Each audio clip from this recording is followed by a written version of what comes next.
we meet people from education sector, we always start off with questions because we are so familiar and relevant with question and answers. Yes or no? Yes, we love questions and answers. So first thing first, how are we doing today? If you're doing good, could I get a round of applause to you, from you? From your end, everybody? If you're doing good, please. And all those who are doing okay, a round of applause. Yeah, the Bangalore traffic speaks out there. A little bit of frustration, not feeling good. But we'll try and make this day really good, relevant. And of course, we're going to be having the panel session and discussions and all that is going to segue in.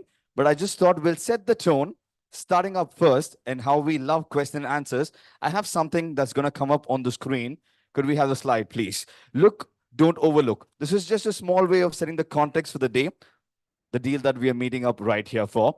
So something's going to pop up in the next 5 seconds and it'll stay on the screen for next 15 seconds.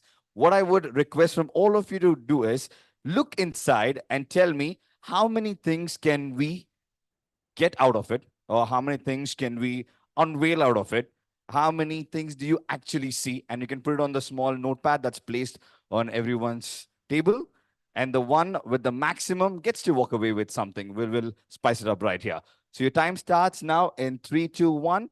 First slide up. And this will stay for the next 15 seconds. And we go back to the previous slide.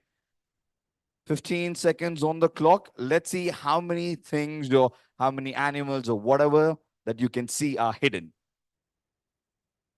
Look, don't overlook is the header of this particular activity.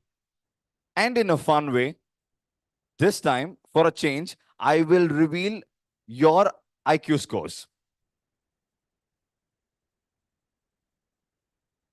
Just for once, this time, we are going to reveal your scores.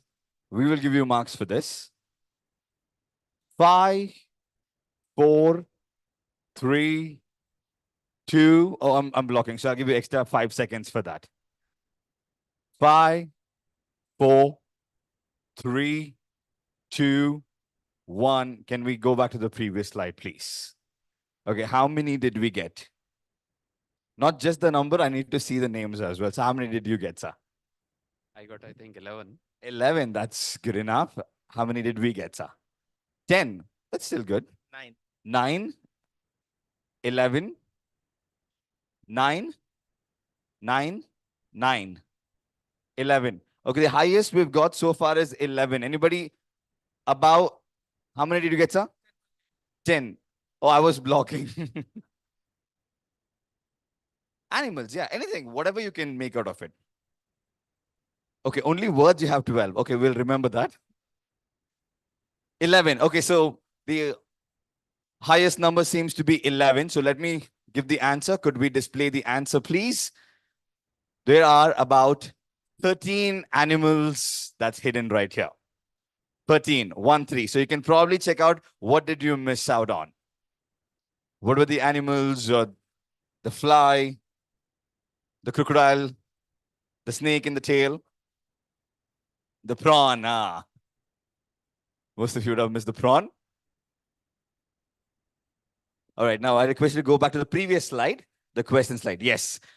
So just to set the context, when we happen to look at this picture, how many animals or how many items did we just see right at that beginning? 4 or 5 at the max? Yes, everybody agrees with me. But when we look deep inside, there were a lot more that came out. Exactly how we call it in the business world, there's always more money on the table when we look deep inside. There's always more opportunities. There's always more perspective. There's always more realm of things that we can unveil together. And today is a day that's dedicated where together we unveil those things. We get the new perspective. We talk about the new opportunity right here under this one roof. With that, ladies and gentlemen, welcome you all to the inaugural NexGen Edu Summit 2024 with a huge round of applause. Thank you for being out here this morning. And also I told you, in a fun way, I'll reveal your scores and marks. All those who got between 11 to 13, could you please put your hands up? Good. Clap for yourself. Tap on the back and answer, please. Excellent. Pat, pat, pat. Good, good, good job. Good job. And those who got between 7 to 9, very good. All those who got 7 to 9, yes. My league, I got 9 when I tried this game for the very first time. Now, if you got lesser than that, it is still good. Remember that 35 just pass wala feeling back in college and school days? Yes. But the problem is, if you've got lesser than five, is there anybody who's got lesser than five here? I'm sure you not own it up. But if you did, it doesn't mean that you are poor. It just means, yes. According to research and analysis, nobody can get lesser than five. Only if you're distracted or if you're elsewhere, you would get lesser than five. But we need your utmost attention and your commitment right here. If you promised me that we're going to have that today, could I have here one more time a huge round of applause as I welcome you all to the NexGen Edu Summit 2024. On that fun note, an interesting note, setting the context, ladies and gentlemen, and esteemed guests and visionaries in education, welcome to the BW NexGen Edu Summit, where we embark on a transformative journey from K-12 to beyond. Today, right here in the vibrant city of Bangalore, we gather to ignite conversations that will shape the future learning in India and beyond. And now, to give you a hint about this, could I request the team to play the BW Education World Community AV as we segue into the day?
We're right here, BW Business World, led by Dr. Anurag Batra, Chairman and Editor-in-Chief, BW Business World, and founder, Exchange for Media Group, is the fastest growing business media house in India, as we know it, with a network spanning across 24 niche business communities and 8 magazines. BW Business World is proud to be in various verticals in the domestic as well as global business ecosystem. With changing time, BW now has massive leadership in the digital space as well. BW in its portfolio has 24 niche B2B communities that organize conferences and forums to facilitate interaction between sectoral business leaders and create a conducive environment for collaboration. To keep yourself knowledgeable and to know everything about the development, please subscribe to Business World Group magazine. It would add to your professional quest for knowledge and insight. And this is a sales pitch, yes, of course. And the exciting offers for attendees of events. Check out our new issue where we decode the rupees 1.11 lakh crore Indian marketing and ad sector, featuring exclusive interviews with WPP CEO Mark Reed and India country manager CVL Srinivas and much more. And with this, as we're all set to flag off today's event, I encourage everyone to join in the conversation and share their learnings from the day by using a hashtag. That's hashtag BW NexGen Edu Summit. And we urge people to please be a part of this.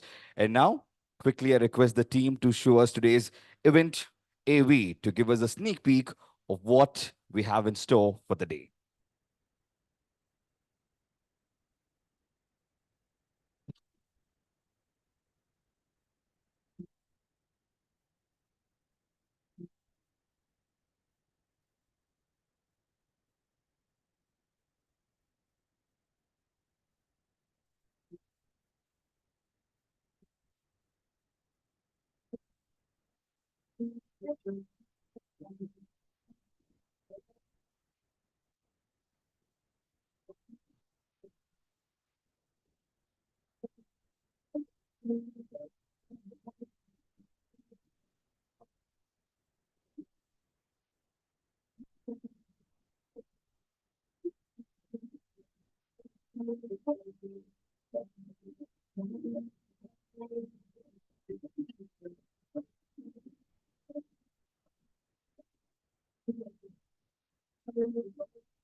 And with that, we just take a moment to acknowledge all our partners without whom this summit would not be possible. Supporting partner, Government of Karnataka. Presenting partner, ICFI Foundation for Higher Education, Hyderabad. University partners, Alliance University, RV University. Education partners, Acharya, Bangalore Business School, the Sri Ram Universal School, Bengaluru, Webgear Group of Schools, and Ampersand Group. Business School partners, TAPI Management Institute, Manipal, Jagdish Sheth School of Management, Mumbai, Ramaya Institute of Management, and associate partner, Talisma, event partners, Joy Travels, Fandom, Beanie Coffee, The Thick Shake Factory, Reality Plus, Exchange for Media, IWM Buzz, Impact.com, Pitch. Could we have a round of applause to our partners for making this summit happen? And a quick AV coming up on the screen right now.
All right, definitely next generation furniture and infrastructure for next gen education out there.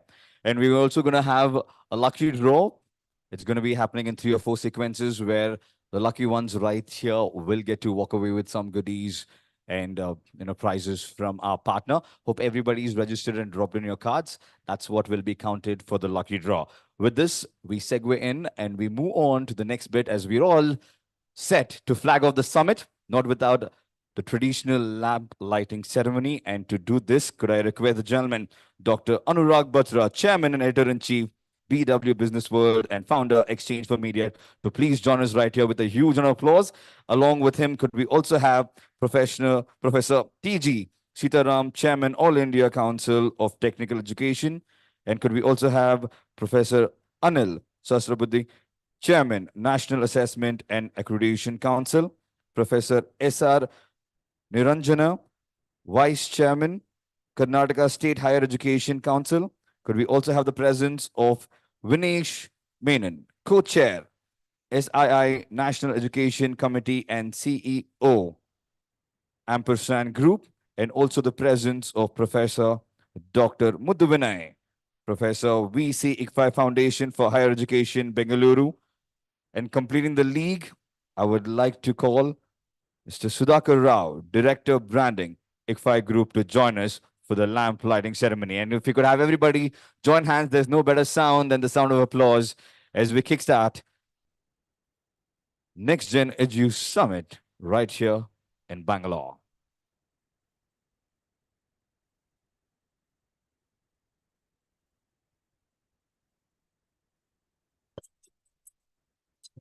गुरुत्वं कल्याणम् आरोग्यं धनसम्पदम् शुभं गुरुत्वं कल्याणम् आरोग्यं धनसम्पदः शत्रुबुद्धिविनाशाय दीपज्योतिर्नमोऽस्तु ते दीपज्योतिर्नमोऽस्तु ते दीपज्योतिर्परं ब्रह्म दीपज्योतिर्जनार्दनः दीपज्योतिर्परं ब्रह्म दीपज्योतिर्जनार्दनः दीपो हरतु मे पापं सन्ध्यादीपनमोऽस्तु ते ओ दीपब्रह्मरूपस्त्वं ज्योतिषां प्रभुराव्ययः ओ दीपब्रह्मरूपस्त्वं With this, ladies and gentlemen, we'll call the inaugural edition of the BW NexGen Edu Summit 2024 open.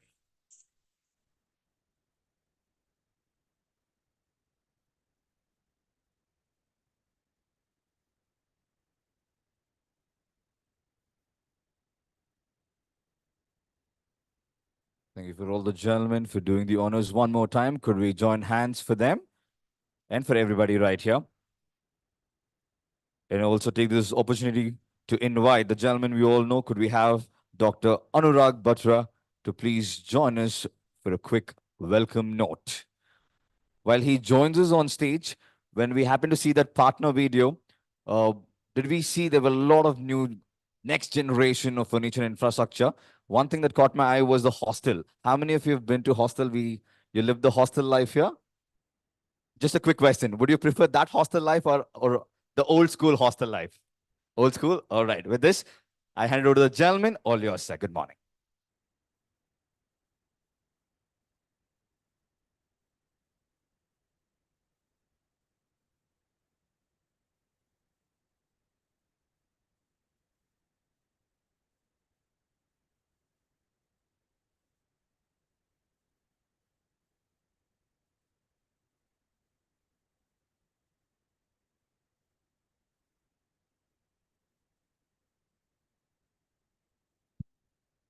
Morning. It's my honor and privilege to be here. It's a full house early in the morning in Bengaluru. It's my honor and privilege to welcome Professor T.G. Sitaraman, who's the chairman of the AICTE. Thank you, Dr. Sitaraman, for making it from Delhi. Uh, my gratitude to Professor Anil Sahasbudhe, who's the former chairman of AICTE and now the chairman of the National Assessment and Accreditation Council, NAC. Thank you, Professor Sahasbudhe, for making it to Bangalore. They both have come from Delhi. Please give them a bigger round of applause. And both of them in some way are responsible for building the new framework in education. Professor Sahasbudhe spent almost 8 years at the helm of AICT and transformed AICT. And I'm sure uh, Professor Sitaraman will take forward that agenda. I'd also like to welcome Professor S.R. Nilanjana, who's the Vice Chairman of the Karnataka State Higher Education Council. Professor Nilanjana, thank you for partnering with us. When we do it in a certain state and city, the involvement or the leadership of the education ecosystem in that city matters. Mr. Vinesh Menon, who's the co-chair of CII's National Education Committee and CEO and President. Thank you, Vinesh, for joining us. Professor Dr. Muddu Vinay, who's the professor, Pro VC, ICFI Foundation for Higher Education, Bengaluru. ICFI has a large setup in Bengaluru. The Amar, the anchor, mentioned Hyderabad. Of course, you started in Hyderabad, but you are spreading your wings everywhere. My friend, Mr. Sudhakar Rao from ICFI, all the speakers, I'm sure Professor Rishikesh Krishnan, who's the director of IIM Bangalore, Professor Agnihotri, director of IIM Sirmaur, and all the other speakers will join in. I am not an expert on higher education. They are real experts and people who are shaping up the landscape and are trying to make sure that India is future ready, Indian education ecosystem is future ready. But just to contextualize what we are doing today, I would say it is an election season. Last week, there were voting in Karnataka and Bengaluru. We see so many issues which are in political parties' manifesto, and there is education also. But education never makes it to the discourse or the speeches of politicians. It's there in the manifesto, right? That lots of progressive things uh, have been put in the manifesto, but it is rarely front page headlines in a newspaper or the topic of a prime time debate in television. Whereas education will deliver everything else that is being promised in the manifesto. So it's, I just wanted to outline that. Our Prime Minister keeps talking about 2047 and how do you transform long-term goals into short-term goals and achieve them? And how do you make sure that you focus on quality education, industry alignment, research and innovation, and very importantly, inclusivity. The NEP, which was launched in 2020, has put a goal of targeting a 50% uh, gross enrollment ratio by 2035 and also catapulting Indian universities in the top 100 rankings and making sure that more and more foreign students also come to India, apart from the enrollment from Indians. We know that our employability of higher education pass outs can be improved. At best, depending on what number you believe, it's 50%, but it could be lower than 50%. So there's a lot to be done by policymakers who are already doing what they are supposed to do. We've also put a target of at least 26 million additional enrollments by 2035. So clearly, if we have to improve the gross enrollment ratio, we have to improve employability, we have to keep in sync with what's happening in the business ecosystem and the industry. The academia has to practice what it preaches, which means investing in, the key resource in education, teachers, the faculty. I think that's where the most investment has to go in technology and in infrastructure. All three are very, very important.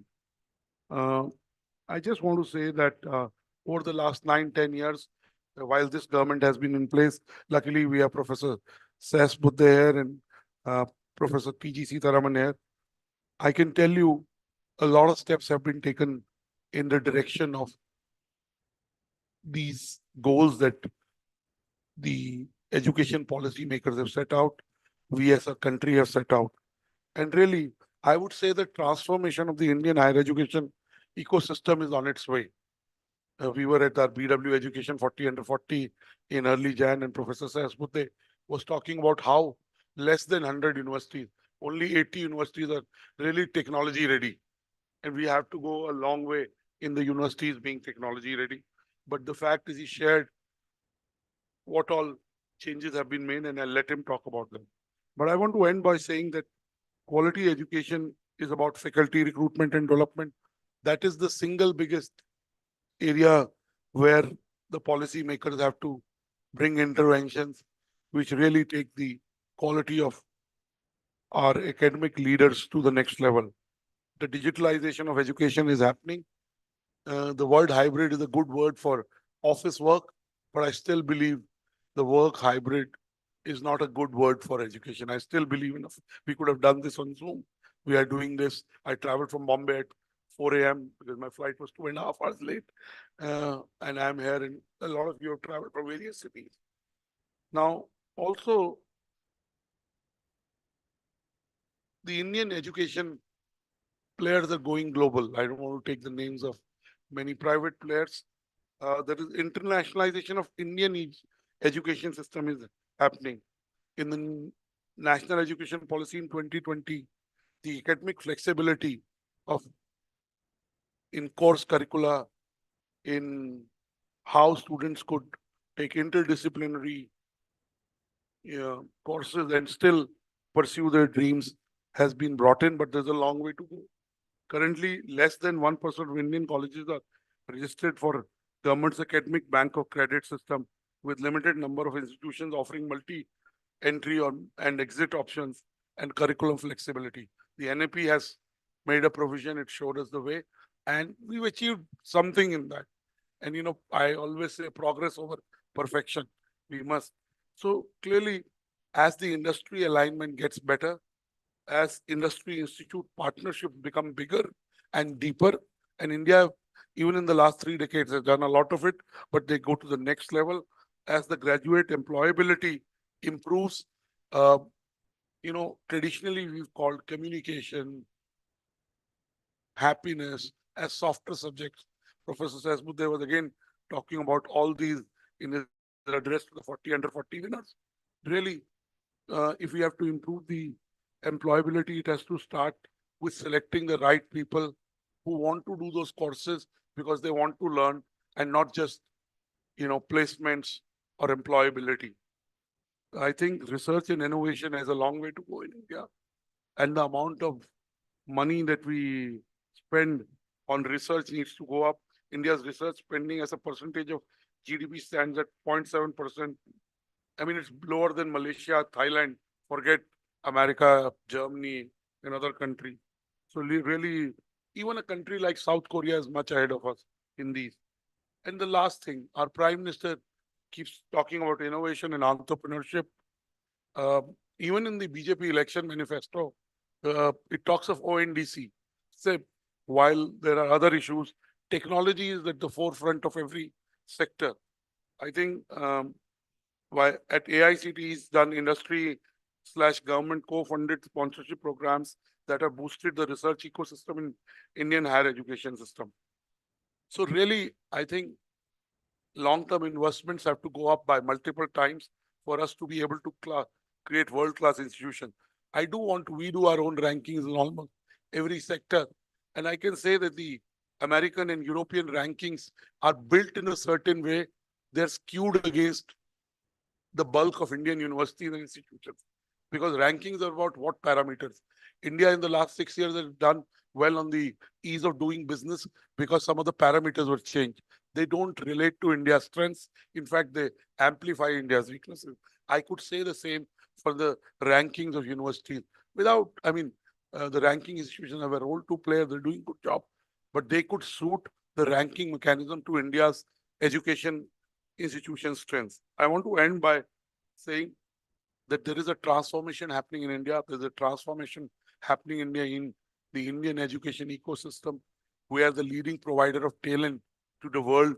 in almost every sector, and not just technology, in pharma, in automobiles, in financial services. Of course, in technology, I don't have to. That has come from the while we improve the Indian education ecosystem, we must celebrate its strength and the leaders that have created leaders which have transformed India and the world. I am sure with the deliberations today in this room, uh, the vision that our leadership has for 2047, uh, the short-term implementation plans will address the creation of faculties so that the faculty shortage in certain institutions can grow. The PhD programs with the industry can grow.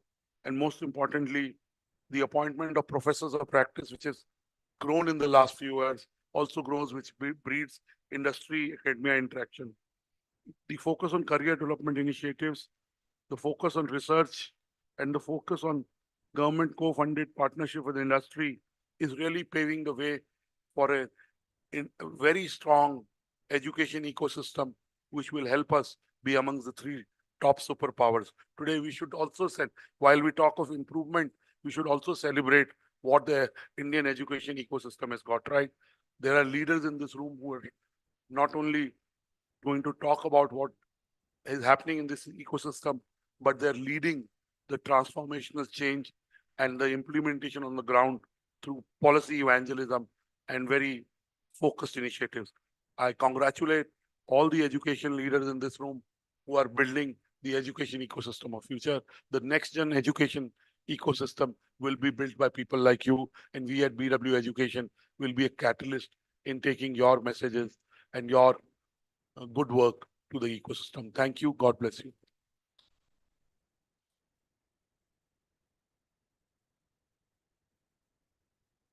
Thank you, sir, for setting the tone and starting the day for us. Could we have a big round of applause for the gentleman for the welcome address?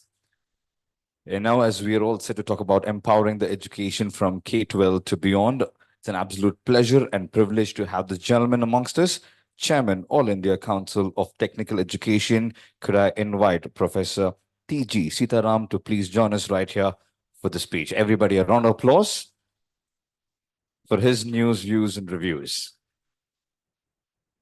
All yours, sir. ಎಲ್ಲರಿಗೂ ನಮಸ್ಕಾರ. ಎಲ್ಲರೂ ಬೆಂಗಳೂರಿನಲ್ಲಿ ಸೇರಿದ್ದೀವಿ. I thought let me start with Kannada. Okay.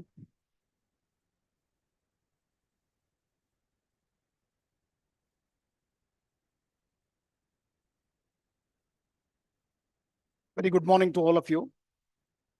Dr. Anurag Batraji, Professor Anil Sahasrabudhi, Chairman NAC, as well as Chairman NDA and Chairman NETF.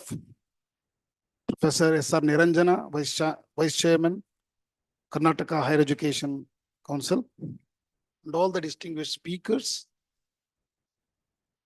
and distinguished participants, ladies and gentlemen.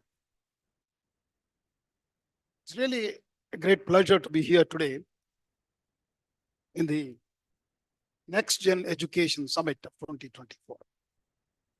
Friends, India is there to deliver the next generation education. The numbers are looking good, and also things are better, and it could be much better. So that's where we are all here, assembled here to discuss about that and how do we make this much better. Very happy to be part of this BW Education NexGen Edu Summit 2024. So where we are seeing a lot of educational leaders, and then I also met a couple of young startup people who are in the education sector, and then entrepreneurs and academic experts to share their views on education and also the teaching and learning. So as we are all assembled here today, let's seize this opportunity to initiate a dialogue and deliberate, on the themes of the summit, which been laid out very categorically. And I feel this summit is very important to explore more in our education system, what is in for, and envision the innovation ideas and solution to the complex challenges we are all facing today in this sector. In this Education Summit, there are 5 important themes have been laid out. Theme 1 is redefining student success beyond standardized testing. Friends, I think we need to move now from Bloom taxonomy into more of, students should enjoy in the classroom. Okay, saying that is very easy. How do we do that practically is the challenge. So this is where I think we need to deliberate on how do we make the students more experiential learning and also learn what they would like to learn, the choice-based curriculum for them in a multidisciplinary approach, and also its delivery, how do we deliver them to them? Because the delivery is also important role to play in self-learning. National Education Policy 2020 talks about self-learning and how many institutions of our higher learning are ready to adopt that immediately. Even though the agencies or the regulators are emphasizing to 40% of the courses could come from the Swayam Plus, and also, all the skill courses could be part of it, but how many of that we are adopting? That's the question we need to take it. So there is a lot of changes needs to happen at the ground level. So the professors, the committees at the universities, Senate, and all those people, academic bodies have to take this into cognizance and bring changes so that students have a lot of flexibility. So by embracing a more holistic approach to assessment is another very, very, very important criteria. Assessment. Today, we need to move away from these examinations pattern. We have actually created a fear of examination among students. So this, I will tell my own experience at Indian Institute of Science. See, but it's very easier to say that because at IISc, we hardly have class strength of 20 or 25 in a postgraduate setting. Okay. But still, what we have practiced something is unique, which we can learn in the topic what we are trying to discuss today. You see, we never fail any of the students. See, I have not seen an IISc a person failed. Leaving maybe 1 or 2 people leave for a better opportunity somewhere else and go, but as if there is nothing like called a failure in a specifically taking courses. We actually give them an extension also, maybe possibility beyond the semester, and he can also come and work with us individually with the faculty and improve his grade. So this is a very flexible structure which we have given, but to that responsibility is also given to the faculty. How many faculty are ready at all our institutions to do that? That's another big question we need to ask. So with this, kind of a setting, we need to move to the next level of moving away from standardized testing to a better evaluation. So one experiment can be done with open book examination. I think we have to also consider that very seriously, an open book examination, because where you're not going to test the memory. The second is the social and emotional learning. See, there where students are going to learn collaboratively. So again, we are a dichotomy that one is learning through online digitalized environment where you are constrained to learn sitting alone in front of a machine and learn from there, rather than, now we are also talking about collaborative learning, not a real classroom, but something different than that. So these learnings are very, very important actually, which we need to foster, where the well-being and resilience in the students we need to bring in. So this emotional well-being of a student must be taken as a priority by the institutes for the overall betterment of an individual and the society. In the world which is marked by constant change, unprecedented challenges, and growing pressures. So students are also under a lot of stress. So we need to understand, to create an environment for them, where the learning happens in a very, very friendly way rather than putting stress. It's a very big challenge, ladies and gentlemen, in this time. So what regulatory agency trying to do in this field, giving any policies have come out. So we need to look at it. Friends, at AICTE, we are very particular about introducing even universal human values to the young people. Okay, there is a good, content on the universal human value where we're going to talk about understand themselves first, and then what is learning, how do we do this learning collaboratively, and what needs to be done, and also learn to take as it comes rather than getting really worked up. So these are some of the issues we are going to teach at the Universal Human Value course, and we have trained large number of teachers. How do you deliver is also very important. It cannot be a classroom lecture series. So that's where a big change has happened, starting with Sahasrabodhe's time, and now we are continuing in a very big way.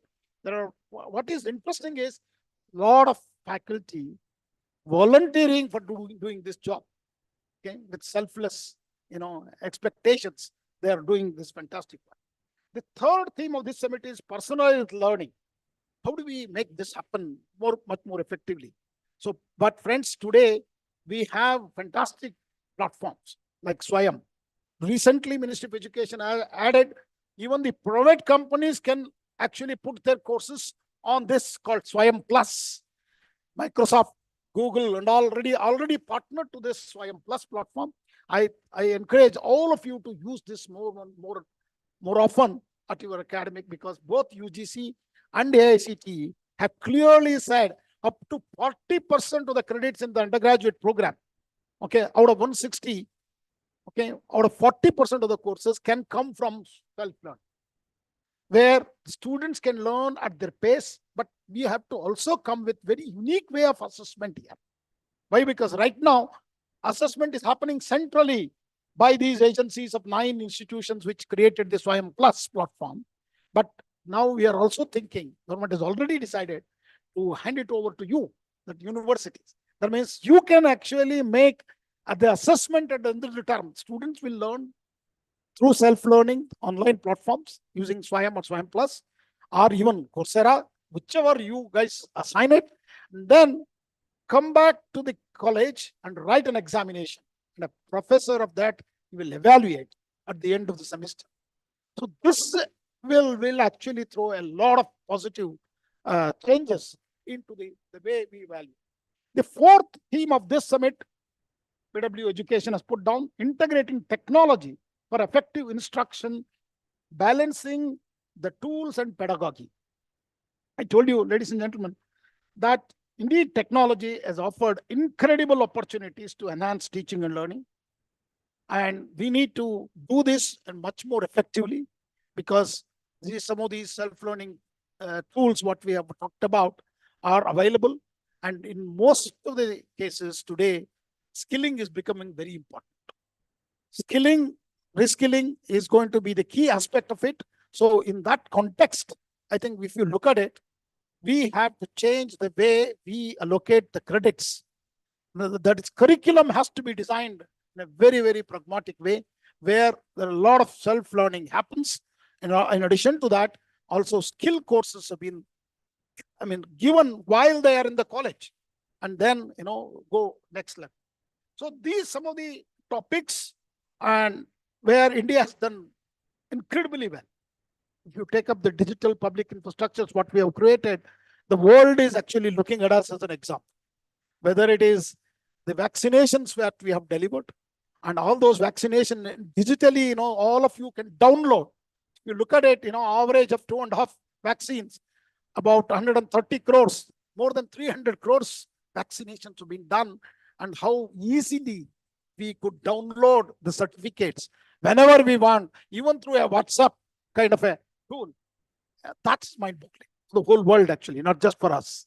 Okay, such digital public infrastructure, whether it is Ayushman Bharat or even the Ministry of Education, APAR ID.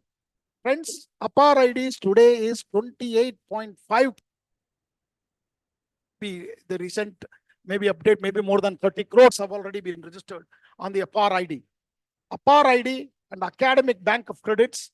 And today we are in a position to deliver the students, a new way of learning. So where they can learn what they are interested in, whatever courses they can accumulate those credits in their academic bank of credits. And then, hopefully in the future, they should be able to get a degree of their own from whichever university they want through this exercise. Because I say this APAR ID, Academic Bank of Credit, and the National Credit Framework is the new QR code for young learners. Because all of our young people learn so much, are very knowledgeable about these QR codes. Because today you go to any nook and corner of the country, you will be seeing these small QR codes, for everything. For example, we are the largest UPI transaction, country in the world. Almost like 45% of the UPI transaction which happens in the world happens in India. So we are very, very familiar. Young people, at least, forgotten about their wallets. Now they will also forget about their university and start learning in a very open environment. I think the days are not very far off, because a lot of such tools are available to you, whether it is Skill India Digital is again one of the largest digital platform which is coming in, even at the school level, because we are also talking from K-12 to Diksha, Swayam, and special e-content of visually and hearing impaired students through NIOS called DICE, which is a new system, which you also should look at it. And also there are many, PM e-Vidyas, DTH channels are also available for learning, which can reach to the nook and corner of the country. And National Digital Education Architecture, NDA, for creating a unifying national digital infrastructure to energize and catalyze the education ecosystem is also been practiced. Last but not the least, cultivating inclusive classrooms, addressing diversity and faculty. I think a lot of our institutions are doing reasonably well, but we have a long way to do. It's very important, because today in a school education, we have almost 25 crore students. But when they come to the class 10, something like 15 crores are left behind. Out of this, only 4.3 crores are coming to higher education. This is the number we need to increase. And that's where AICTE is. If you have seen recent our approval process, we have made it very light, but we are also going to be very tight. We will come back to you to make sure that you have enough faculty. The faculty which are there are also trained, and then you have enough infrastructure for accommodating large number of higher education students. And these numbers are going to be, will be in a big way is going to increase, because what we are seeing in the last few years, the increase is phenomenal.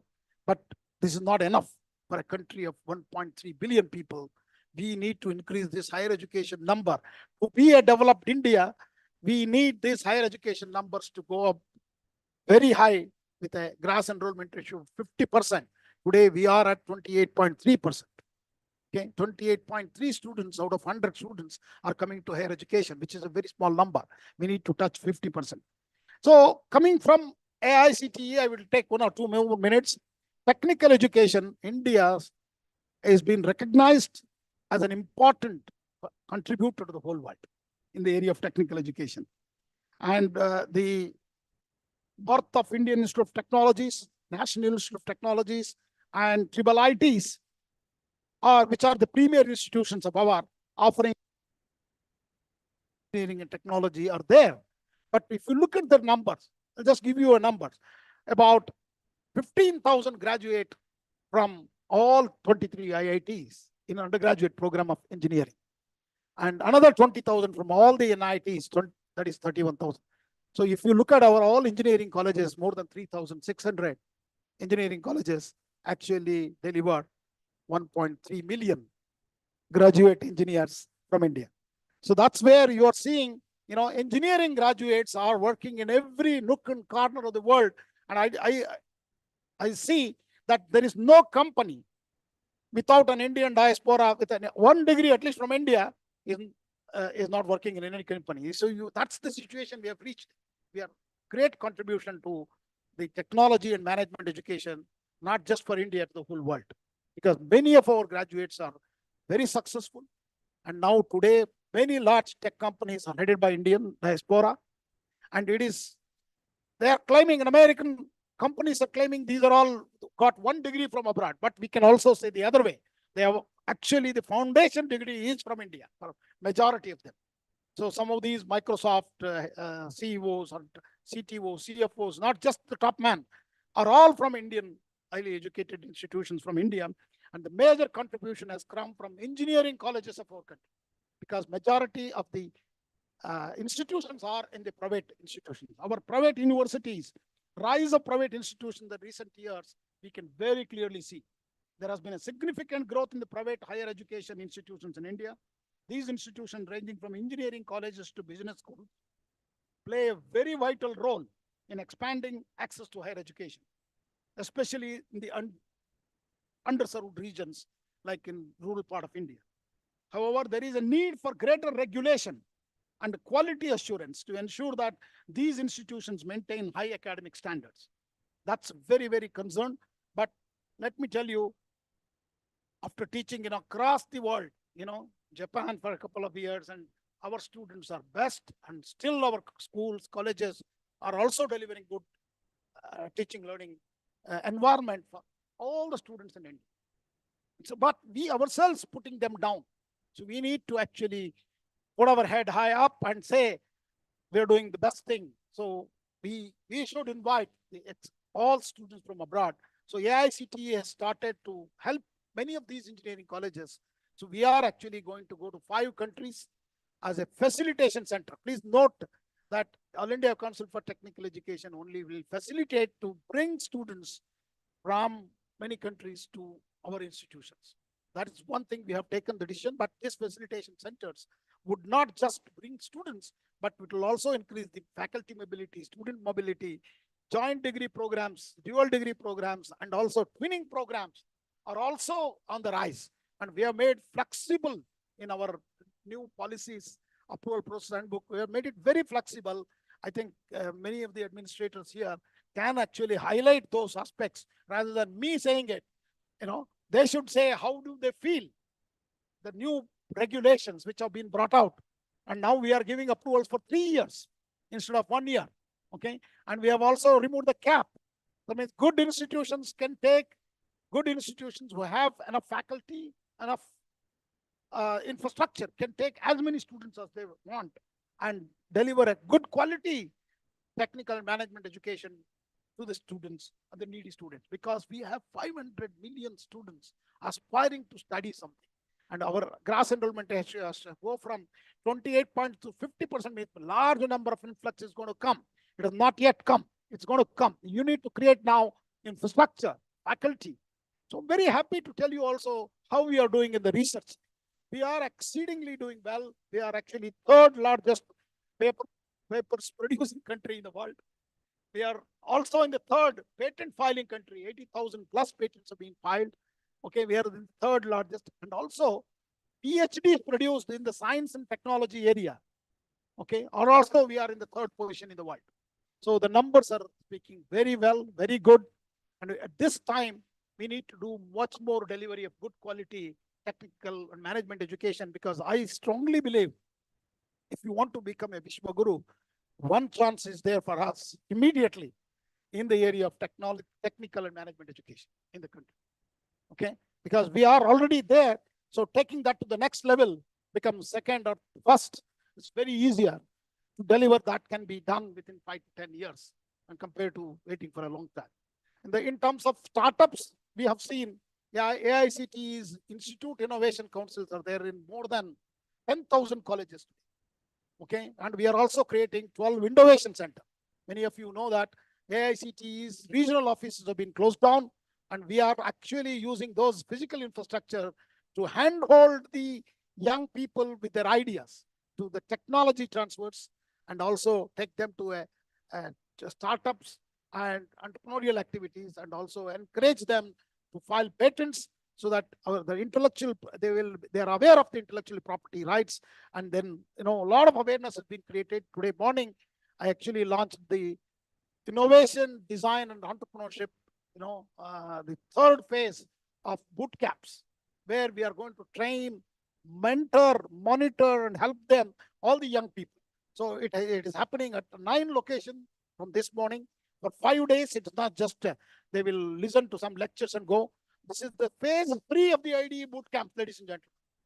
Okay, and it is actually very unique. The boot camps where students not only take their ideas to the next level, they will also learn about design concepts. What are the design philosophies and how to make the product much more attractive, and also learn about the intellectual property rights, then startups. So AICTE has also called, we invited more than 100 investors to come and start giving the startup, as a venture funds to our innovators. So we have got confirmation from 68 investors. We have made a commitment. These 68 investors are ready to fund, and AICTE investors meet. We are now going to go and launch that. We're going to give startup funds, nurture them, want to create more startups. Already we are in the 3rd position in the world with 1,25,000 startups. Out of that, large number of them, 125 plus companies are already the unicorns, touch the 1 billion value. So this is the golden time. This is an excellent time. We are in Amrit Kal, and I feel strongly, if you pursue this matter very much more seriously and bring good quality technical management education, our dream of becoming developed India is no more a dream, ladies and gentlemen. It's going to be a reality soon. And we have seen huge, infrastructural projects are also coming up. Okay. And whether it is Bharatmala connecting ports and highways, railways, I think there is a fantastic time. This is the golden time. I conclude saying that India's higher education system, including technical and management education, has made a significant progress, but still faces challenges related to quality, access. Very important is access and relevance. So addressing these challenges should be the focus of all of you. We have to create a large number of opportunities, many scholarship for the needy, and that's where we need to create a new. So addressing these challenges requires collaborative efforts of all the stakeholders. Okay, so that's very important, from government, academia, and industry, to ensure that India's youths are adequately prepared to meet the demands of 21st century workforce. So last word, AI is already here with us. Artificial intelligence, we should not be scared of that. Instead of, we should embrace that and adopt that in our daily life, and also in all our teaching and learning, so that the students can be much more placed well.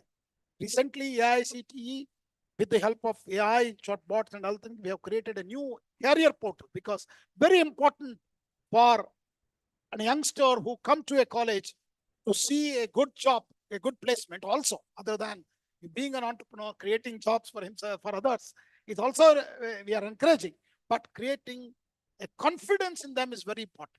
For that reason, we have created a AICTE career portal with more than 5 lakh companies coming together on the portal to help people to be placed.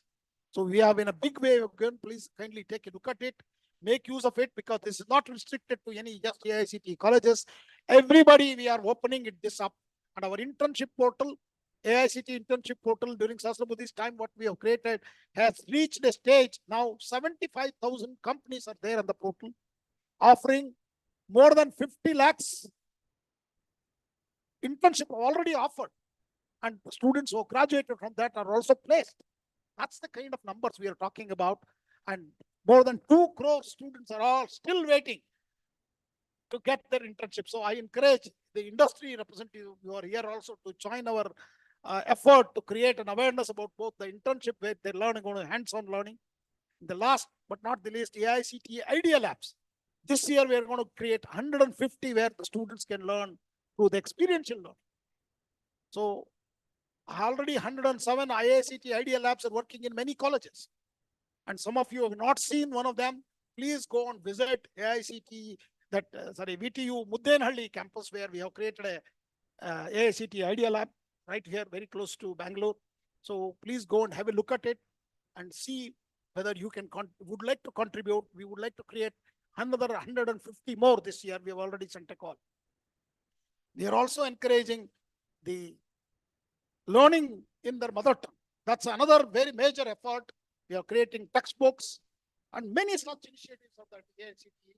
I would request and urge you to take a look at all of these and make, use of it at the institutions to train our young people of future generation, and not just for us, for India, for the whole world. With these few words, I thank BW Education for giving me this opportunity to share some of my thoughts.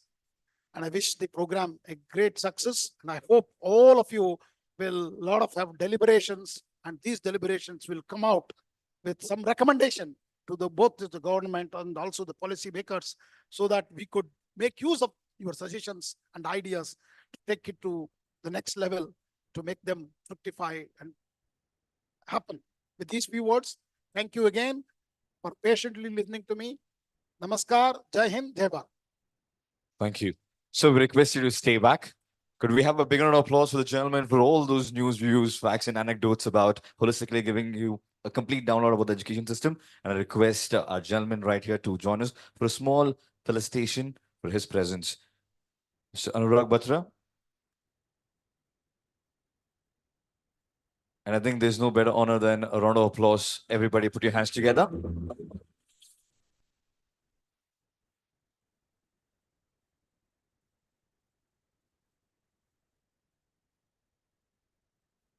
Well, the gentleman shared a lot of anecdotes and facts. India as a country is one of the highest, when it allocation of budget when it comes to education system, with about 12.6 billion, close to 93,000 crores. Thank you, sir. Thank you so much for your presence and for all that. And next up, I take this opportunity to invite our next speaker. I'm sure everybody right here is eagerly waiting to listen to this gentleman, Chairman, National Assessment and Accreditation Council, Professor Anil Sahasrabudhe, to please join us right here on stage with a huge round of applause, everybody. Absolute pleasure, and all yours, sir. Namaskara. Is it audible? Namaskara. Good morning to all of you. Dr. Sitaram has eloquently already described which the Ministry of Education is doing, as well as AICT is doing, whereby we are talking about how K-12 and beyond we are going to translate our education, transform our education in the next 20-25 years and this Amrutkal. There is a clear roadmap, which we all talk about in national education policy and otherwise. Equity is very important. We also talk about affordability in education. We also talk about quality of education, excellence in education, and also accountability in education. These are all standard 5 pillars of education which we are describing. And when I was watching the Featherlight video advertisement, I saw all of that. There is a lot of flexibility involved, a lot of choice for you. There is equity because it is affordable furniture. It is of high quality and excellence, and they take care of accountability of taking care of their customers. So I think if you look at that video, it encompasses all of that: access, equity, quality, affordability, and accountability in that video itself. So I think we need to learn lessons from even small advertisements. I think that was the message which I could get. Secondly, we talk about K-12. So the preparation for higher education starts from K-12. At the fag end, Dr. Sitaram also talked about artificial intelligence. Dr. Batra, Anurag, have been advocating that the intelligence is available in AI, which is from machine learning, which is based on the previous data. So it learns from the previous data and then it tries to take the decision. But it can never compare or overshadow the human intelligence itself, because it is the human intelligence which has created the artificial intelligence. And therefore, all the other panelists who are going to speak after me, 4 of them, and there must be equity, because if more time is taken by only one person, there may be a problem for others. And secondly, as far as the human capital is involved in this room, I know there are 20 odd speakers from higher education, including IIM directors, some of the eminent deans from different institutions, and also 14 odd experts from the school education sector. So the total intelligence level of this room is far superior to that of the artificial intelligence, in my opinion. Well, taken forward, as far as the education is concerned, we need to create for higher education foundation from the school education. And thankfully, there are school education sector people here. The change that has happened in the NEP 2020 is instead of 10+2 system, talking about 5+3+3+4. The first 5 years are very, very interesting and foundational ones through games, toys, and also stories. How we can create true inquisitiveness, what in scientific terms we say scientific temper, has to be developed right at the age of, say, 3, 4, 5, etc. Secondly, Dr. Sitaram also discussed about teaching and learning in mother tongue. That is what is very important in the early childhood education. And there is already a Jadui Pitara created by the school education, various useful tools which are there. It's a trunk like a structure in which there are a huge number of games and stories which are embedded in that. The child, as soon as that box is opened, will get excited about it and starts asking queries, questions to the teacher. And that is very fundamental because of late, our students have stopped asking questions and our teachers have stopped answering questions, actually. So they normally snub the students if they ask some difficult questions to the teacher. And therefore, the spirit of inquiry, spirit of asking questions has to be created amongst the faculty first and then in terms of the students themselves. So this Jadui Pitara and the first 5 years of foundational learning, both in mother tongue, ನಮ್ಮ ಭಾಷೆನಲ್ಲಿ ನಾವು ಕಲಿಬೇಕು ಅಂತ ಹೇಳಿ ಮಾಡೋದು, because there are many people who are not Kannadigas. So Hindi में बता रहा हूँ कि अपने अपने भाषा में शिक्षा होनी चाहिए, इसके बारे में जोर दिया गया. लेकिन हमारे टेक्स्ट बुक्स अंग्रेजी में है सारे, इंजीनियरिंग के, मेडिसिन के, लॉ के. तो इसीलिए AICTE ने अनुवादिनी नाम का एक टूल को बनाया है जो ट्रांसलेट करता है भारतीय 13 भाषाओं में, from English into 13 different languages, including Kannada, of course, and Hindi and Tamil and Telugu and Bengali and Assamese and Punjabi and Odia and all of them. Once it is available, students will be able to read, write, and many of them who have come from their 10th, 12th standard from the local medium, that is mother tongue, they find it difficulty in higher education. They don't understand sometimes the lectures given, and therefore the Universal Human Values Program, which Dr. Sitaram referred, is very important for students to become collaborative, to understand the difficulties of each other, solve their difficulties. Thereby, empathy is created among students. I think these are all characteristic features of creating honesty, integrity among students right from the very first year. If that happens, they will really be doing phenomenally good work in the future. So that is one part of the story from the school education. But at the same time, skill development and skilling and vocational education is also important, not just in the higher education. Starting from the 6th standard, giving them exposure to variety of skill sets. It's not just carpentry or welding or electronics technician, but also AI, machine learning is also given to the high school student. And if such students come to higher education, they are very well grounded. They have got quite a good amount of exposure of the new technologies that are emerging. I'm sure that such students will do phenomenally good work in terms of innovation and research. And thankfully, in the last 7 years, from 81st position, we have already come to 40th position in the International Innovation Index in the world. In many indexes, our global indices fall. They are not good. They may be lopsided in different terms in terms of evaluation. But as far as innovation is concerned, we have been rising and rising. As far as research is concerned, we are already 3rd largest research producing country. But still, the challenge is, are these all in the high impact journals? We are still in the 3rd or 4th quartile journals. We should reach the 1st quartile journal. And therefore, a lot of training for faculty, for research, all of this is important. Many a times, if some of the faculty members are found caught in plagiarism, it is not only sad for that faculty, it is sad for that university, but more importantly, it spoils the name of our nation. Please remember that, therefore, honesty and integrity in even research publication is important. Maybe 1 or 2 papers will be less, doesn't matter, but I will never compromise on that, is the spirit which we have to bring in. But all of this starts from school education onwards and the Universal Human Values Program, which I talked about. Sitaram also referred already about APAR ID and ABC. That's very important. APAR is Automated Permanent Academic Account Registry. which is exactly similar to the Aadhaar. And in fact, at the back end, it takes care of Aadhaar so that uniqueness is created. No single student will get two IDs, nor two students will get the same ID. Thereby, when it is unique, each of the universities can push the credits earned by the students into the academic bank of credits through their controller of examination or registrar, whoever they are given the authority. Thereby, this is a record which is a standard, accepted, validated, truthful record. Therefore, you don't require hard copy of the certificates when you go in from one place to the other place, whether it is for transfers, for higher education, for employment, for taking loan from somewhere. So your credentials are verified, tested, which are available in the what we call DigiLocker platform in the academic bank of credits. Some university may accept them as credits in the transcript, part of the degree program. Some of them may not, but still it will build the CV of the candidate and he will be able to, or she will be able to claim the requirements. And today it's being opened up to courses from not only government institutions under SWAYAM, but any other institution in the country or elsewhere.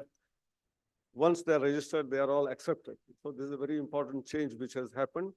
And I'm sure you will all be able to make use of it. As far as our management education is concerned, most of you are from management schools. We always talk about VUCA world, and VUCA was found not only in finance and economics whenever there were issues related with, I don't want to name the bank which created havoc actually last decade and a half ago, but this term has come much before that. And today we observed in the last 3 years during the pandemic also, there was always volatility, there was uncertainty, there was complexity involved. And therefore, we were all having a lot of challenges. So I've been advocating, why don't you reverse the letters, VUCA.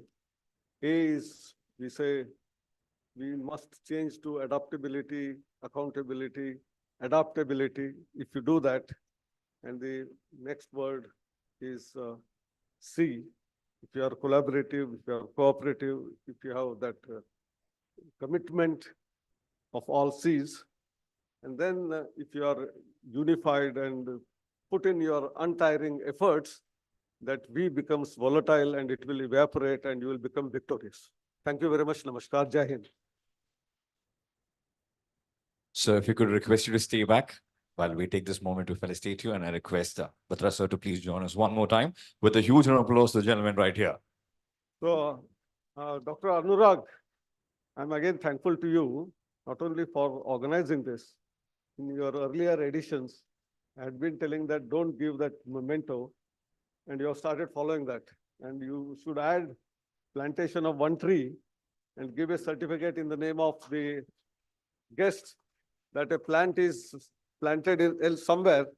And at the bottom, Sitaram mentioned about QR codes. Provide a QR code. And if you click that QR code, you will see the actual plant, the location of the plant. And every 6 months, 1 year, like you change your DP on Facebook and Twitter and various other platforms, you change the picture of the tree as much as what it has grown now onto the same platform. So you click it after 6 months. I know that BW had given me a sapling. Today it has grown of 2 feet. Now next year 4 feet. So it means you are maintaining that or not is also verified and checked actually. This is a thank you very much. Absolutely. And if you see, there's pretty much a startup idea already in that idea. A startup can actually execute this. A huge applause to the gentleman or visionary out there. And on a personal note, sir, Anil sir, love the look that you're donning. Thank you so much for joining right here with us. And with this, join me in welcoming the next speaker, ladies and gentlemen, Vice Chairman, Karnataka State Higher Education Council, Professor S.R. Niranjana, to please join us right here. With a huge round of applause, could we have Niranjana to please join with a huge round of applause? Everybody, put your hands together. And also requesting the speakers, we have a heads up timer right there on the screen to please keep a watch on it. Thank you. All yours.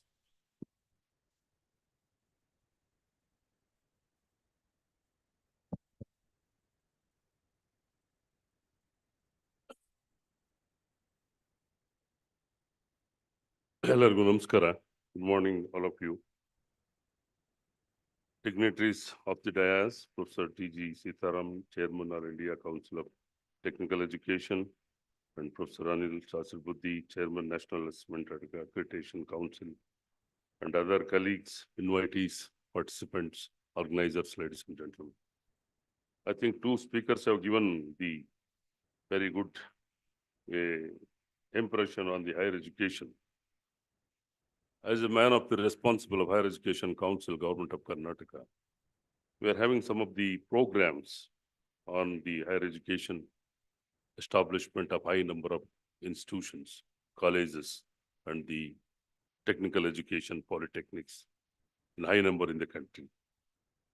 As this, the empowering of higher education, I will come a little bit later for 2 minutes. The status already two speakers have given that the research publication and quality education, the accountability of higher education. Accountability is very important. Higher Education Council is bringing the quality education, ensuring, and the accountability of higher education for the social, doing the social justice for the quality education. As far as publication is concerned in India, as they said that earlier speakers, we have third position, but our publications are 1.3 million papers compared to 1.4 million papers of UK and 4.5 million papers of China and 4.6 million papers of United States. What is the quality of the 1.3 million papers we are published in India? When we compare to your H index is 14.09 compared to the 39.09 of United Kingdom. That is the quality. My dear colleagues, we are doing a four kind of research in this country. One is the qualitative research, another one is the quantitative research, mixed research, and environmental research. Quantitative research is the 75%. Quality research is the 14%. And the mixed research is 5%. Rest of the percentage is environmental research.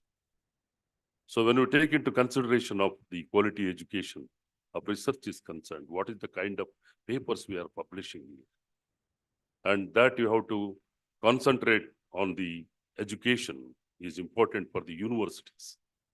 32 universities are established in the state of Karnataka, public universities.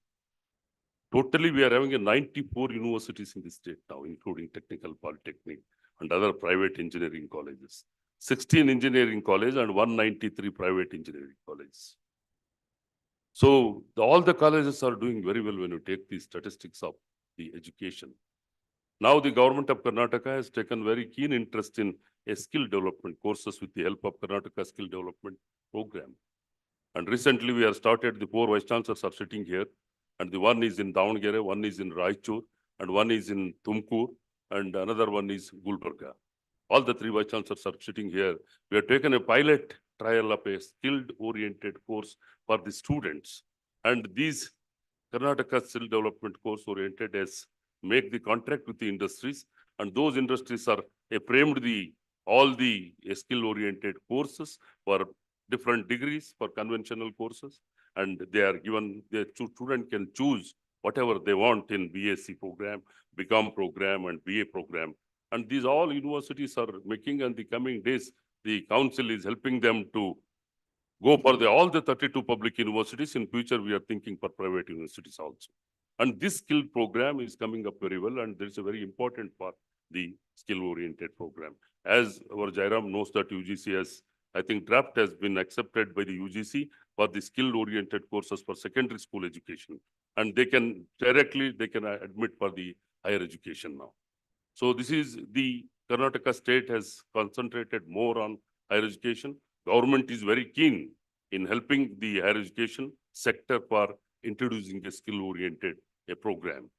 Along with the coursework and hardcore subjects, they have to learn the skill-oriented course in their courses. I don't want to speak on the NEP and SCP, that is the program is going on. It is. So next point is how to empower the education now. What is really the empowering education is defined as a critical democratic pedagogy for self and social change. The student-centered program for multicultural democracy in school and society that approaches the individual growth as an active approach and social process. So this we are taking that how to empower with the social setup. What is the kind of education the students are accepting? My dear colleagues, you take the competitive examination. Why we are introducing employability skill, cyber security, we are talking on artificial intelligence and all these papers. So our student passing percentage, 25 lakh students are taken KPSC examination. The passing percentage is 0.2%. 11.52 lakh students are taken the UPSC examination, passing percentage is 0.5%. The competitiveness among the students, learning English, that's what the council, recently we made the collaboration with the British Council. British Council has come forward to teach the Polytechnic and Engineering College for English learning. So students are not having the capacity to communicate. Communication is the very biggest problem with us. As we're talking that all vice chancellors are experienced, we are in the rural area, a rural students, a dropout of the students, the percentage of 60% because of the poverty, because of the economic crisis in Karnataka. So rest another 20% is because of marriages. Another 20% is that is a mediator between, in between, there is no poverty and these things. Without reason, any reason they are dropping. Without passing the English in language, they are dropping their education. This is the situation. That's what the skill programs on employability skill or communication or your grammar, teaching and all that, all the private and public sectors has to concentrate on the teachers training program, important. That's what the British Council has come forward to teach the teachers training. Then you will transmit the education for the students. So council is very important, keen on that one. And now it is making internationalization of education also. Council is interacting with recently the 11 New Zealand vice chancellors have come to interact with the different areas of research in different public universities. And we are moving towards on that one. And we made almost 11 MOUs on internationalization of education for English learning and as well as skill development post learning and the research between the universities and the foreign universities. So this council is taking a lot of interest on improving and empowering the higher education. Universities are declining because of the infrastructure and because of the grant and other things. We are in the very pathetic condition as far as universities are concerned. What is the future education in empowering the lifelong learners for a dynamic world is, as we embrace the rapid advancement in technology, we find ourselves at the cusp of new era in education. The future of education promises to be a transformative journey where innovation and adaptability will be the keys of unlocking the full potential learners. So we're having 3-4 points. I don't want to go in detail. One is the personalized learning, nurturing of individual growth, and blended learning where virtual meets reality. And the third one is lifelong learning, embracing the continuous journey. And fourth one is the developing a critical skill behind the curriculum. That's very important now. The future education goes beyond the academic knowledge and focus on the developing critical skills essential for success in 21st century. These skills include critical thinking, problem solving, creativity, communication, and adaptability. By equipping a learners with these fundamental skills, we prepare them to thrive in a world that demands agility and innovation.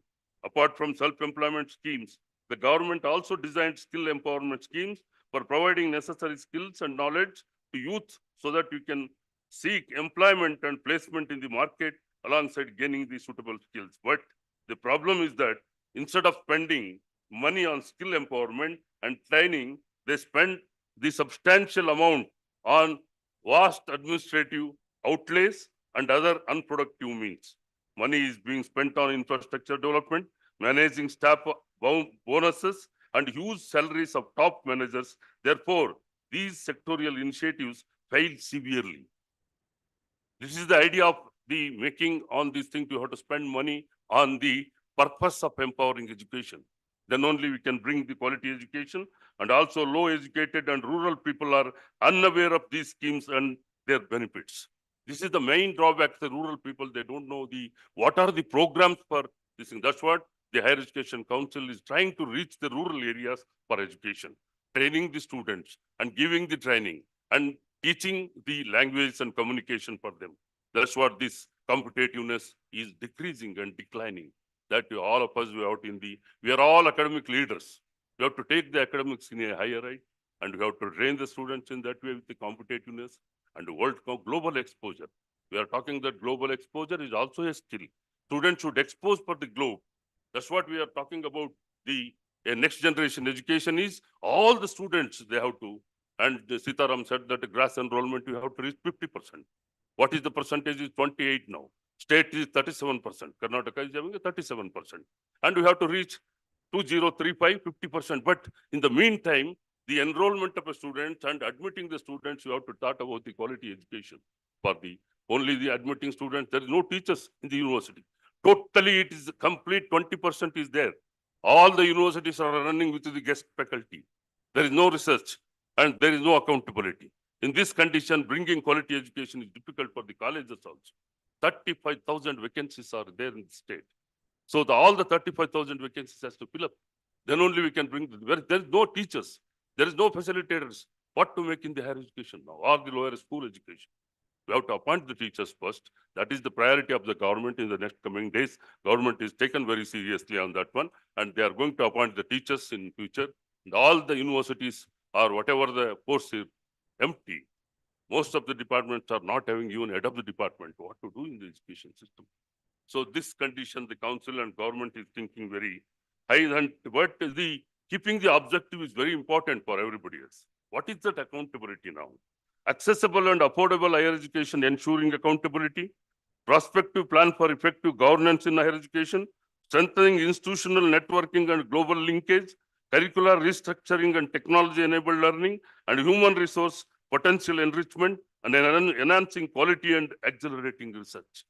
These are all the important objectives you have to keep it in your mind to bring the empowered the higher education. But everybody has to keep these objectives. Then only governance is important, structuring curriculum is important, and infrastructure development is important, enrichment of potentiality is important, and accelerating research. The word is very important to bring the quality education, to remove that 75% quantity research. And you have to increase the 14% of qualitative research. Publishing a paper, putting paper in the morning and getting published in the evening. All the students are research students are, and PhDs, as our Jairam mentioned, that high number of PhDs we are producing. No doubt in that. Every university is producing 400 to 500 PhD degree per year. Thousands of PhDs we have. But what is the kind of quality papers? We have published 1.3 million papers. What is the quality of those papers? That we have to think. And in the future, I want to conclude that in future, the education holds the promise of dynamic, inclusive, and technology-driven landscape. As educators and professionals, we have the privilege and responsibility to shape this future. Let us embrace innovative teaching methodology, prioritize the personalized learning, and promote a culture of lifelong learning. Together, we can empower the next generation of leaders, innovators, and lifelong learners who will make a positive impact on society and shape brighter future for all. This is the our conclusion is that one. We have to make the higher education is powerful, and students have to make very effective, and we have to empower the education. By keeping all these objectives, we can bring the quality education. With these words, I thank the organizers for giving me an opportunity and share my things, and thank each and everyone. Thank you all. Thank you, gentlemen, one more time. And I request Dr. Anurag Batra, sir, to please join us to facilitate him. Or do we have him here? Stepped out. Anurag, sir, joining anytime soon? All right. So we'll ask you to take your place, and once he's back, we will felicitate you, sir. Sorry for that. But a huge round of applause to him. Everybody put your hands together. Tumba ಧನ್ಯವಾದಗಳು. And next up, could we have co-chair, CII National Education Committee and CEO of Ampersand Group? Could we have Mr. Vinesh Menon to join us right here on stage? All yours, sir.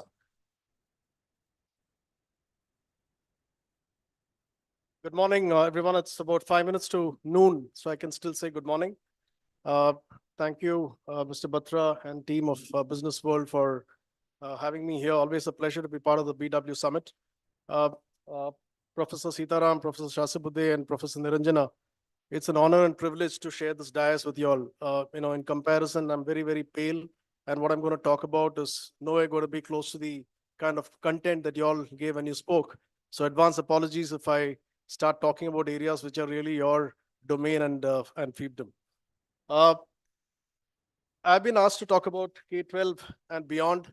Honestly, I'd like to break it up into two parts, K-12 and beyond. I'm not going to talk about the beyond. I'm going to try and focus on K-12. And the caveat which I want to give everyone is that whatever I'm going to talk about now is really going to be I'm just going to try and break it up into three parts. One is what we were in K-12 education, what we are today, and what, in my eyes, we should be as we go forward. So a lot of things that I'm going to be saying, I think is going to be known to some or all of you. So if you hear words, familiar words which keep coming out, sorry about that, but I think we are all going to be aligned to what really has been happening around in the system. If you really look at the Indian education landscape, I think it's pretty simple. The data is overwhelming. 1.5 million schools, nearly 1.2 million of them are government, nearly about 1.5 million preschools, of which nearly 1.4 million are Anganwadis and Balwadis, 300 million children going to school who are under 16 years of age. 300 million, that's nearly 25% of our population.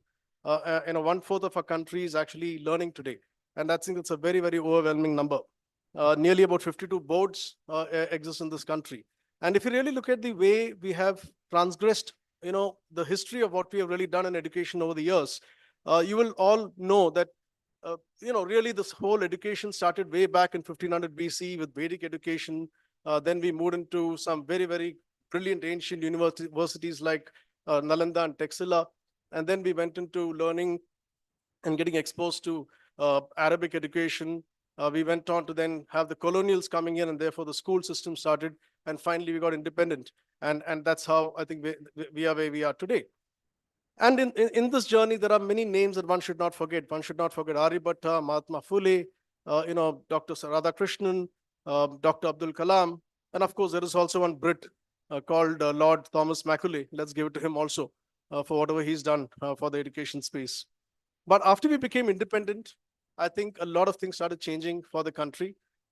If you really look at the three education policies that came out in this country over the last many, many years, the first one was basis the Kothari Commission that came out in 1968. And the Kothari Commission, the key highlight line or the tagline was they want to try and change the destiny of India from the classrooms.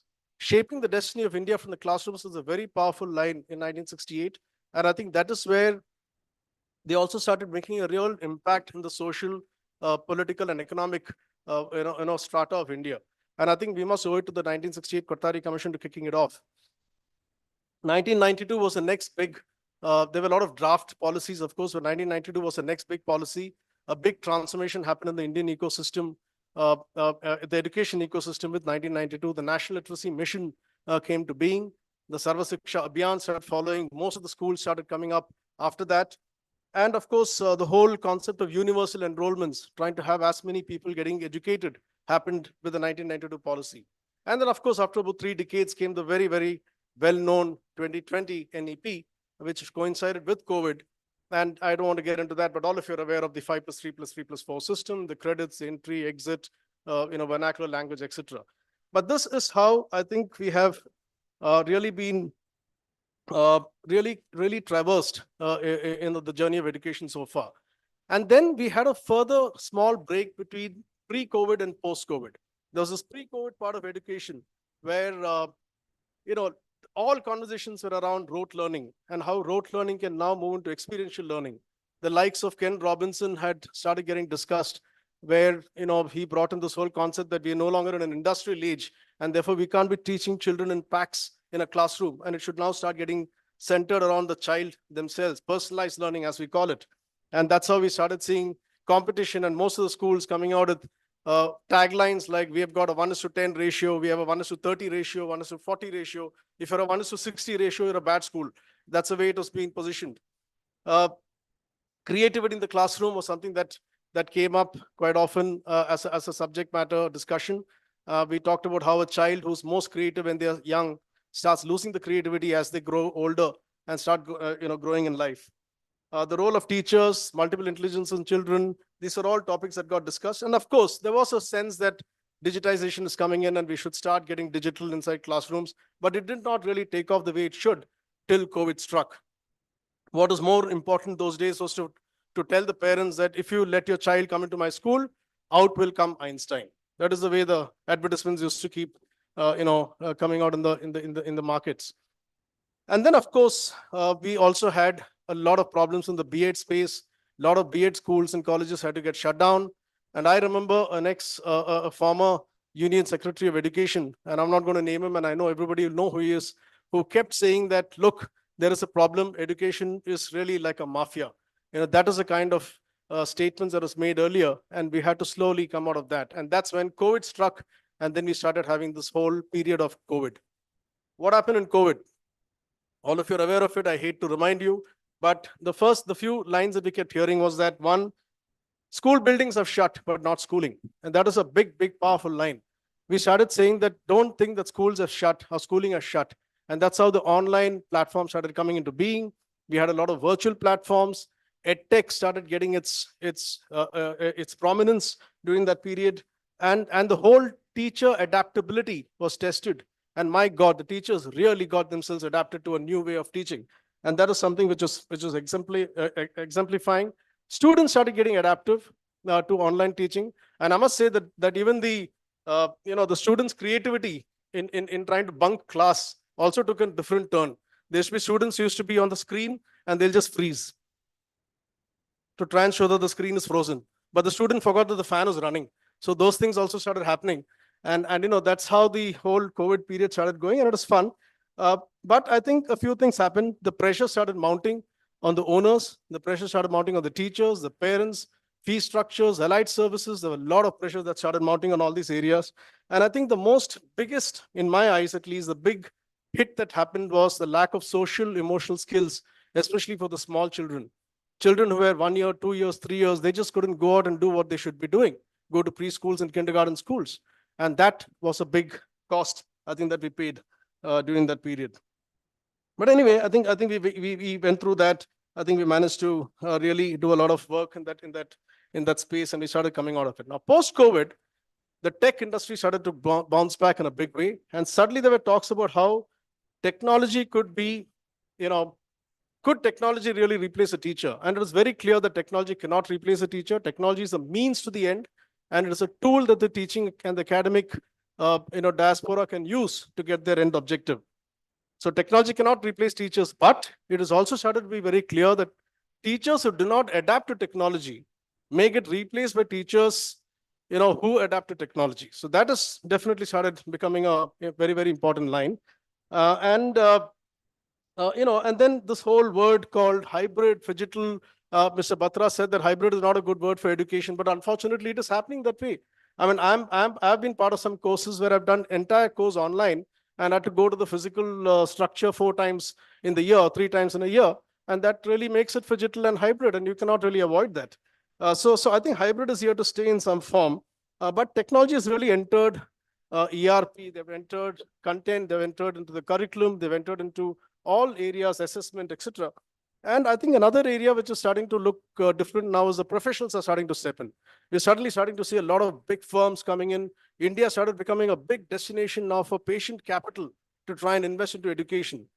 Business deal seems to be getting done. Corporatization of education has started to happen.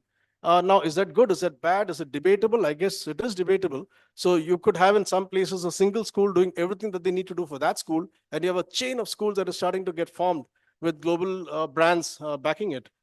So this is what's been really happening. And I think,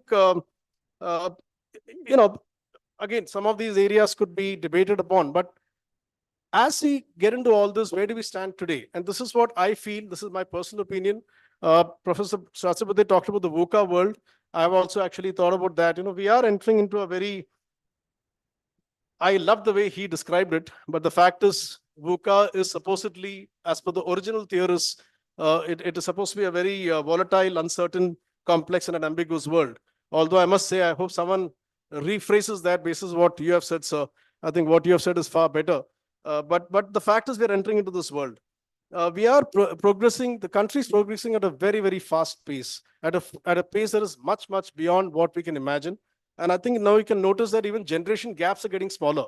Earlier, the generation gaps used to be nearly 10 years. Today, a brother who's about 2-3 years younger than his older brother is already in a different generation. That's a speed at which we're going. So, but while that is coming smaller, the gap between the urban and the rural student base is starting to get wider. I think the digital divide is starting to get wider, and unfortunately or fortunately, the people in the rural space are also able to access and get exposed to to this wide world through social media, which an urban child is able to access. And if we don't try and give them the same opportunities and bring them together, we have a situation which I think we need to be aware of. Uh, so I think and the other areas, the whole the jobs, they seem to be going redundant. We seem to be having a lot of changes happening in the upskilling and reskilling space. A child today is able to get comfortable with the digital world when he's 3 years or she's 3 years, I guess even 1 year. At the same time, I think we're also going through a space where there is cyberbullying, where there is a lot of virtual friends which is happening.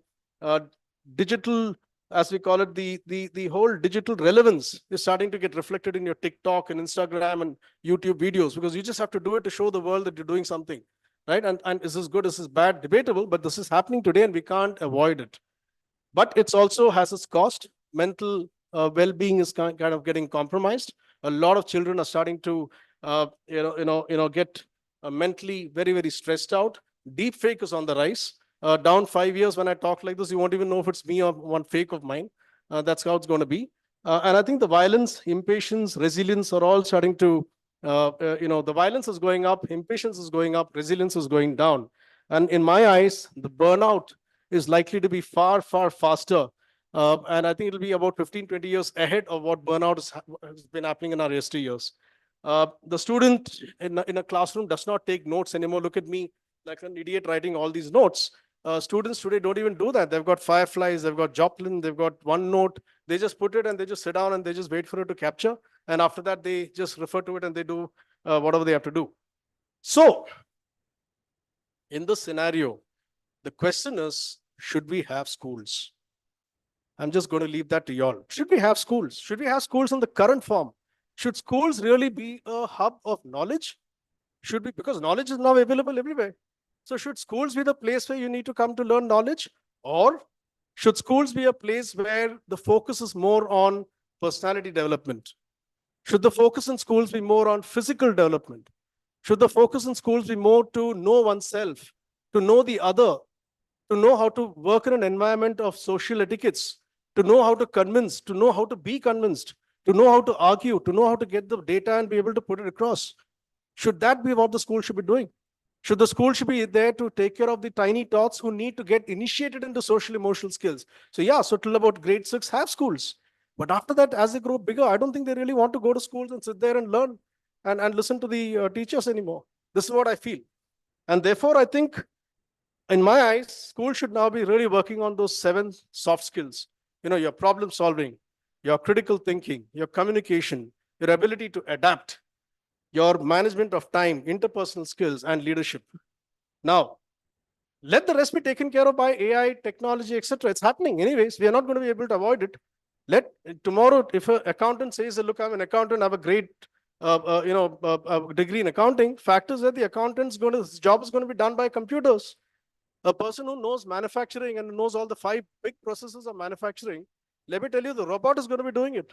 He has to know how to manage the robot. And that is the upskilling and the entire change that is really happening in my eyes.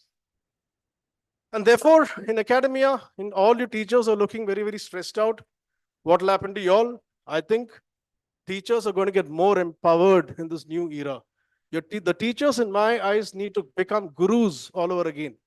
And gurus are really not sage on the stage. They're more the guide on the side. Their job is to dispel darkness. Their job is to not give answers. Their job is to ask questions. The job is to keep telling the children that, challenge the children to be ready for more as they go on to the big wide world. So I think, in my eyes, the school should be really a hub of intellectual interaction between children and teachers. And the whole way of learning, I think, should go. And the bigger emphasis should be more on areas like the soft skills that I just mentioned. And let's face it, we have entered into an era of plentifulness. I mean, gone are the days where we say that, Indian people are hungry, they don't have roti, they don't have kapda, they don't have makan. It's all changing. Now, in fact, the people are being asked, do you have Jan, Aadhaar, and mobile?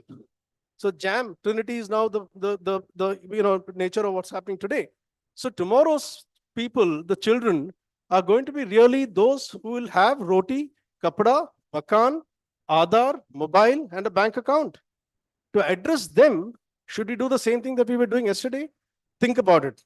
Every day, we have about an average birth rate of about 65,000 new births happening and an average death of about 27,000, which means net, before the end of today, before this conference is over, we'll have 40,000 new human births in this country. And 20 years later, they're going to be looking at all of us, whoever is alive. We'll all be in our 70s and 60s and 70s, at least I will be. They're going to look at us and say, hey, have you done whatever you had to do 20 years back to take care of me for today? Think about it. I think that's what we need to be looking at, and we might need a big disruption in education. Thank you so much. Should be requested to stay back on stage for a minute, please. And I would take this opportunity in inviting Mr. Sudhakar Rao, Director Branding, ICFI Group, to please join us. And also, could we have Professor S.R. Niranjana back on stage while we take this opportunity to felicitate the gentleman right here. Could we have a huge applause for the speaker?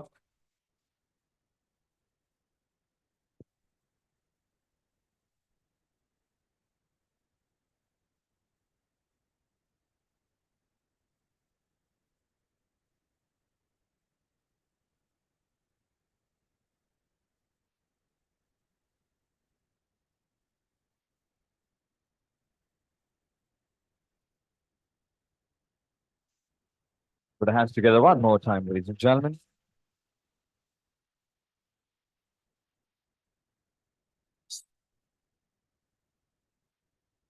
And also to our speaker, Mr. Vinay Shmenet.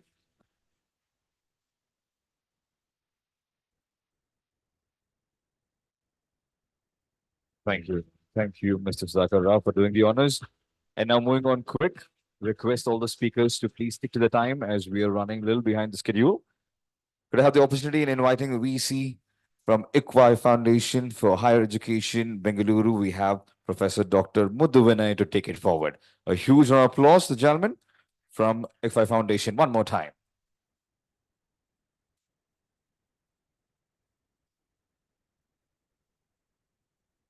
Namaste to all.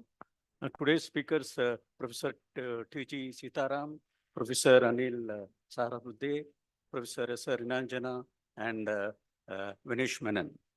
Now, being a last speaker, I have less time to speak as per the organizers also. Now, it's a privilege and honor to be present at this significant event, and its compliment and appreciation to business world for conducting this great event. And a remarkable occasion where we start a new era journey as next generation education. Again, when I talk about our next generation education, I also link with our Viksit Bharat 2047. Because last week only, we, the ICFI, have organized one of the biggest event with all the vice chancellors. Now we should take this opportunity to reflect on the transformative power of education.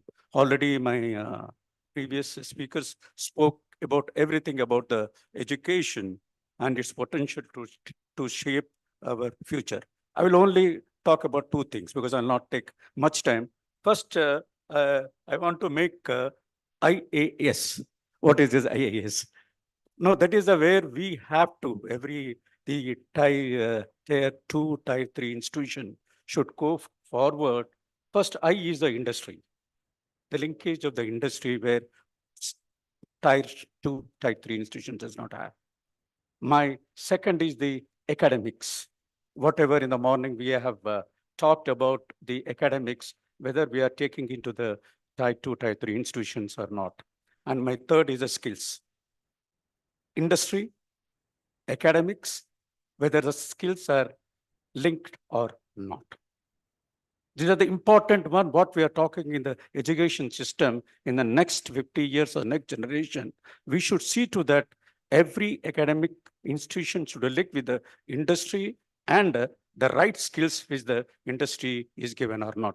When you have these three, then you have the knowledge is the basis of the action. Knowledge is the basis of the action. Action is the basis of achievement, and achievement is the basis of the fulfillment. You have a knowledge, you have an action, and you have an achievement, then only you are fulfilled. And with this, again, I thank BW, Business World, who had given the opportunity to me to be with you today. Thank you. Thank you, sir. A round of applause, probably the biggest one, for sticking to the time as well. In fact, in less than the time given to him. Sorry for that. And now I'd request Ms. Meha Mathur to please join us to felicitate the gentleman right here. Meha Mathur, Senior Associate Editor from BW Education. Do we have Meha Ma'am in the house? All right. Anybody from BW team? Looks like everybody's checking if the other arrangements for the food is being done or not. That's why they've stepped out. Otherwise, don't get them wrong. All right. Sorry, sir. If you could just take the place, but with a round of applause. Once we have the BW team right here, we will continue with that. Now, moving forward, we have the panel discussion, probably the much awaited session of the day. If I could request the team to arrange, and we're going to have the panel discussion kickstart in just a bit. And it's going to be about advancing higher education curriculum to careers. And a fantastic panelists in the house.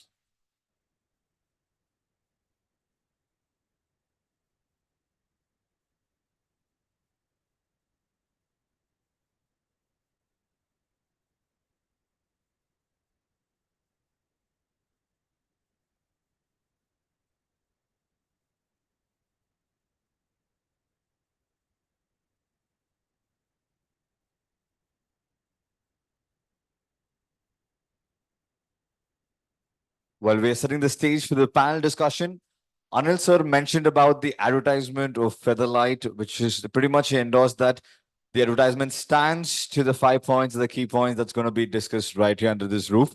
And there was a huge applause from one particular table when he spoke about that Featherlight advertisement being in line with the concepts and the topics. So there was one table, I'm sure it is from our partner Featherlight. And they're here, and it's a great honor to have you as our partners for this summit. And they're going to be giving away something really cool, a surprise gift, and which we're going to decide through a lucky draw, which will happen immediately after this panel discussion.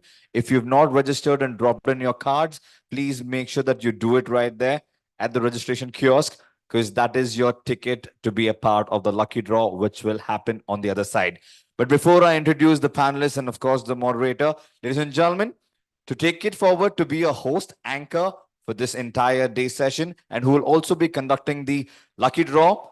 Missed to introduce him in the beginning. I want everyone to put your hands together for one of the coolest RJs, one of the coolest anchor, one of the most handsome anchors in India, and a corporate trainer. We have with us RJ AMAR. Everybody put your hands together for RJ Amar. Hi, that's me. I forgot to introduce myself in the beginning, but this is Amar here. Absolute pleasure and privilege to be a host and host. And now, with this, the panel discussion. And what an amazing set of panelists we have. And I think everybody's looking forward to this particular session. First up, an absolute pleasure to invite Director of IIMB, Professor Rushikesha T. Krishnan. A huge round of applause, everybody.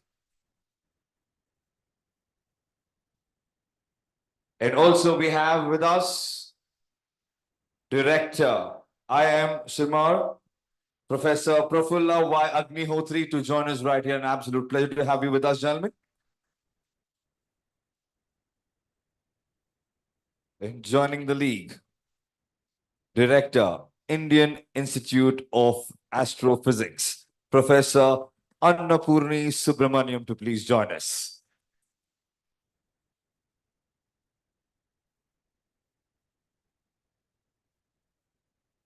And also continue applauding as I take this opportunity in inviting Director from TAPI Management Institute, Manipal, Dr. Rajiv Kumra. Next up, Director Jagdish Sheth, School of Management, Dr. Atish Chattopadhyay, to please join us on stage.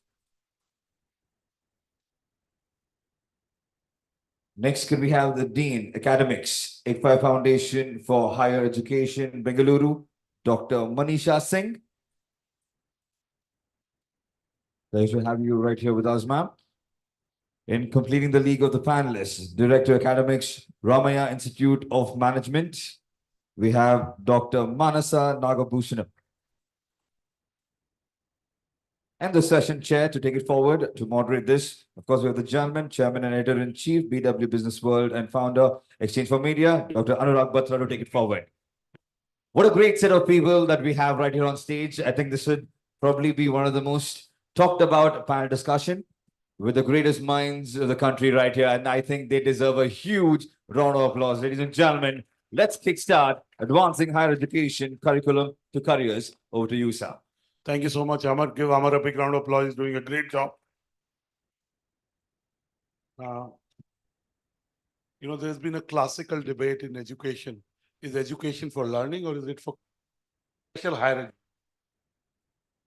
education? I have grown-up kids. They're, we look at their fees. My daughter's in the US, and there is an ROI to say that we will only focus on learning and not to focus on ROI. It may look good for an academic discussion, but at the back of every parent's mind, student's mind, and I would say even the institution's mind is ROI. If you transcend that debate, both learnings are important and careers are important, which is placements. Today's topic of discussion at the BW NexGen Edu Summit is advancing higher.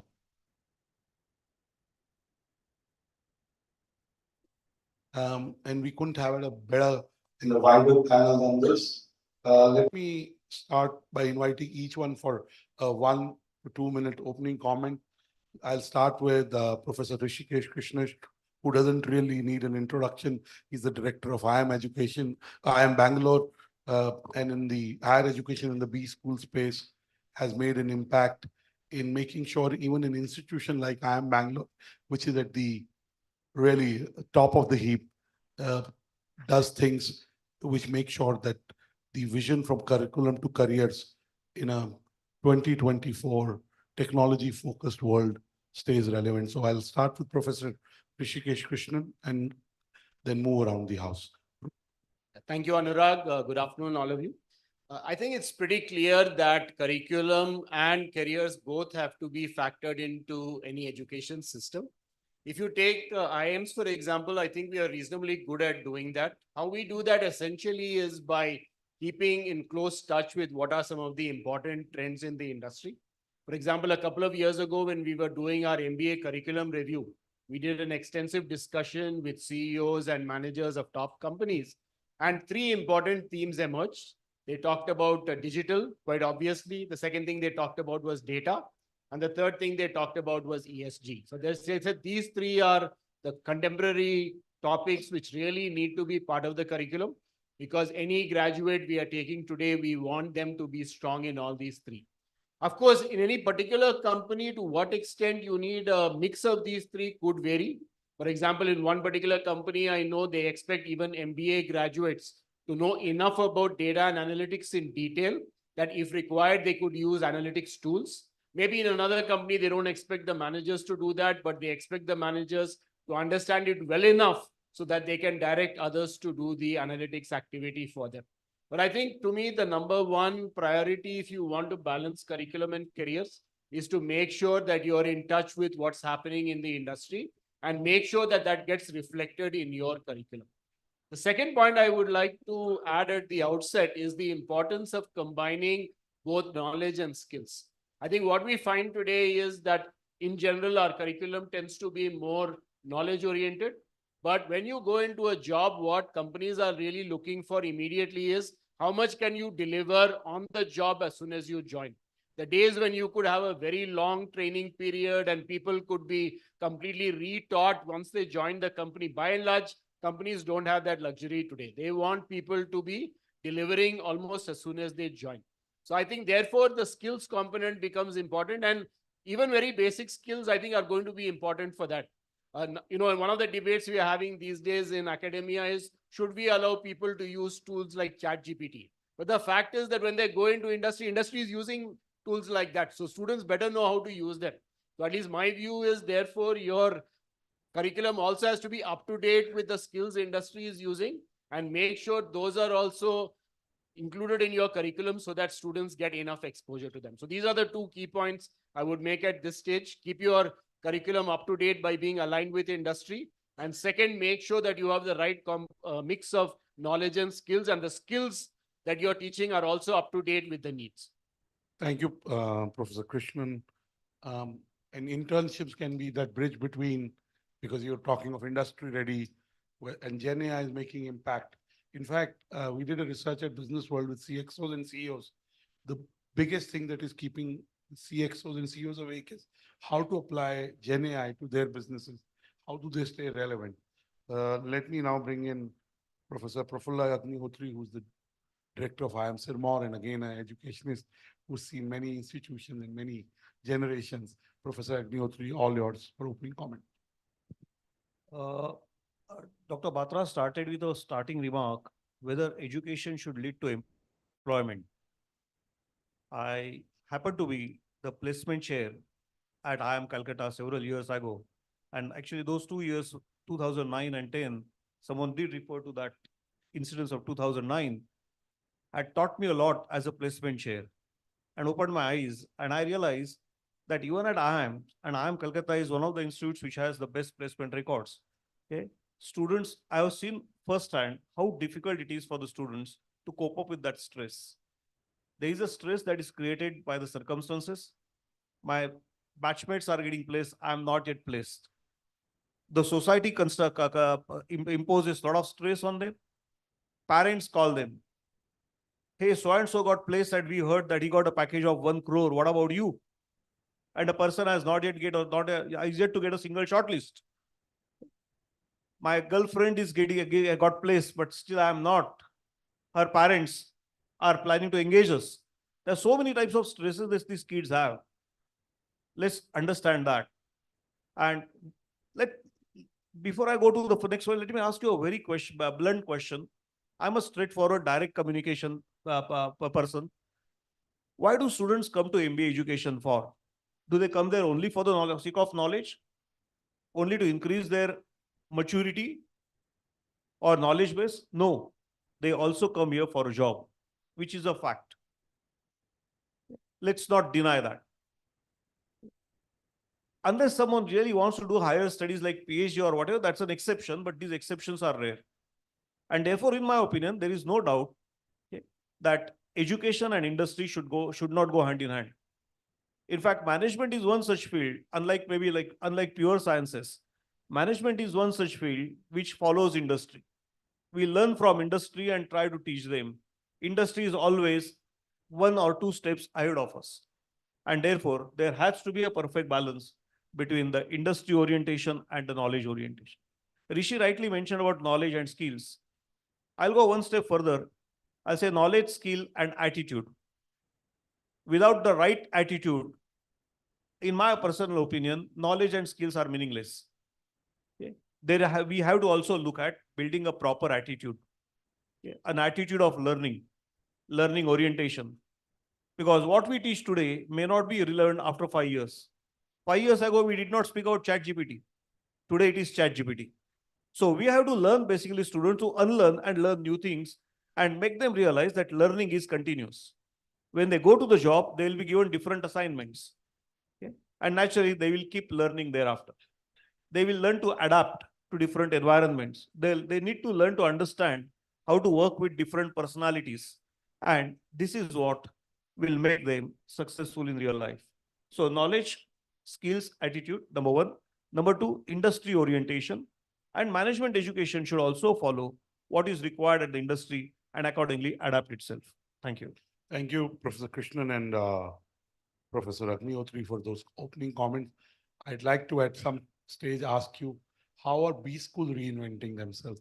How are the leaders of B schools, the professors are reinventing themselves? Because unless until you are familiar, I mean, we can keep talking about ChatGPT, unless until you use 6, 7 tools, 10 tools, you see the power, you will then be able to. So what are you doing? And in general, what are the B schools doing to retool the faculty is something so that the curriculum leads to careers, But now let me bring in Professor Annapurni Subramaniamji. She's the director of the Indian Institute of Astrophysics.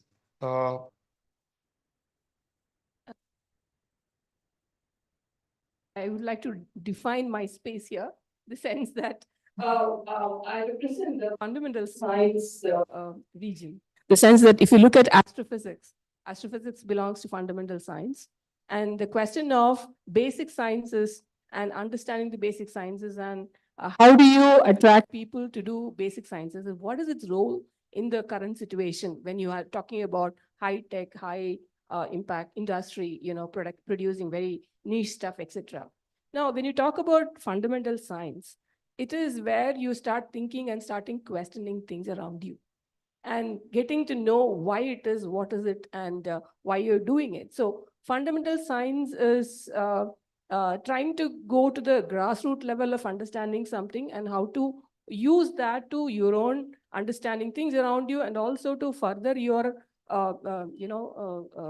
let's say, things about things you don't know, like unknowns. How do you approach unknowns completely? If you look at astrophysics, it's like a plot of unknown versus unknown. So you really don't know what you're going to do. So how do you do it? How do you want to look at, how do you capture the photon from the farthest object in the universe?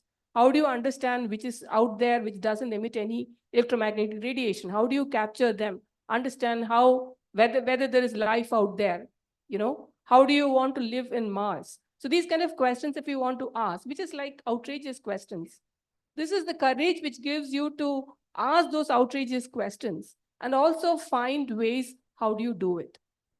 So science gives you courage to ask these questions and also tells you to find ways to address them. Now, why do you want to do this? Because if you look at in this particular room itself, there is technology which is able to do these things now because people have thought about these crazy things few decades ago. This gives you two things. One, it is not like an overnight solution you will get out of it. But if you don't sow the seed today, you will not let the plant grow and grow into a tree and give you fruits in few decades. So if you don't do it today, you will not get the trees. And if you also know that if you want to have 100 trees tomorrow, you cannot plant 100 plus saplings today. You cannot put 100 seeds today because not everything will grow into a sapling. Not every sapling will grow into a tree. We had this, the thing of can every sapling go into a tree and you tracking it, right? So that conversation was there in the morning. So you cannot do that. You have to sow many seeds. And when you come to aptitude, not everybody has the aptitude to do business. Not everybody has the aptitude to do art. Not everybody has the aptitude to do deep research. So it is the question of the education has the responsibility of identifying what that person's passion is about. We are talking about productivity. We are talking about effective delivery, etc. If you put the wrong person on the wrong platform, it's not going to deliver. The person has to understand where it is and then do it. So when you talk about astrophysics in the country today, the astrophysics has progressed so much that India is seen as a global partner. There are many projects where India is partnering.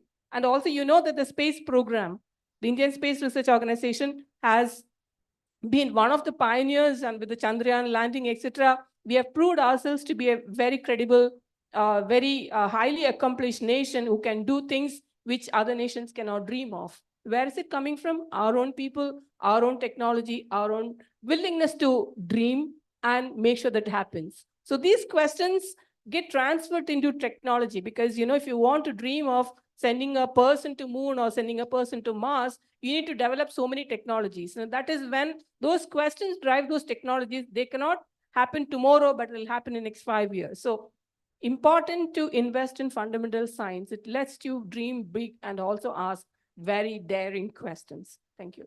Thank you. I totally agree. Education's purpose is to be able to create minds that discover things that haven't been discovered. It is not just about grades or jobs, which is also in today's world to say it is only. And I think Indian parents and Indian culture is also of a certain kind that we start focusing on, I mean, while we focus on learning on the outcomes a lot more. And, so you said the right thing that education also has to be a study. We know what we know what we don't know, but we don't know what we don't know. So there are areas which are pushing the boundaries and figuring out what we don't know about what we don't know. So really every branch of education on every stream of knowledge has a role to play in development of society.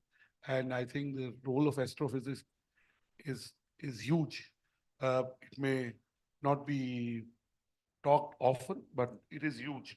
Of course, we have people like Stephen Hawking, who really made it. He became, so to say, the visible face of this domain. But really, I think it's an area where people go by choice, and it's a deep and intense area.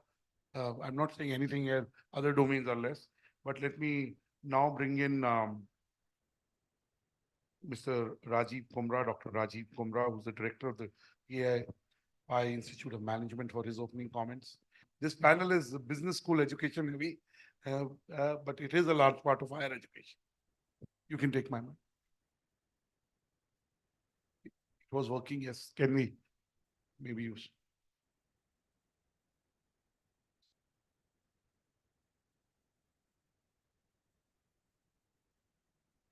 Yeah, first of all, Anurag, thanks to you and to Business World for inviting us and putting up such a great panel and a thought process. So my take is very clear on this.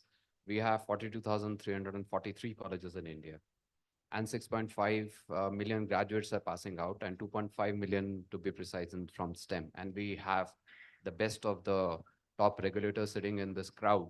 They're doing an excellent job. But having said this, before coming here, I read the reports of McKinsey, PwC 2023. And unfortunately, what the report is, 55% of our graduates are unemployable, and 52% are applying for AI, but they are not job ready.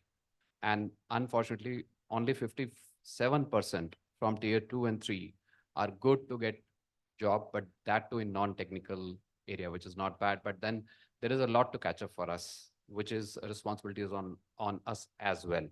So where is the gap? I mean, if I agree with my co-panelist from IIM directors, I was also had a opportunity of working for IIM Lucknow for quite long, and I was the 3 years also executive MBA placement chair. As I agreed with what he said, there was a company called as Deloitte. They come for a campus recruitment, and they wanted to pick up some X number. When they had picked up X minus number, I met them and I said, what is the reason why you're not picking up? You said X.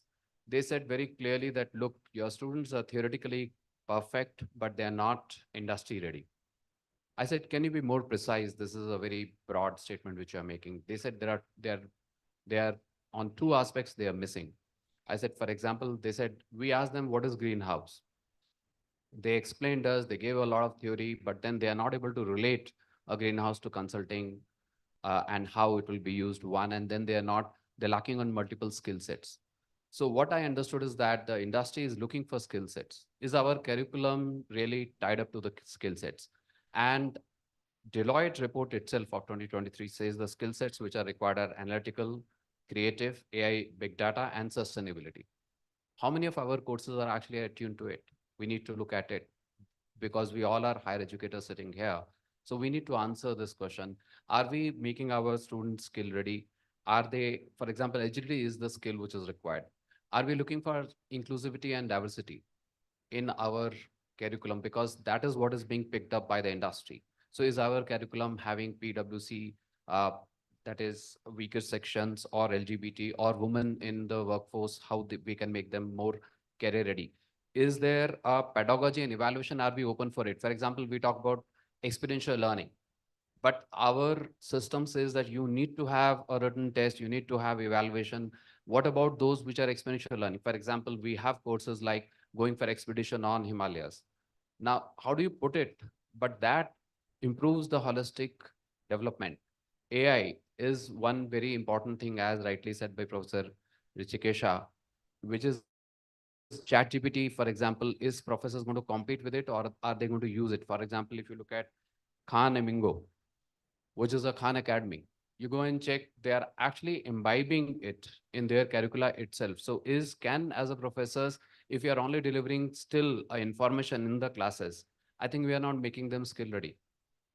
Are we going to use that to, for example, design the quizzes or design the course curriculum or make a learning as a, so can we make AI as a part of our course and use it? Just not cybersecurity, cryptos, we are talking about that. I'm saying ChatGPT as a part of all the courses. So how are we moving along with the industry pace? The most important part is the bureaucracy, which is happening in some of the schools, wherein, for example, how fast can we change the curriculum? Is it having too much of layers which is required? Specifically, IIMs, IITs, and business schools in private have that flexibility to change the curricula faster. But what about universities? What about state universities? How much time does it take to change? Do we have a flexibility of inviting 20%, let's say, guest speakers from industry? Do we have a scope to have a industry-led courses to be imbibed in the courses? I think that is where is the way forward. Thank you. Thank you so much for your comments, Dr. Kumra. I can only say, I was preparing for the session yesterday and I was trying to see what is IIM in Bangalore doing. For example, one of the points about, equity and access and at IIM Bangalore, a couple of months back, there is a visually special person who did his PhD in now the faculty at IIM both here. It may have started with PhD education, but I'm sure it percolate down. In terms of industry ready, IIM Bangalore did a tie with a financial services institute to be able to bring courses which have some resonance. And this is IIM Bangalore, which is really top of the heap. So Indian institutions across the board are trying to be able to balance both curricula and careers, learning. But at this point, let me bring in Dr. Ish Chattopadhyay for his opening comments. Thanks, Anurag. I will touch upon few points based on my experience of varied kind of institutions. So one end was SPJMR, then IMT, MICA, IBS, and now JAXOM. So it caters to different spectrums. So first is about your whole issue of ROI. I think we as a society need to look at education differently because ROI on education is infinite. And one of the important things that happens, the hype that happens on the starting job is particularly in business schools. And that creates some kind of aberration in the society. Just to give you an example, in 2022, many of the top schools declared their, the starting salary of their outgoing batch, and which remained as high as it is usual. I was wondering because my son was actually in All India Institute of Medical Sciences fighting COVID. Okay, they were working at some 80,000 rupees after their MBBS, and then when they were in the front line, health workers.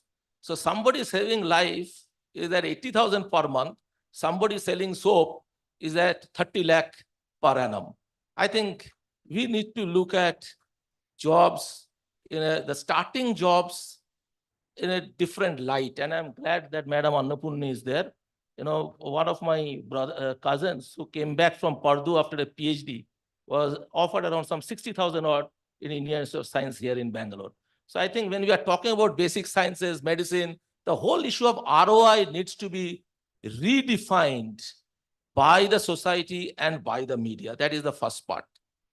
Okay, and that's something we as educators need to look at. And I think the MBA education is overhyped and it is going to have a course correction. Thanks that the government is insisting on number of, the intake going up in the IIMs and the number of IIMs going up. The second is about the curriculum. Curriculum, at least in the B schools, have always been about what is required in the long run and what is required in the short run. So the first year of the curriculum is essentially is about knowledge and attitude, whereas the second year of the curriculum is essentially about what will make the graduate successful in the first job. So there is a balance in the curriculum between long run and short run. I think the important part in the first year is learning to learn, whereas the important part in the second year is to learning to succeed with the skill sets that are required in the very first job. The third part is regarding how we are looking at the curriculum, particularly we at Jackson, because it's a different institution as compared to the top institutions like IIMs. And we shifted our focus from functions to roles. Now, what we looked at is what is required to function as a site merchandiser, to function as a territory manager like that. So we developed career tracks, which are part of the major or the specialization. So a sales and service career track will essentially prepare for a sales management role or a territory management role or a key account manager role, rather than looking at, developing a consultant or something like that.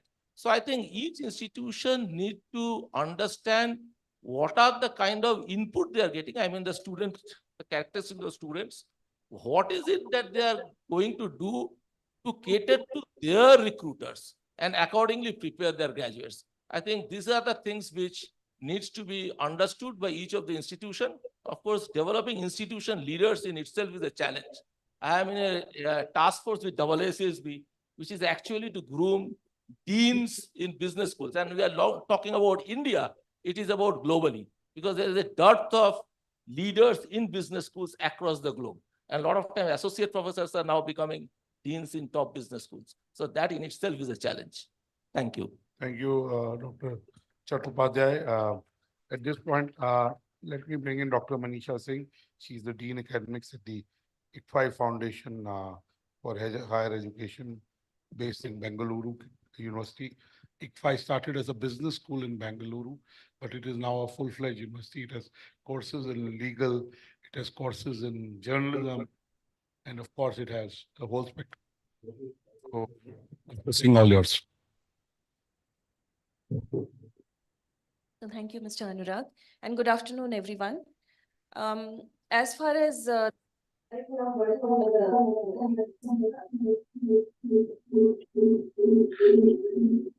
think that is okay.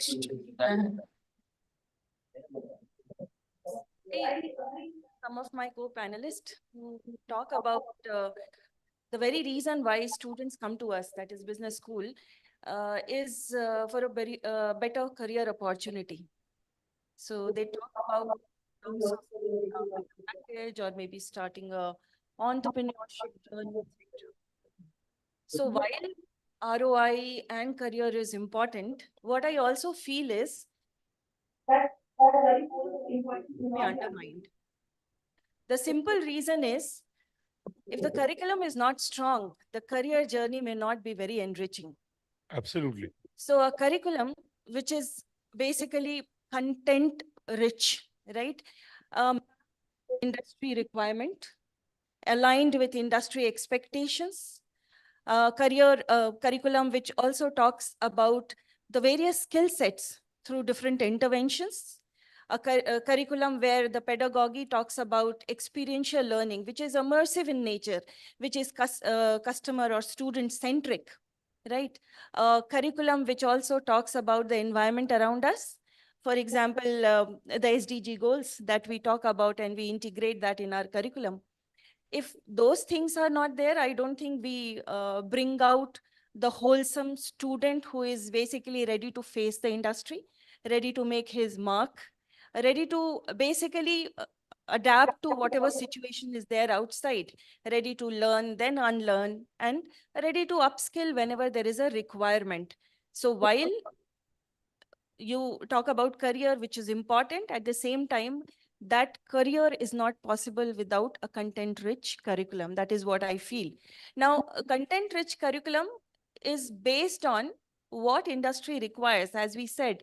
And therefore, yes, we have integrated AI or ML or blockchain or data analytics in our curriculum. But at the same time, we also have to look at how deeply the integration is. A small example, maybe Excel for so many years have been there, and the industry has been saying that we need people to work on Excel, right? But it was not successful till the time the curriculum integrated it domain-wise. So it is one point to understand Excel. It is one point to integrate in each domain, that is domain is used or taught using that Excel. So similarly, whatever we are talking about here, whether it is AI or data analytics, until it is not integrated with the curriculum, that is how that domain works with the help of these AI tools or data analytic tools, I don't think immersion is complete or integration is complete. In fact, the assessment attribution by NAC also has changed from input-based to output-based assessment. So basically a curriculum that gives you a student where it gives you a complete holistic personality of the student.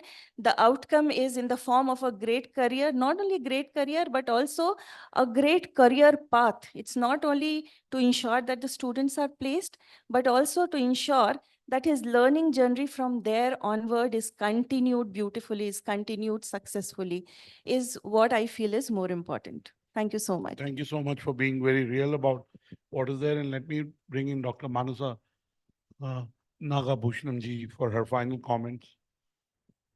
Good afternoon. Thank you, Anurag, for giving this opportunity. So if you look at when the first question when you posed regarding careers, curriculum and careers, so it is not only about the industry that we are talking about, so it is both occupation as well as non-occupation. So students get into various fields, and today society offers a large spectrum of opportunities. Maybe it may be in the voluntary organizations, voluntary sector, it may be in the government as well as in the industry.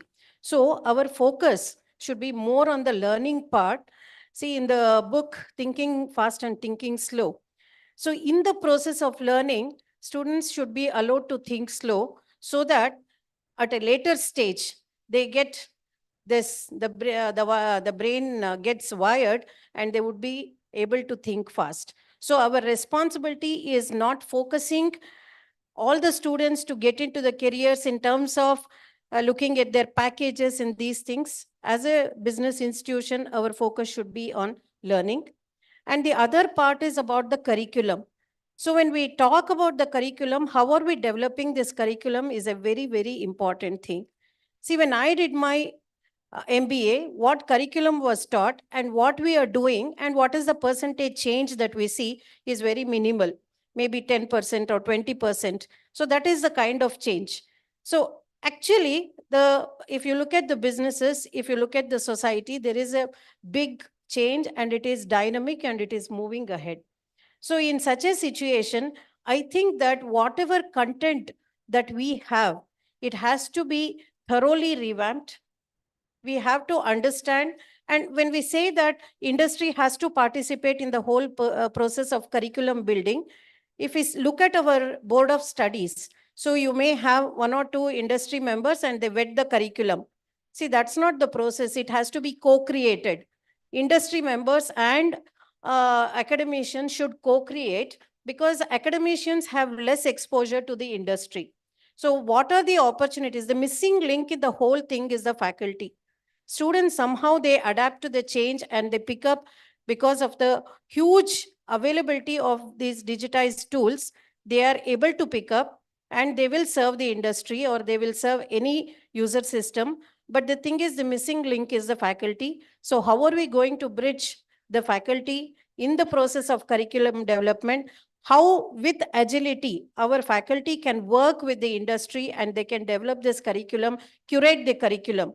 See, hardly institutions give 3 days or 4 days for curriculum development, but curriculum development is a larger piece. It requires curation. It requires a bigger understanding to serve better the industry. I think that we have to extend this. So a lot of thinking has to get into this process, and we are just using it as a industry is used as a pickle in the whole food. So instead of that, it has to be with the system. So we need stakeholders, all stakeholders participating in the institutions. And if institutions can create such kind of a agile ecosystem within the institution, then it is possible for us to co-create many things. Other than if we are not doing that, we work in silos. So this is my Thank you so much. You know, I'd like to just summarize by saying that I think in my view, as both as a student, went to a business school, then worked and then became an entrepreneur, and with all humility, where I sit, I do have a understanding of what's happening. I would still say learning is more important than careers. If you're the right learning, uh, careers will follow. If you have the right faculty, the careers will follow. And I like to say this while I'm all for industry interaction, I think the core of a education institution is I don't want to use the word theoretical training, but subject matter expertise oriented training is very key, because in internship and in the way top tier schools work, I mean, you take Ivy League schools, they were 8 Ivy League institutions traditionally because the red buildings were covered in Ivy. But what defines them is the fact is they've kept pace. Uh, you can take the Wharton. It was the first to create a corpus for investing in startups at the campus first. Everybody else followed. And, so I think it's not either or, it's and. The answer is and. But I would say from where you left, 80% learning, 20% industry. 80% faculty, 20%. You can make it 70. But I still feel that the learning on the campus is really, and my daughter is in a decent university in the US. I took her to, she got through into, one in Juhu in Bombay, Narsimonji. And she went there and said, she asked me, Papa, where is the university? This is a building. I said to her, Bira, in places like Mumbai, New York, you have vertical universities, right? And she's now in a university in North Carolina called Wake Forest, which is in the 191st year. And it is the kind of immersive learning she's happening. Career, God willing. But I think the reasons some of the Indian universities do so well is because the quality of faculty, the quality of course material, the quality of teaching, and then if you top it up with industry interactions, more internship, like what Professor Krishnan is doing at IIM Bangalore, then you really bring out something that is special. I want to ask everyone a closing comment, and I'll start from there. But Dr. Krishnan, what has changed? What still needs to be done in terms of improving the curriculum and improving careers? What needs to happen which has not happened? You talked about what has happened. Bach kya gaya hai? What needs to happen? I think the core really is more of also making our research a little more aligned with the challenges with both the country and the industry is facing. Because just remember, another important part of the time that faculty is spending is on research. So there needs to be finally a kind of circular alignment between all of these. I think when they start reinforcing each other, then you will be in much better shape, because then all these dichotomies you're talking about, career versus education, all these things will, I think, come down if there's much better alignment in the whole system. And Professor Krishnan, anyone, Dr. Chattopadhyay, Dr. Kumra.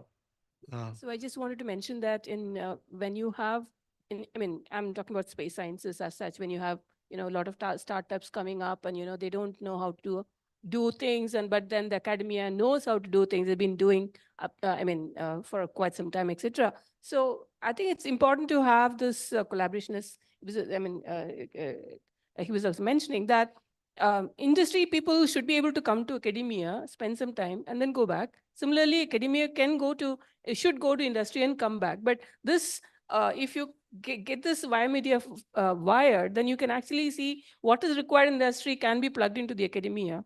The academia can actually go back and see, okay, I'm actually been doing it. So this should be this link should be made more clear. And many institutions may not actually see the benefit, but it should be wired into the system so that it can happen. Then let me put a warm and get everyone in the US, in certain B schools, I won't take their names. All the professors, people who offer courses,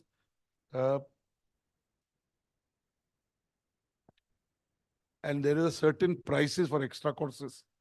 And if there are in a class 60 students are being taken, if you need to do more credits and you got to pay more for a certain professor.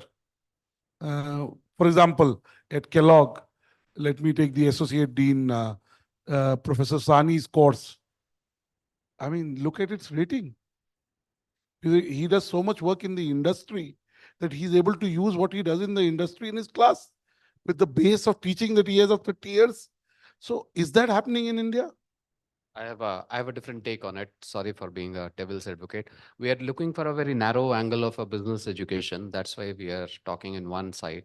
If you look at basic sciences or for that medical, I think education is leading way ahead of industry. In fact, industry is coming with their problems and education is solving it. So Beautiful. they're much steps ahead of it.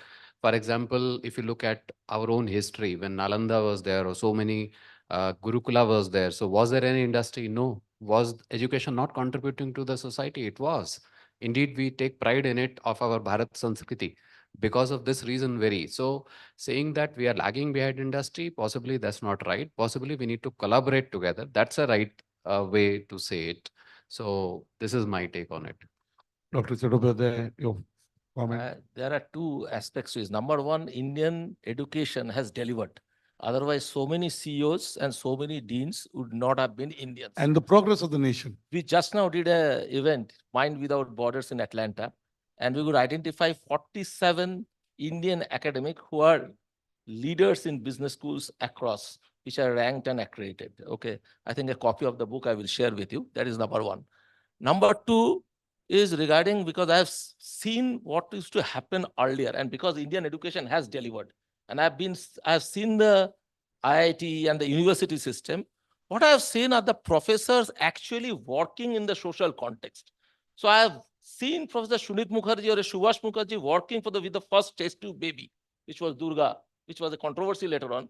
Or I have seen a gobar gas being produced, or a, what I call the prawn cultivation being activated in the East Calcutta wetlands. And the professors were deeply involved. And that's how, because I was, my father was a professor, I could go and visit and see that. I don't see that happening that way today, at least in B schools. And probably we need to rethink whether we need to ape the Western model of tenure track, FT50 publication, whether that would make an impact or an impact on the viewers of Sambalpur. I think that's the question that I would like to pose to the panel. Professor Agnihotri, again, you were at IIMCAL and you talked about how much you learned in your tenure as the head of placements, because interaction with the industry went. What has changed in 14 years or 15 years, and what has not changed? There are enough mics here, yes.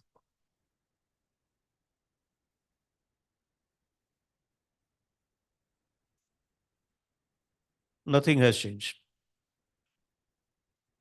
It's like my hair 10 years back now. The stress remains the same on the students. As long as we are going to give excessive importance, or I'll not say excessive importance to placements, the stress is going to remain on the students. Let's try to understand it from their point of view. Okay.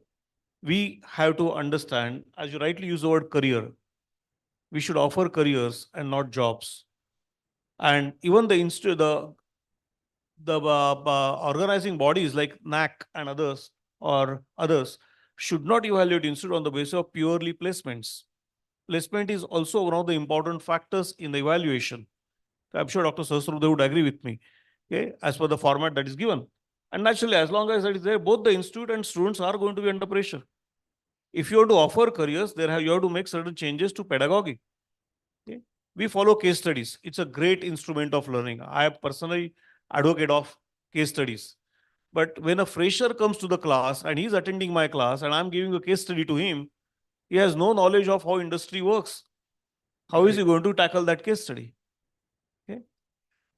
We follow it from the US, fine. But in the US, students who do MBA, they come with lots of experience. Minimum 7 to 8 years of industry experience. More than 6. Yeah. And so they know what they are talking about. Just the other day in one of my classes, students said, increase advertising outlay by 5%. And the question for that came to my mind is, who will bring that extra revenue? What will be its impact on your bottom line? The cost. And the average advertising spend is 8%. So if you increase by 5%, like you're increasing it by 60%. We have to see the pedagogy also from the target audience's point of view. Okay? Faculty members. How many faculty members have a stint of working in the industry and preferably at a managerial level? Many of them just complete their MBA or PhD and come straight to academics without working in the industry. And how can you give industry orientation through these faculty members to the students? So there are so many other things also that we must consider if you want to make it career oriented. It's just not just one single thing. Okay? Jobs are important for the students. They come for the placement, they come for the education, they have to repay their loans. They are important. How much importance should we give to them? Okay? Should it be in career? As one of the studies shows, those who take campus placement and work, 80% of them quit the job in the first year and go somewhere else. What does that mean? So there are so many angles to it. It's not just one. There are always, and there are two sides to the same discussion. If you listen to the student will give their own side. Industry has its own side, as Professor Kumra rightly mentioned. Some of the students are just not job ready. If they are not job ready, whose responsibility it is? Only the institute, the industry, student, or all the three? Thank you so much. Dr. Nagabhushanam, you wanted to say something? Yeah. Dr. Batra, would you mind if I just leave? Because Yes, I'm I just told that there is a you huge don't traffic get in on the a city. plane. He has a flight to Chandigarh and to And Sharma. it would take 1.5 hours. And I'm anyway wrapping. Thank you after so Dr. much for your Singh's talk. invitation. And Thank please, my apologies for leaving this early. Okay, thank you so much. Thank you for making the effort to come all the way. Thank you. Please give Dr. Agnihotri a big round of applause. So there needs to be a change from the content-oriented stuff to contextual. Context has to be brought in. See, India has emerged and thousands of case studies, and you see many success stories, unicorns, and they are not being brought to the classes. So we still use Western case studies and Western cases in the classrooms. So a lot of things have happened. And I think that management thought, especially the whatever literature that we have developed, so there's a big change that needs to be happen in the management literature. Agility has to be brought in. Only that startup culture can give you a lot of insights rather than looking at the larger organizations and still teaching the same old concepts in the classes. So these changes have to be brought about. Contextual understanding and working in the context. So only that can bring, that is the experiential learning, and that can bring some change. Final comment from Dr. Singh, and I'll wrap the panel. Yeah, I would add to what Sir said. It is not only about the CTC and other things, or let us start from the beginning. We talk about, or we give more emphasis on marks from the beginning. So it's not only that this student or this institute got the higher CTC, we also have undue emphasis on getting more marks or 98. And media amplifies that. And media amplifies. This student got this much, this campus. So that unnecessary stress actually starts building from the very beginning. So as Sir was mentioning, that why not go for an open book? Why not, instead of checking their memory, why not start inculcating the habit of that critical thinking from the very beginning? Right? Open projects, open book examination, right from the beginning might basically take some bit of stress away, in the sense that student will start taking or paying attention to the class more, understanding things more, and basically not worrying about I have to get this much marks. Or basically I have to get this kind of a CTC, which is more than whatever They will worry. others are Say they getting. will not. It's a very competitive world. They will worry, but being able to change the emphasis. So thank you for. Yes. Thank you for. I would like to conclude by saying, from my, now that having worked almost 30 years, in a year I would have worked 30 years after my B school, and no, in 2 years it'll be 30 years. I'm in the 29th year, 28 years I have completed. I can only say the best course, and we had great professors, Dr. Singhvi in marketing, Dr. Anup Singh teaching us OD, Dr. Poonam Sehgal. The softer courses need to be also given a lot more important. Today, I say that the course I did of Dr. Poonam Sehgal on Personal Growth Lab, I think that is the most important course. Rest everything can be learned. So really, I believe the courses which are softer skills need to be more accelerated at B schools. That's my personal, a course on how to work in teams, a course on conflict resolution, a course on discovering yourself, course on happiness, course on communication, especially when we have a mobile phone. We didn't have a mobile phone when I was studying. So I think the three things I'd say to end the panel is, how do we get the industry to understand what is the uniqueness of an institution and collaborate with them? How do we get professors who teach at higher education institutions to do more industry stints? And third is to be able to make the curriculum contextual. If we do this, I'm sure what Professor T.G. Sitaram and what Professor Sayas Buddhe have set out to do through their leadership of the institutions that govern higher education will happen. Please give our panelists a big round of applause. I have to do one more panel before lunch. So I'm just, thank you so much. Thank you. We'll not do handing over a mementos. We'll save time. We'll give it off the stage. Thank you so much. Yes, absolutely. But I think they deserve a huge round of applause, everybody, for the panelists and for the session chair. A huge round of applause.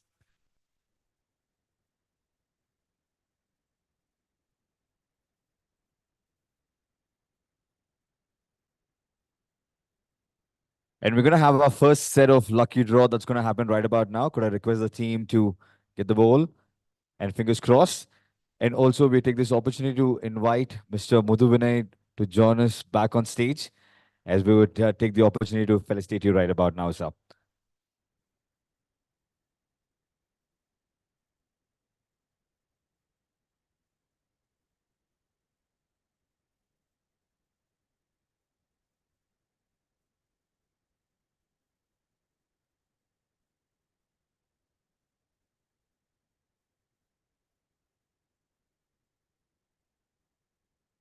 Just going to have the introduction of the second panel in just a bit. Yeah, because really we're running late and I want to make sure people have flights. And I'm sure post-lunch will be absolutely on time. Thank you. We'll make sure all 300 conferences all just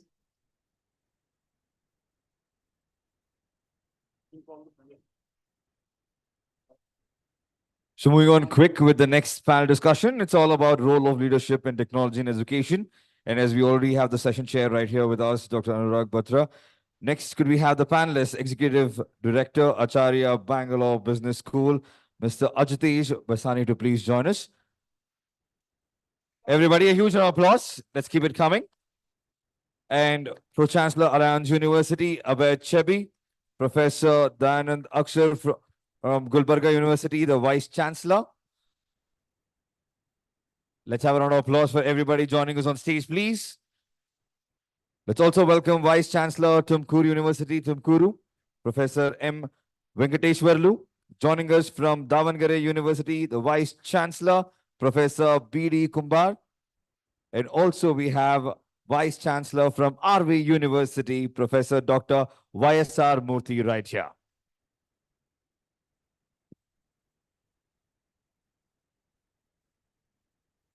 And on the other side, when we come back, we will continue with the lucky draw. But making sure we stick to the time. Handing over to the this channel. is not a panel, this is a manel. It's a male panel called a manel in a, I hope we got Mehaji to our editor to kind of moderate it, but I've had the good pleasure. So you heard it's a great segue from the last debate, last panel discussion to this, because a lot that needs to come here has been covered. So it's a right segue. The role of leadership in technology in education. We talked about how we are reskilling the leaders of B schools, the academicians and the professors at B schools. And, I remember at one of our conferences on B schools, our annual, Professor Sayas Buddhe was there, and we did this discussion that at educational institutions, especially large higher educational institutions, the role of the academic leader and the role of the business leader, if I may use that word, or it was traditionally a registrar, and my parents are both academicians, so I know, should be separated. So first, let me start by asking Mr. Chabi. Mr. Chabi, Chabi or Chabi? How do you? Chabi. Chabi. They call me Chabi, but you're Chabi. But you heard the last panel, and this session is about the role of leadership in technology. What are your opening comments? Well, I think the last panel was pretty mind-opening because there are a lot of points discussed and debated about how education in terms of the curriculum that we take our students through and the final output of it, be it being an entrepreneur or taking up a job or probably higher studies, has to be linked.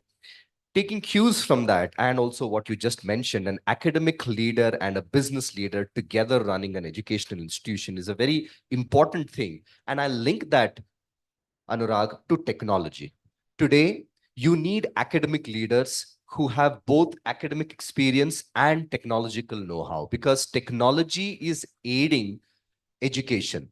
Today, educational institutions, be it a college or a university, are having technology-enabled learning heads. These directors are trying to find out how a teacher in the class can be aided with the help of technology, how a student in the class can be aided with the help of technology to do what? To teach better, to improve the pedagogy, to learn better, to have more receptiveness, and to find that graduate attribute that the student wants. So a leader should have an eye on the kind of products that are being generated. That's essentially the students, but also have an eye on the technological aspects where it can transform students. Today, technology can help students, and I'll take only one example: personalized learning. I have seen products, and let's talk about one technological product that is, let's say, a learning management system. It can ensure that a student, no matter where he is on his understanding, can slowly, bit by bit, when I say that, pockets of learning, these are micro content, snackable content on concepts, theories, ensure that he covers the chapter in X amount of time, not just in the classroom, but outside, and be at par with the best student in class. This was something that was hard to come by. Well, the IIMs and the IITs take the best products and they get great placements and great stories, and media glorifies that.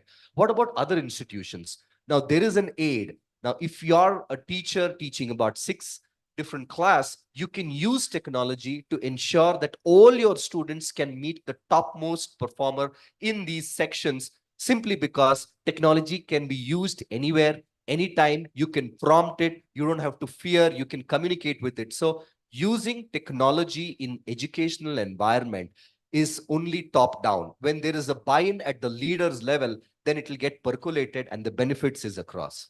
Thank you, Mr. Chevi, for sharing your experiences as a pro chancellor at the Alliance University. You talk from a position of implementing these. Let me at this point bring in Mr. Ajitesh Basani, who's an executive director at ABS, the Acharya Bangalore Business School. Mr. Basani, both of you are younger, the youngest on this panel. So clearly technology comes naturally to you, right? I'm not saying it doesn't come to people like us. I may not be a teenager, but I'm a screenager. I do everything on a screen. So what are you doing at ABS to be able to use technology to create the right leadership in the institution? So when you put technology and leadership in one sentence, I'm only looking at administrators, directors, principals, heads. Students, we are always preaching about what students have to learn, what they have to do. I'll give you a small example. A couple of years ago, I managed to do a course on digital transformation strategy at Haas School of Business at Berkeley. The outcome of that course, I got scared.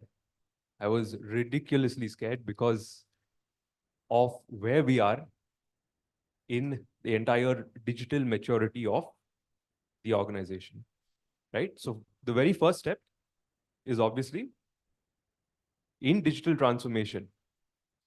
Is it business as usual, or are you being innovative and adaptive? So the spectrum is wide, and most institutions fall in the middle. When I say most institutions, I'm discounting the institutions that are struggling. I'm saying most institutions that are doing pretty decently, and the ones who are essentially thriving, the ones who are, scaling and having thousands of students. So identifying and knowing where we lie in that spectrum, right? Digital maturity. That becomes step one. And for me, I realized at ABBS, we are trying to do a lot of things, but then when it comes to doing things that we would want to do, it probably take us 5 years, 10 years more. I'll give you a small example. When we talk about technology leadership, it often talks about people. Technology is secondary. The whole aspect of technology is actually secondary. It's not about, giving the team login passwords and say, start using this software and give me data. It doesn't work as easily as we think. I've had a huge struggle in terms of implementing new technologies or bringing in new initiatives. Why that struggle? Because people are extremely difficult to, understand, and then bring everyone on that same page becomes almost impossible to do. A small example, I had my CFO, I think this was probably 8 months. He said, sir, do we really need to change this? I like doing things the old way and I'm fine. The system is fine. It's not broken. No, so why should we change? So that was a statement and I was extremely against it. I said, no, this is not the way forward. The way forward is a bit of struggle, a bit of understanding, experimenting, a bit of adapting, all of that. So nothing happens overnight. 6 months, 8 months of constant inputs, constant training helps the team grow. And there's no way around it. You can't say that, let me just bring in something new and then magic can't happen overnight. Thank you, Mr. Basani. See, we have Vice Chancellor, very preeminent universities who have huge experience. I'm sure they'll agree with what you and the Chebi will bring in. But for now, let me bring in Professor Dayanand Aksar, who's the Vice Chancellor of the Gulbarga University. And we'd love to hear your opening comments, sir. Thank you, Batrasji, and this important event, and congratulations to you. Thank you so much. Let me tell you, India is a highly diverse country, as it is diverse from 2 points of view, culture and the natural resources. Absolutely. I believe that the landscape of the Indian higher education scenario is also highly diverse. Me coming from the rural area of the rural university, it reminds me way back my experience at one of the leading institute of the Switzerland, Swiss Federal Institute of Technology, where I was the visiting professor. They were looking for a small issue of technology, how to convert the entire agricultural waste into the bioenergy. That was the issue for which I was an expert from the microbiology point of view. So today, this technology as an academic leader, I wish to address from the 2 points of view. The first one is redefining the student success and also the personalized learning. Really, if the students are interested, we are supposed to give them a flexibility from the point of the course structure or the curriculum. So this is a highly questionable in the academic institutions. Do we have that flexibility in offering the courses that are really needed by the students? Yes, we do have only on paper. When the reality comes, the students, whatever he wants to opt that particular curriculum, we're not in a position to offer in the reality. And the second thing is... And the multidisciplinary part. Yes. Though NAC has new education policy, both have encouraged that, but it is not yet really become mainstream. Yes, rightly said, that's the multiple disciplinary approaches. We do have several monodisciplinary colleges in the several rural areas. We don't find absolutely any other courses to be offered by the students. For an example, today we have the Skill Development Center where we have given a space for one of the alumni of the Gulbarga University, who is basically from the biotechnology. I being the professor of the microbiology, let me share with you an example. The student has got a Karnataka government scale, state startup on bioenergy sector. He wanted to have an incubation space for that.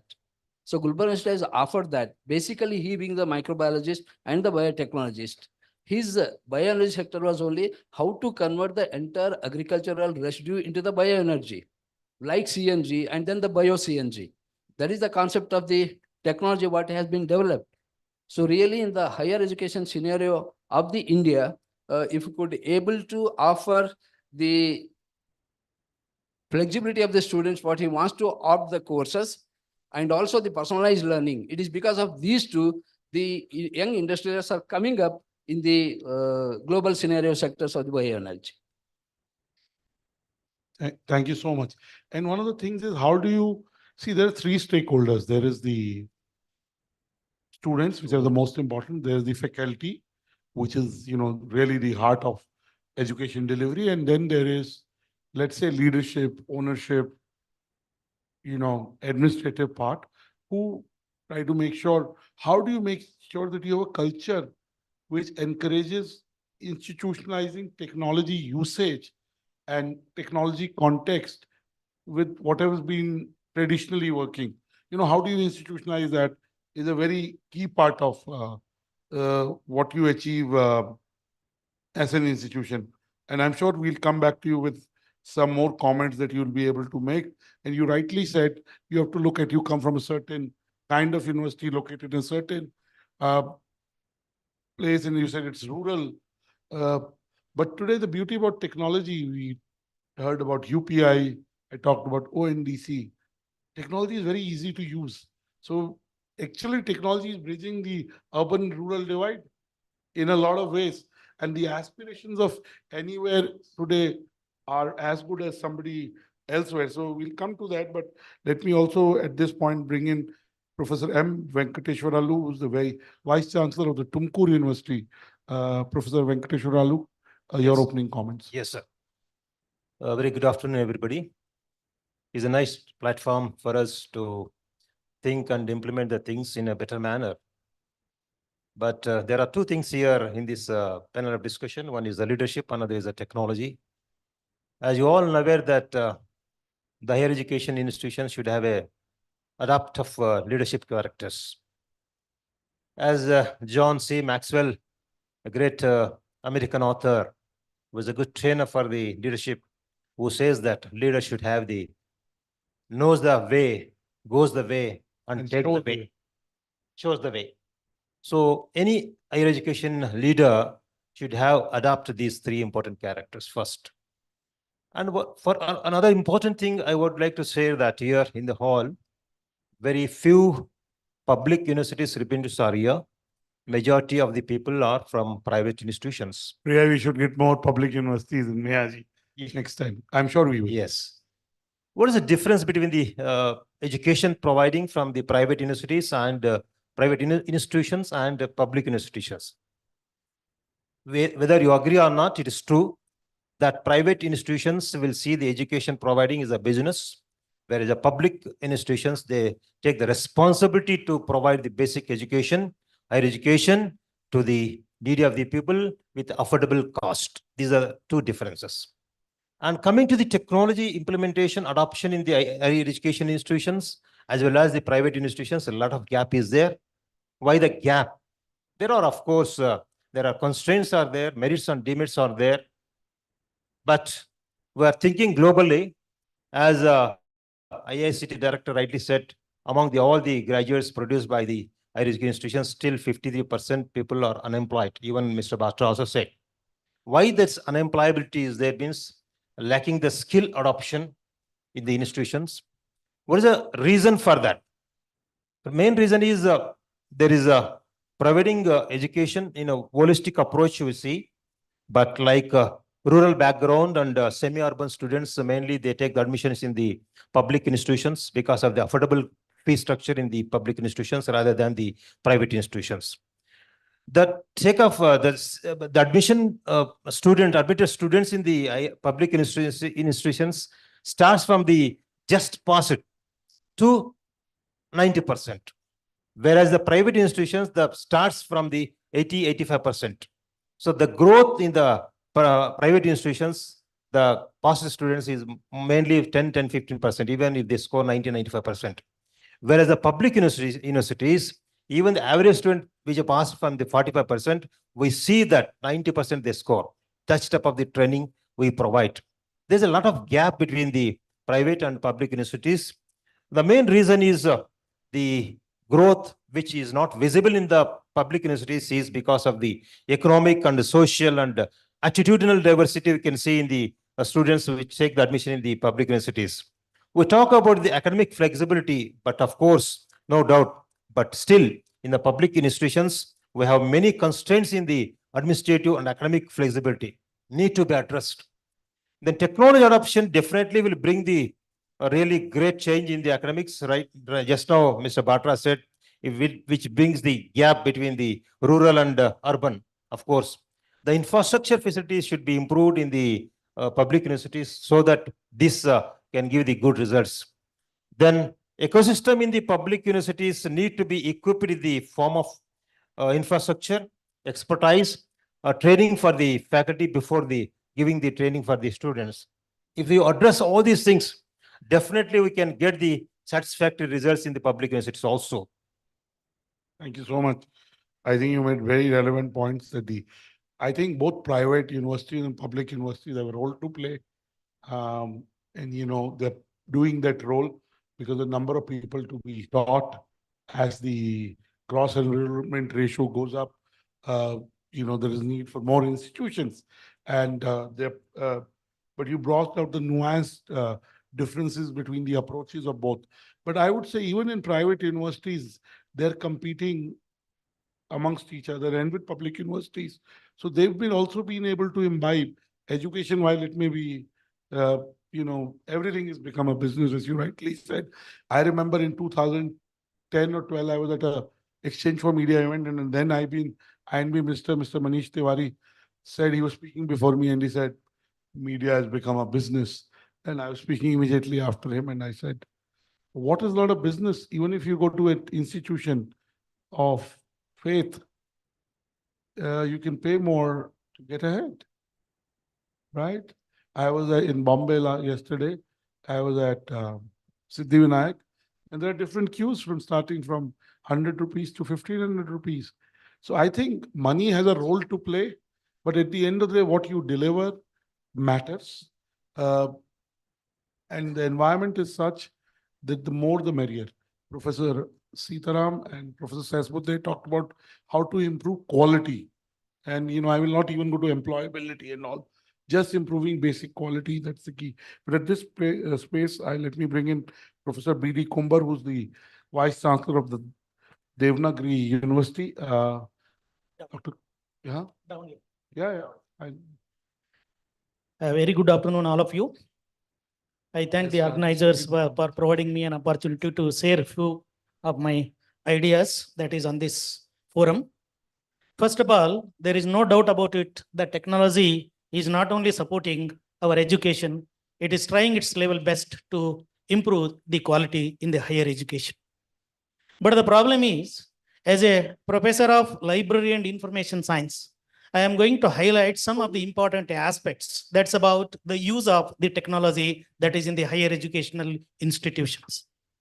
So first of all, there is a lot of the gap between the rural universities and the metro universities. As my colleagues, they have been already identified the differences between the private universities, those they have been established that is in the metro cities as well as that is in the rural areas. The major problem that's in the rural universities, the use of the technology is the major problem. You're saying it is limited, it can go up. Yes. Say, for example, even we are receiving the candidates, those they have not seen the computer. We are talking about the use of the technology that is in the promotion of the higher education, but we are receiving the students without seeing the computers. So here we need to develop, first of all, the computer literacy, the information literacy, and the digital literacy.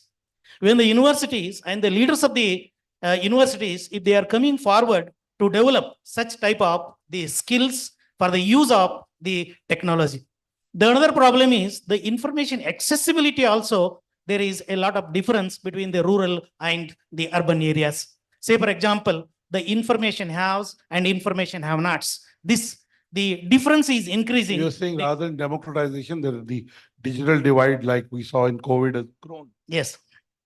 So here the government of India has established the information library network to provide the information to all the public universities that is in the country like India. But even then, So very recently, Karnataka State Higher Education Council was organized a meeting with the director of the Implement. So the Karnataka State Higher Education Council and all the public universities, we are requesting the Implement and the director of the Implement to provide the equal opportunity or share to all the public universities that is in the state of the Karnataka as far as providing the information is concerned. And on the other hand, the misuse of the technology is also increasing, that is in the country like India. So we need to avoid, say for example, the intellectual property rights. So we need to train the students that is in the use of the information that is in the proper way, in the proper means. Because as we have read that is in the newspapers, even some of the university vice chancellors, they have been involved in the plagiarism cases and they have been removed. So therefore, the intellectual property rights and such type of the things are going to be improved. So if the universities are capable of overcoming all these problems, I think and I hope the public universities, they are also in a better position to provide the quality higher education that is in the even rural India also. Thank you so much for bringing out this very authentic and honest thing. Dr. Reddy, definitely RV University is done well. You can use this. You can use this, or all these are working.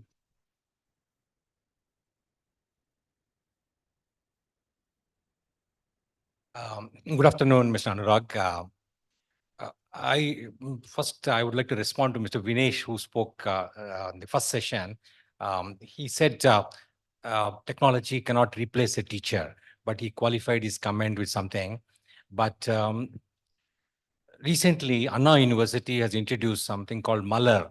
It's a artificial intelligence, autonomous professor, well-versed in all the disciplines under the engineering and fully abreast of all the reading materials and can teach in a way which is clearly understandable by even a 10-year-old student, and uses the voice responses and also text responses. And so this is a reality. Anna University has already introduced one AI-based autonomous AI professor system. And going back to the academic leadership and technology, leaders have to have vision, and the vision has to be expansive. And our university, when it was evolving, we adopted a vision statement which said our university aspires to be a world-class, tech-driven global university for liberal education. And I want to draw your attention to the tech-driven aspect. So the leaderships, even while preparing the mission, graduate attributes, or even core values, can emphasize the technology, because you can use it right from admission stage onwards, and which we do also. We conduct a RVSAT examination, and it is a AI proctored online examination, right from that admission stage to teaching, learning, assessments, research, and other aspects, including sports also, library, every aspect. Technology has a major role. While talking about exams, some of the universities have already embraced a tab-based system, which obviates the use of paper. And we have sustainable development goals, and there's a 2030 deadline, and we need to save forests. So here is a case where the technology should be used as a part of examination reforms and to move towards a tab-based system. And we have also implemented a number of things, including SAP for using technology in HR processes, finance processes, and we have also got a student lifecycle management, and we also use technology. We have got a learning management system. So there are many, many ways in which technology can be used as an aid for education. Thank you so much. I think I learned something today, thanks to Professor Sess Buddhe, who put me on my alma mater MDI's board. In fact, Priya is also from MDI, different era. I served for more than 3.5 years on the MDI board, and I can say that I have some appreciation of higher education, being on the board of MDI. I also started a media school 15 years back. My partner died, so we shut it. Rubika Liaquat is from my media school, 200 such professionals. I can only say two things, and is one question you have to ask as Vice Chancellor. And I'm thinking, Priya, we should do a boot camp for Vice Chancellors where bring in such people that they can learn, upgrade. And, I feel that, so much to learn. They get exposed to what's happening in the US, Europe, we can learn, or other universities in India which are doing. So we should do an immersive, like an off-site boot camp just for Vice Chancellors, and bring kind of content. Professor Niranjana is here, and, Karnataka is a progressive state. It contributes tremendously to the GDP. And, it is the startup capital, Bangalore. I can only say one question each one of you have to ask is, if you were to be rated or ranked, or forget rating or ranking, you were to analyze yourself on your digital preparedness as a university, where are you? Both, whether it's the process of seeking applications and admissions, interface internally in content delivery, in evaluation, and then there's the kind of content. For example, there's so much happening in space tech. There's so much happening in drone tech. I won't say edu tech, because you add tech to anything, sometimes it can get spoiled or diluted also. That is the case in edu tech. So I won't, but the fact is there are new areas, Center for AI. So the way forward is to be able to do industry partnered, industry sponsored centers with leading players, one player or multiple players, which will then be able to give you the flavor of what's happening real time on a continuous basis, rather than one-off guest lecture or a small short course. That's one. Second is to be able to, both Mr. Basani and Mr. Chebi, as interface with education in the US. How we sending vice chancellors to and academicians below you, whether it's a dean or a head of placements or the head of curriculum, to other institutions across the world, so that what they are doing right can be implemented. I think these are 2-3 things, but I'd like to ask you one recommendation for each one of you, which you are willing to do in the next 12 to 24 months in your institution, which will make sure the role of leadership in technology will create more future-ready leaders. Dr. Murthy, one thing that you're doing at RV University. Okay. Going back to your initial thing, I would not like to rate our own university by myself, but we went through a QS IGOG system, and which we got an E-Lead certification for the technology that we have implemented. And in addition, there are a number of other things we are doing. You mentioned about space technology. Our School of Computer Science Engineering has decided to introduce a minor in space technology. And we have also got research centers exclusively dealing with Internet of Things, and also for the artificial intelligence. And the School of Business, we have a Center for Human Insights. If I were to make one single recommendation, it's about integration of the different things. For example, we are looking at integration between SAP and learning management system, or increased use of AI in research. These are some of the things which I would shortlist. Professor Kumba, one thing you are doing at your university, which will actually make your vision happen. See, the major problem that's in the university is the use of the technology. Even our teachers, they are very much interested in the adoption of the technology. The problem is we do not have the interactive classrooms, or even the facilities that are required that is in the classrooms. As you know, it's a state university due to economic problems. This is number one. Number two, even in case of library resources also, knowledge centers also, they are not developing the proper resources. That's how I have mentioned the implement. It has to come out. My recommendation to the implement is the information, whatever it is available, that is the implement, it is going to be shared with all the universities that is in India. Then only our public universities, and we are capable of providing the information required by the teacher, researcher, and the students, and then we can expect some quality education that is in the state universities. Thank you so much. Professor Venkateswaralu. Yeah, thank you, sir. Of course, there are many constraints will be there, but in spite of the constraints, Tumkur University, first I'm focusing to change the attitudinal, emotional, and workforce of the important thing. The workforce, if we change, they can change the, Delivery, education delivery. Yes, that's the first main focus I given. And of course, I can say that, Higher Education Council Vice Chairman is here. They are providing a lot of support to promote the international links, internalization of the universities. Our university was also one of the institution which benefited to have the collaboration with the foreign universities recently.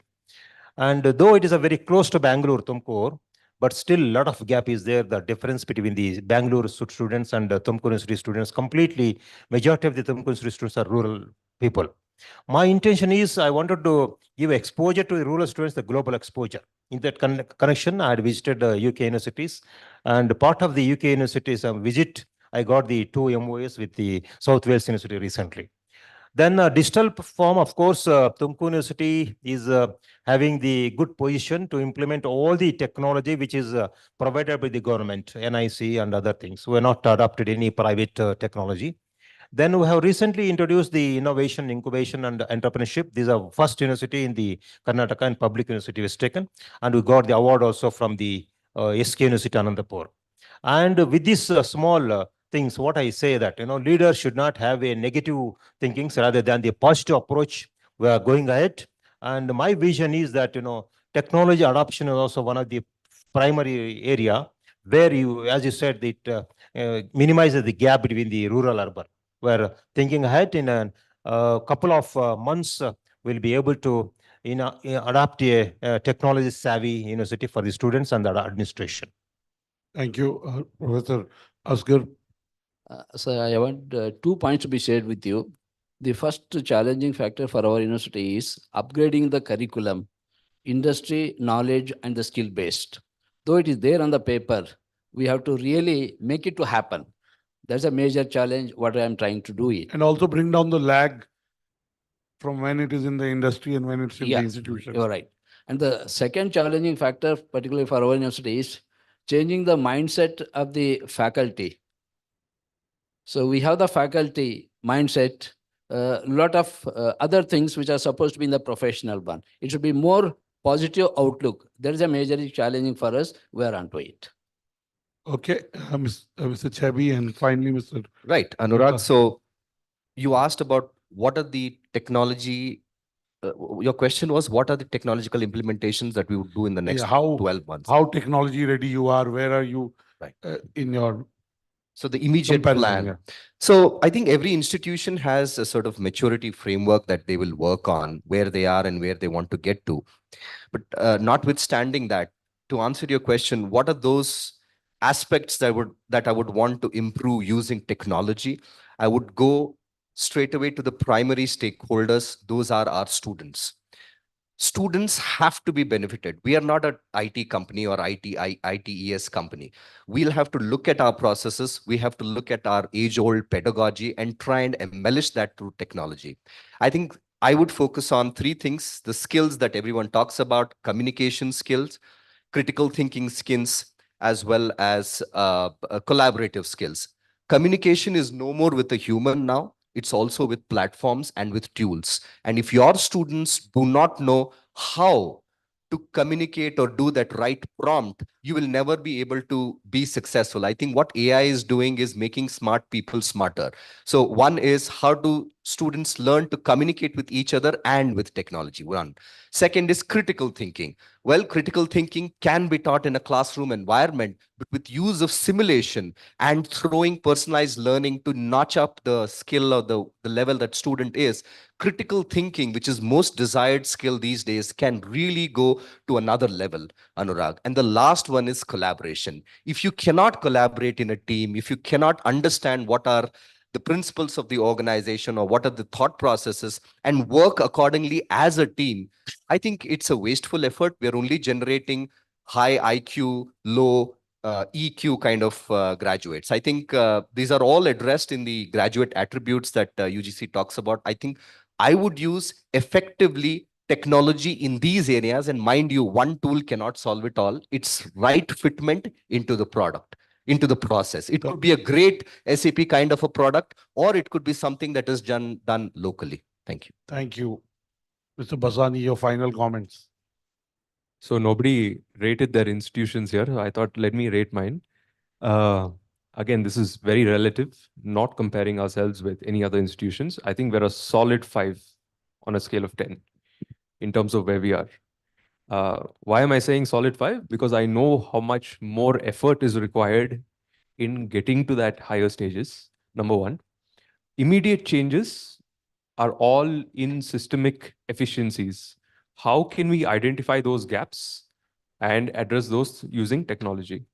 One big area that we recently faced since we became autonomous was the entire evaluation system. If you integrate tech the right way, announcing results in a much more quicker manner, getting that downtime of result announcement can be, a huge impact in terms of what your institution is and its impact on students, right? And see, these are all systemic changes that we are looking at the very short term, but on a more long-term basis, we are looking at what AICT has been talking about for years, which is, can we digitize 10 to 20% of our curriculum? For instance, the MBA program has 104 odd credits. Can we take a portion of that and make it relevant, make it on the digital platforms? Why? Access, number one. The other thing, there are a lot of subjects that I know some students are here in the back, which you feel you don't need a teacher to teach you those subjects. I know there are difficult subjects like financial management where you need your professors to be there. But then there are many subjects which it can be done by themselves, learning by themselves. Thank you so much. I think this year, in the next 30 days, we are launching our ranking of India's universities on digital readiness and digital future. It will be because we understand the ecosystem and we'll collaborate with you to get the right framework. So we have something that we've kind of over the last 2 years built internally. I think the 3 points I'd like to sum up is that in Indian universities already there is a consciousness of using technology for content delivery, as Mr. Basani said, for processes, and most importantly, bringing areas of practice in the curriculum which reflect what's happening in the ecosystem. That's already happening. The fact that all the leaders of universities on this panel were so, I think, critical, Mr. Basani could have said he's 9 on 10, but he said he's 5 on 10.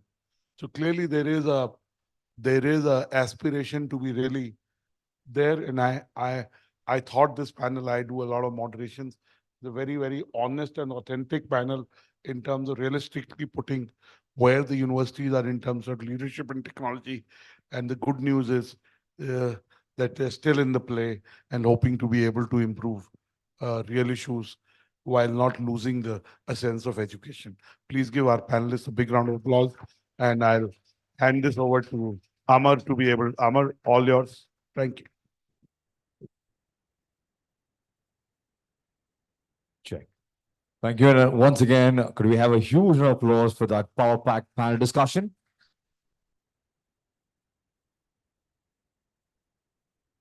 And moving on quick, we've been talking about the lucky draw, and I think it's right about time that we have one. I request the team to please join me right here. And I request the gentleman who spoke about the advertisement and correlated to the topics. Anil sir, if you can just do the honors by picking the first lucky winner. Yeah, the first lucky winner. He or she walks away with the Featherlight Amaze chair. And it goes to, from DXC Technology, do we have Mr. Ramesh Subramaniam? Do we have you here, sir? Yes. So you're the lucky one. You get to walk away with the Amaze chair from Featherlight, our partner for the summit. And you can just share the details. Could we have a round of applause to him as well? And your lucky day, probably can try lottery today as well. So we would like to just congratulate Mr. Ramesh for this. And we would be giving a very ergonomic chair called Amaze very soon at his doorstep. Thank you so much.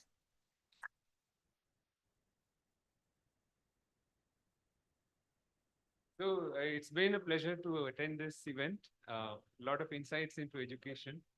I really liked the way that people talked about a holistic approach, careers and curriculum.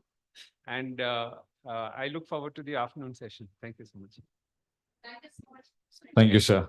And we are sure that you'll look forward for the Amaze chair as well. And as the lovely lady from Featherlight mentioned, it'll be dropped at the doorstep. So that means no conditions apply. You're getting it absolutely free. With this, we have the gentleman from Featherlight, the president, who will take it forward right here to share a few words. The news, views, reviews. Could we have Mr. Satish Kumar Sharma, the president from Featherlight? Everybody, a huge round of applause. Over to you, gentlemen.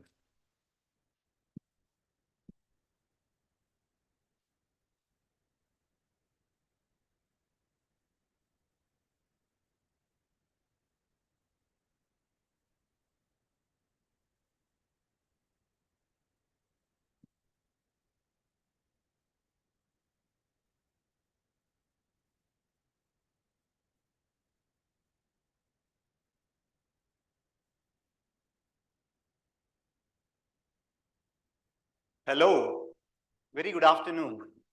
I'm Satish, part of Featherlight, and I'm part of sales and marketing. Thank you so much for being here. It was very enlightening in terms of hearing from last couple of hours in terms of those, things, technology being evolved, the learning being evolved. It has been immense pleasure to be actually here. Last 3-4 years, we have been talking around technology actually disrupted, right? I mean, earlier technology used to connect spaces. Today, it connects people. It connects each other.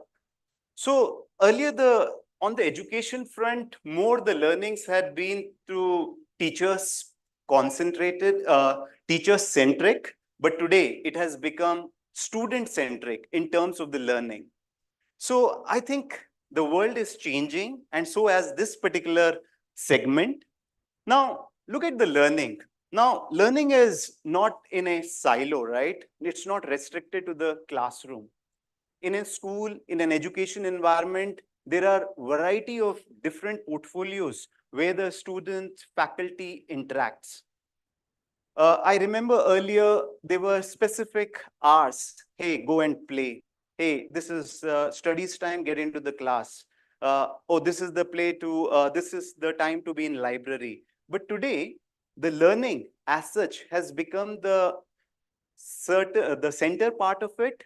And any activity we do, the learning comes across. So if you look at this particular slide, right, in the education infrastructure, there are different areas. So the people who are associated, students, faculty, tend to learn at each particular area as they go along. And how Featherlight can actually help you around in terms of doing it, this next 5 to 7 minutes will actually give that insight. Before I get into the product portfolio, people who do not know that there is a stall to the left side, Featherlight has put up certain products. Feel free to actually spend some time in terms of knowing how the ergonomic products can really help you out. And before I step into the different settings for the infrastructure at the educational stuff, I'll just share certain inputs of Featherlight. Featherlight as a company is more than 50 years old. We have 3 factories, 2 in Bangalore, 1 in Chennai. And we have been facilitating a lot of institutions, a lot of B2C clients, and in the last couple of years, a specific focus to the education segment and hospitals. To the right side, if you look at it, there are different ways of manufacturing. So Featherlight believes in sustainable way of manufacturing. So if you look at the certificates in terms of how we do around, the LEED certifications, the factories are IGBC certified. So in today's environment, the product what we make, the end customers look forward how sustainable they are in terms of recyclability, in terms of raw material usage, and the overall the life of a particular product. And for a specific challenges, our team works with the team to come out with solutions, create certain mock-ups, and then deliver the product. Here, if you look at this particular panel, these are all solar panel. We generate electricity through the roof of the factory, which helps in running the factory. It helps in running the machines. So this is the way we are actually looking at. Scope 1, Scope 2, Scope 3 goals we have taken up down the line. We want to actually become one of the most sustainable manufacturing unit in India. That's the way the importance is.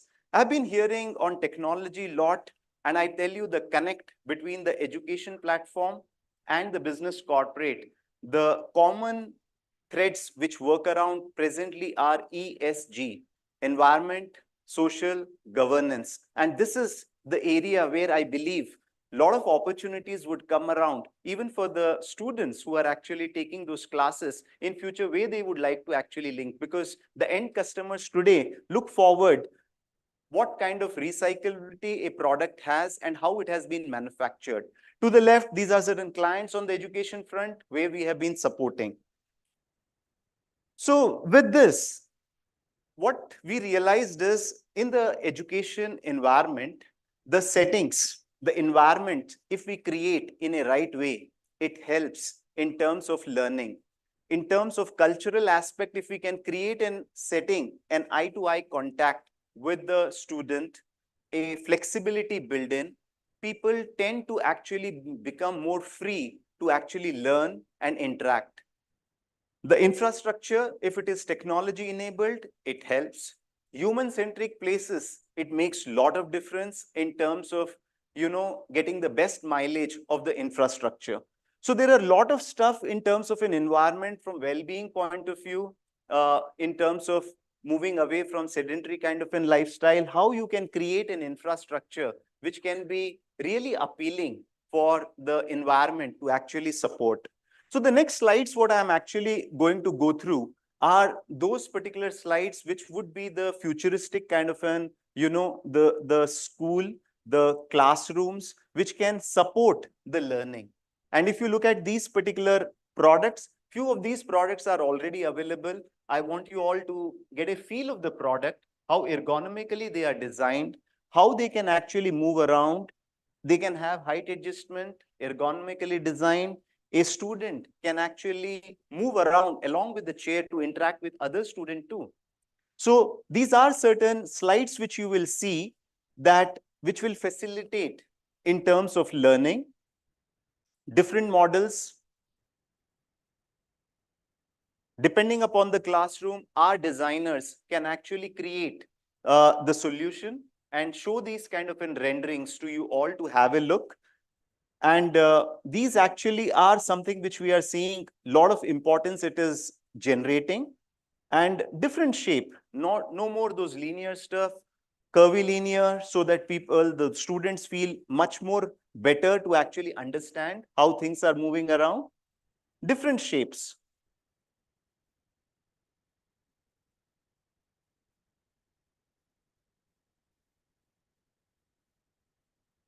So here, one aspect in the learning, how do we build creativity, right, for the students? Now, if the work settings can facilitate different kind of shapes, it actually makes a difference. Now, if you look at these models, right, they can be used in a linear manner. They can be even used in a circular manner where all the students can come around and interact and have those kind of, open discussions. And collaborations can really get facilitated with these kind of settings. So these are something really helpful, and accessories such as writing board or the screen or for the catalogs, which moves on the casters, it makes a lot of difference. Look at this. I mean, a student walking in this particular area actually will know what kind of an activity he or she has to do. They can pick up the settings from here in terms of the nature of the job. So these are certain aspects which can really make a difference in terms of a learning environment for the students. Now, the classrooms being agile, you have different options. And here, the real estate is fixed, right? The areas are fixed. So at times, it makes sense to use certain furniture with casters, with flexibility built in, where you can fold the furniture when not in used. And with the casters, you can stack it at a corner, reuse a particular area for different purpose altogether. It can be a town hall, it can be those kind of discussions. So you can reuse this particular area in different manner. And you want to build in some kind of privacy, you have certain screens which you can add. Students themselves can do this. Whenever they want a bifurcation, they can actually put up this. And when you don't need, you just remove those particular screens, it becomes open environment. So if you are going ahead with a small test, it helps you in terms of aligning the basics. More options like these, furniture with the casters, screens, movable. So a lot of flexibility has been built in. These are certain more areas with poofs, certain open areas, so that students feel at ease to pick up the furniture, what kind of an activity they want to do, and interact with their colleagues and then or the faculty members. Variety of products to pick and choose. The lockers also play an important role. Today, there are digital locker, facial recognition lockers, so students get that space to keep their products, phone, XYZ, and these are certain options which enhances their creativity. Collaborations, creativity are good words to actually look at, but the infrastructure is aligned on those thoughts. It makes a lot of difference. So these are certain options where space are constraints. Chairs themselves can help you with the desklets. Variety of options. Lockers, storage units. Acoustics play a key role. Like in an open area or in a library, the products which absorb sound makes a difference. So our products has noise reduction coefficient less than 0.8, which helps students to interact and the noise doesn't become as an issue for the other colleagues. So these are those screens which can be very helpful. In terms of library, different products we can pick around, technology-enabled pods which can help them to interact, screens with the casters you can move around. So variety of products to pick and choose. Now these are something, tools which can really help students to come together and work around. So just a few more slides. My time is up. I'm just running through just to showcase how beautiful the settings can help students to actually work around. So these are all the products, library stacks we make it, pods for one-to-one interaction, couple of meetings, something like here, technology enabled. So all these products which I'm showing you are technology enabled, beautiful, different colors for students to come around and have. Even we do job on the hostel front, whether it's bed, storewell, table and chair, variety of products we can actually support. So I know that this particular section is growing.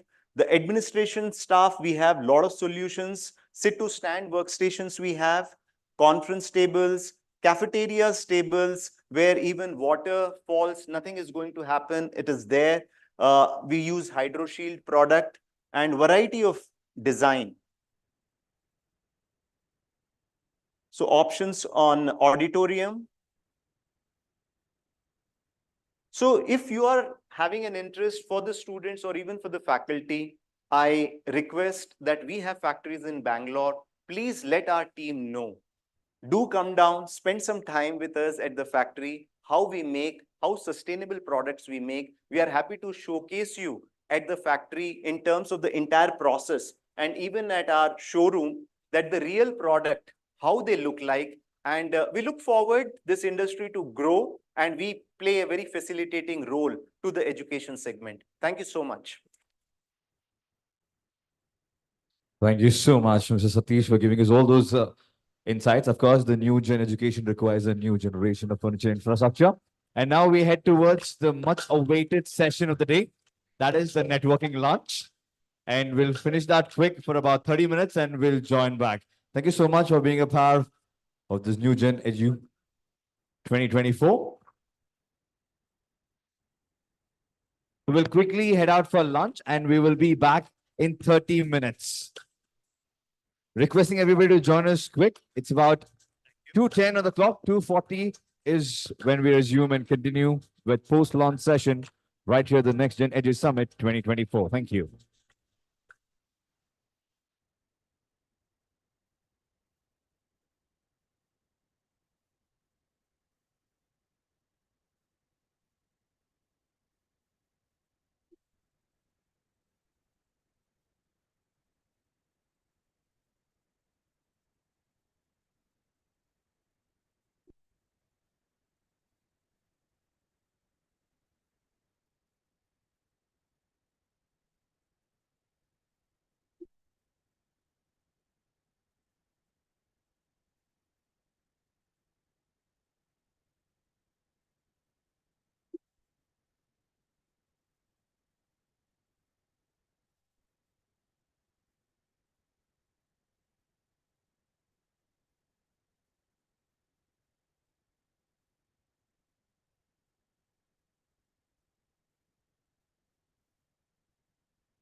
Check, check. 1, 1, 2. All right, if you could request everybody to step inside, please, if you could hear me outside.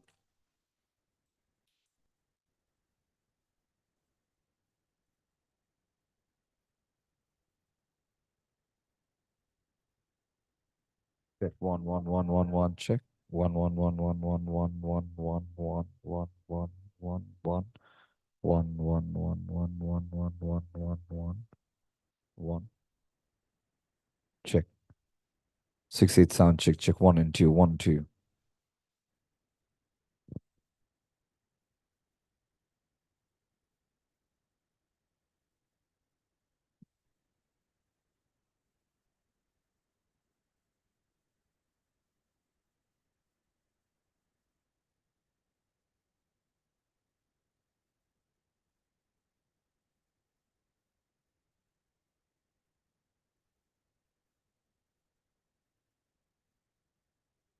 Well, ladies and gentlemen, while we're all set to continue the post-launch session right here at the NexGen Edu Summit 2024, a big shout out to all our partners one more time, supporting partner Government of Karnataka, presenting partner ICFI Foundation for Higher Education, university partners Alliance University, RV University, education partners Acharya Bangalore Business School, the Sri Ram Universal School Bengaluru, Webgear Group of Schools, Ampersand Group, Business School Partners, TAPI Management Institute Manipal, Jagdish Seth School of Management Mumbai, Ramaya Institute of Management, Associate Partner Talisma, Event Partners Joy Travels Private Limited, Pandrum, Bingley Coffee, The Thick Shake Factory, Realty Plus, Exchange for Media, IWM Buzz, Impact.com, Pitch, and Featherlight.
All right, requesting everybody outside to please step inside.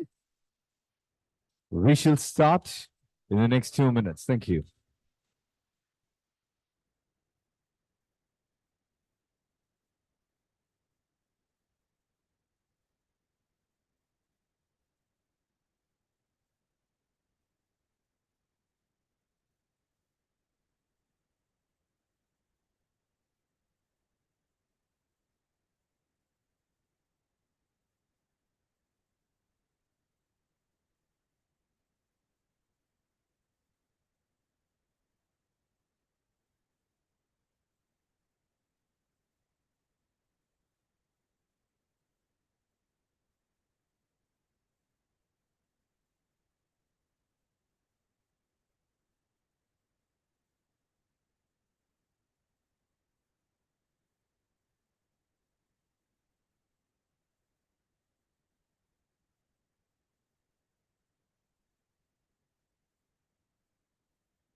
Check 1, 1, 1, 1, 2.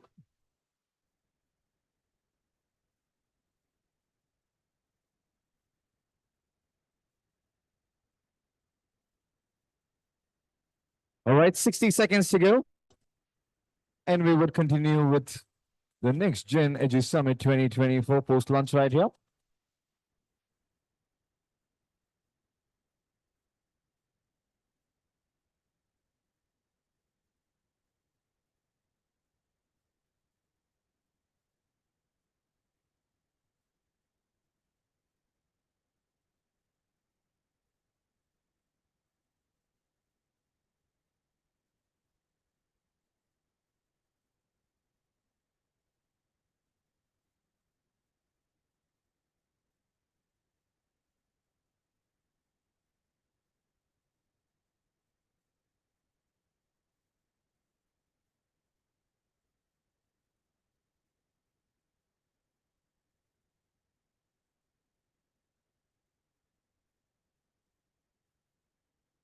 Check 1 and 2.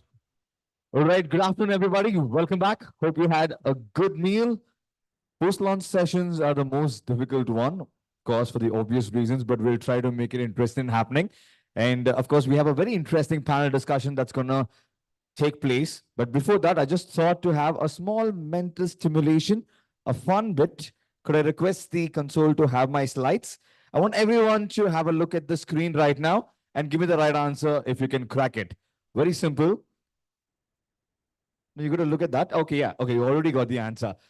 So the game is very simple. When you put two words together, you get a third one. Pretty much, again, setting the context before we segue into the second part. We've got multiple stakeholders. When we combine together, there's always a new perspective and opportunity, right? Just to put that in thought right here, there's a game. Year plus ring gives you. Okay, super. That's the game. So what do you see next? Give me the answer. Next slide, please. This is a brand. We're very much aware of this. Yes, go ahead. Okay, that's right. Millennial or a Gen Z? Okay. We are still thinking the old schoolers. So he got it right. That's Harley Davidson, Harley Quinn and David Warner with the sun. So you can clap for him. He gave the right answer. Move on quick, console. Yes, that's the right answer. Next one. This is a sport. Could we guess this? Put the two words together, you get a sport. The third word is the sport. Decode this. The first and the second.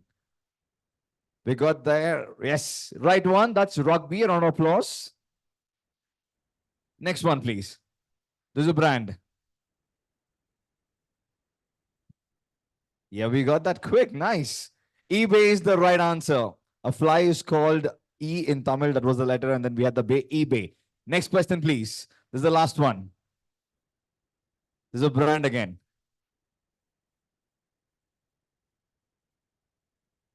£100. Bombay and all the dying scenes of hey. So Bombay dying is the right answer. Come on, everybody, clap for yourself. And now that we have your attention, welcome to the post-launch session right here. Ladies and gentlemen, this is NexGen Edu Summit 2024. And to take it forward right here with the next panel discussion, it's about how are EdTech transforming the Indian education systems. And to share this, we have with us Meha Mathur, Senior Associate Editor, BW Education. And the panelists, put your hands together. Principal, the Sri Ram School, Universal School, Bangalore. We have Ms. Shalaja Menon. Joining her, we have Director and Principal, Tashi Namgyal Academy, MG Jacob. We have co-founder, Credence International Schools, Mumbai, so Sudhir Kukreja. Principal, Birla School, Mr. Dhirendra Singh. A round of applause. Come on, everybody, put your hands together. It really helps us. And we also have the Vice Principal from the Scindia School, Gwalior, Smita Chaturvedi. And also joining us, Founder and Managing Director, CoSleep Education, former Head of Math and Director Academics, Dhirubhai Ambani International School, Mumbai, Mr. Yogesh Dhingra.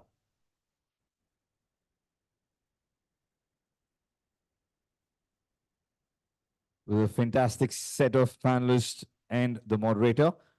One more time, a huge applause for everybody right here. Let's talk about how are EdTech transforming the Indian education systems. Over to you, ma'am.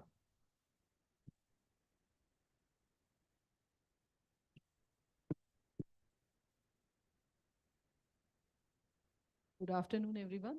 So, welcome to this post-lunch session. And you've done a wonderful job of, kind of interesting everyone. So, in this panel, we have a number of panelists from the school segment.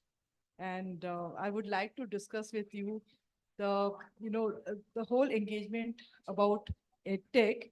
And I want to understand with you, during COVID, it was like an immediate response of the schools when COVID struck. But post-COVID, when schools have opened up and some lessons are being, retained about the benefits of EdTech, I think there would be a lot of analyzing going on about what to retain and what not to.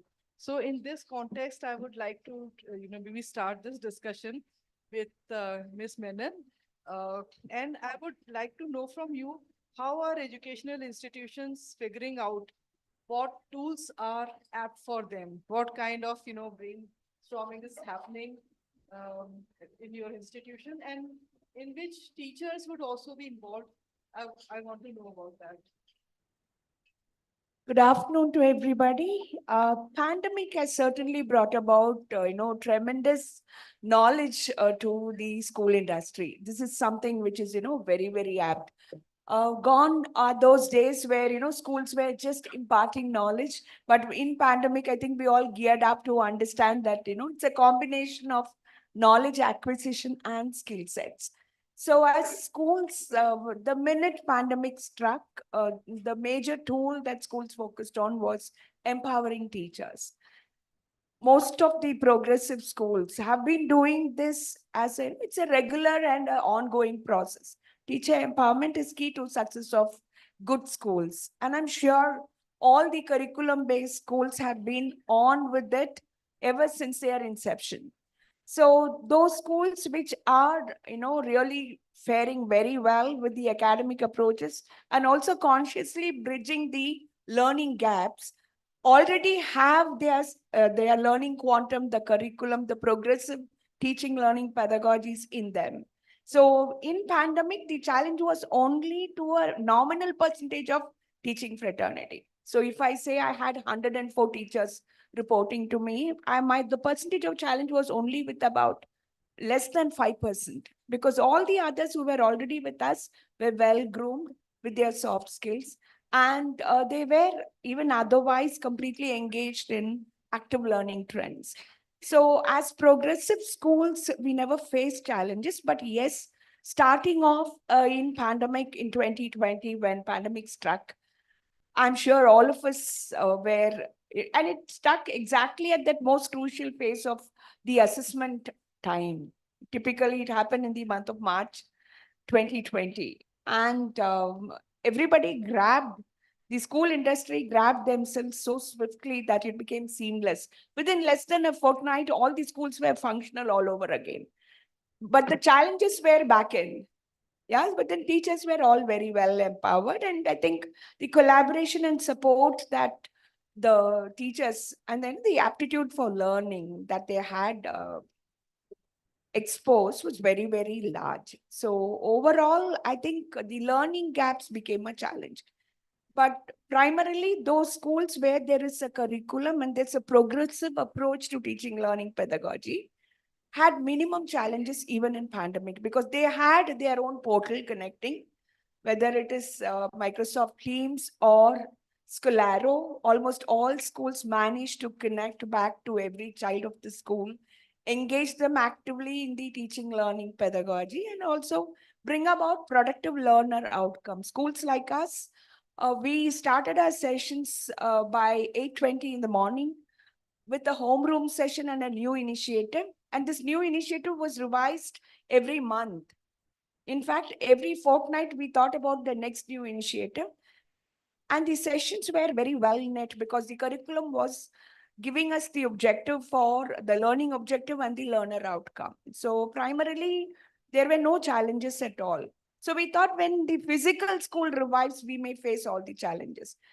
But since we believe in a philosophy that every child is unique and we very solemnly believe in customizing learning to children. We felt this active learning trend, even in pandemic, had taken the school to a different level altogether.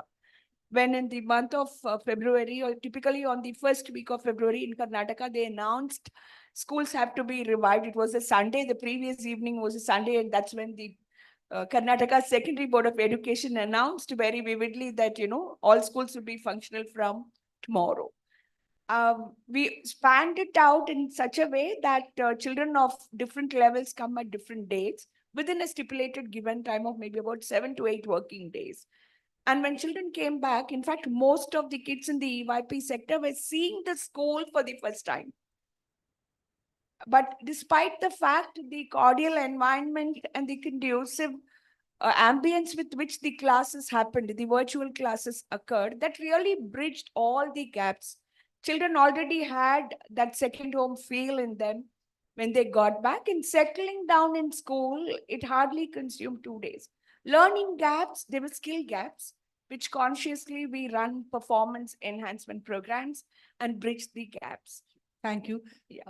Mr. Jacob, what has been your experience about creating that kind of infrastructure where all the students would have the right access to the new age tools, and during COVID and after COVID, what transition has happened in your institute? Okay, good afternoon, everyone. I come from the farthest place, Sikkim. I'm based out of Sikkim, where we manage a school for the government of Sikkim. But having said that, I was an army man, and I took over in 19. And first academic session, we had this COVID pulling us out. But I think adaptation is the best quality of a human being. I mean, we've evolved as the best species or top of the food chain only because we've been able to adapt well. And I think that went on well. So before COVID, yes, we had very low technology permeation. After that, it's been phenomenal. But having said that, this edtech companies, how has it made our life different? That's something which I like to address. First thing, it has removed the mundane jobs from the teacher's lap. For example, making a lesson plan today, edtech companies gives you solutions. It gives you, if you have combined it with ChatGPT, a simple lesson plan, including the questions, leading questions, and summarizing questions. All that mundane thing which should take an hour or two for a teacher, now it comes in 15 minutes flat. That's a big change edtech companies have made. Second is the knowledge, what is earlier available on a desktop at homes or maybe in your offices is now available live onto the screen. So if you have a good edtech company, he provides you a solution. I want to teach the parts of the flowers.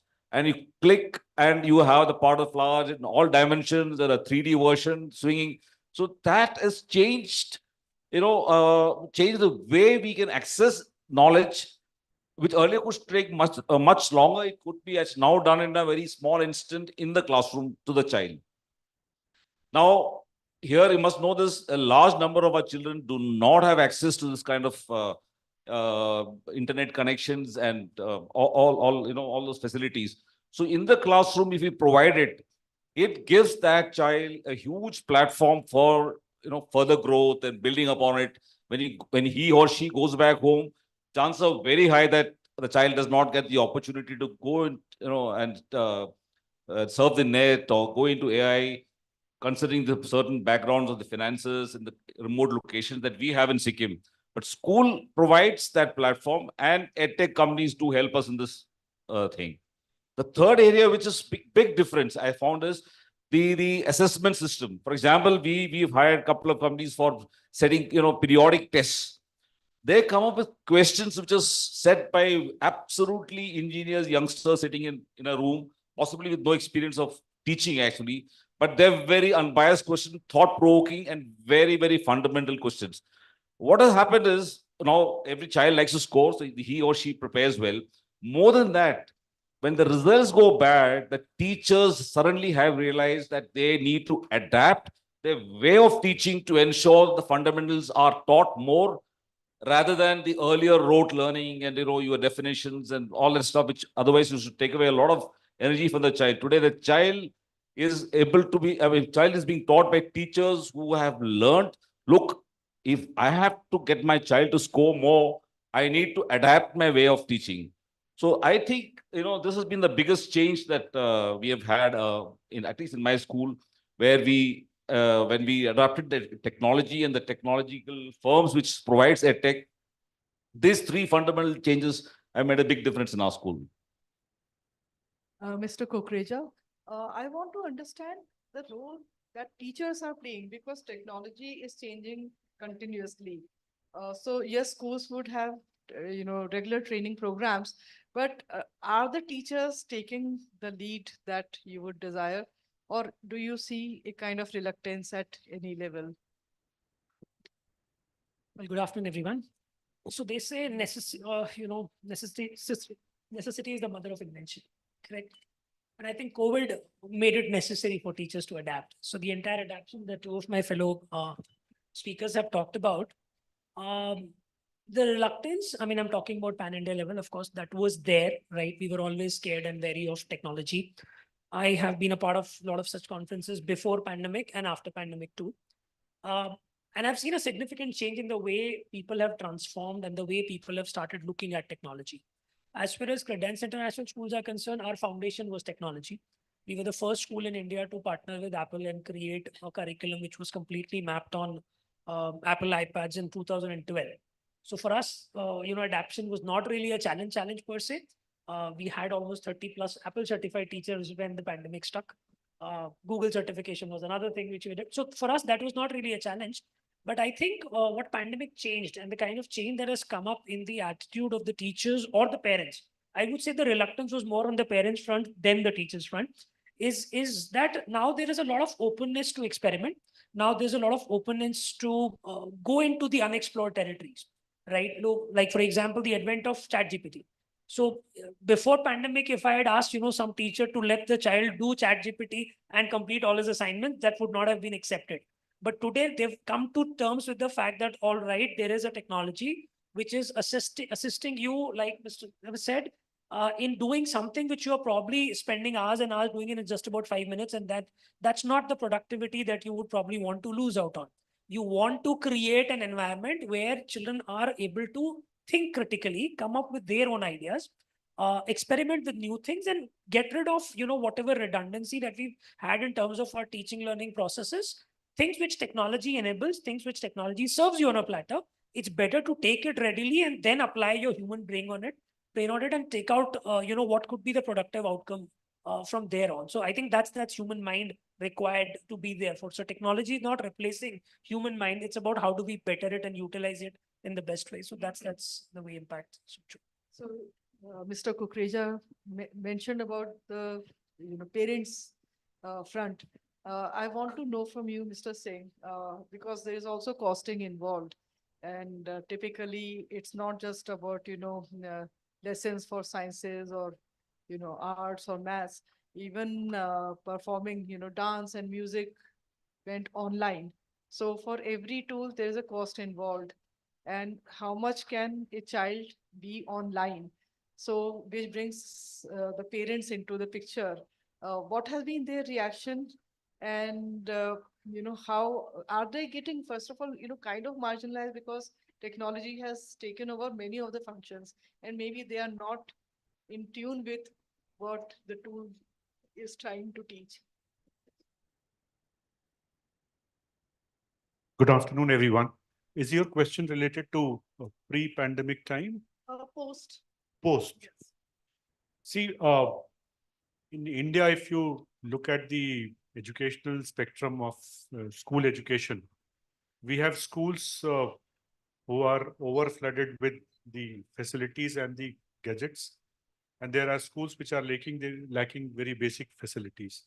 Fortunately, all of us who are sitting on the dais right now, we come from that background where we never had dearth of the facilities. So our teachers were equipped, our parents were also very open towards the technology.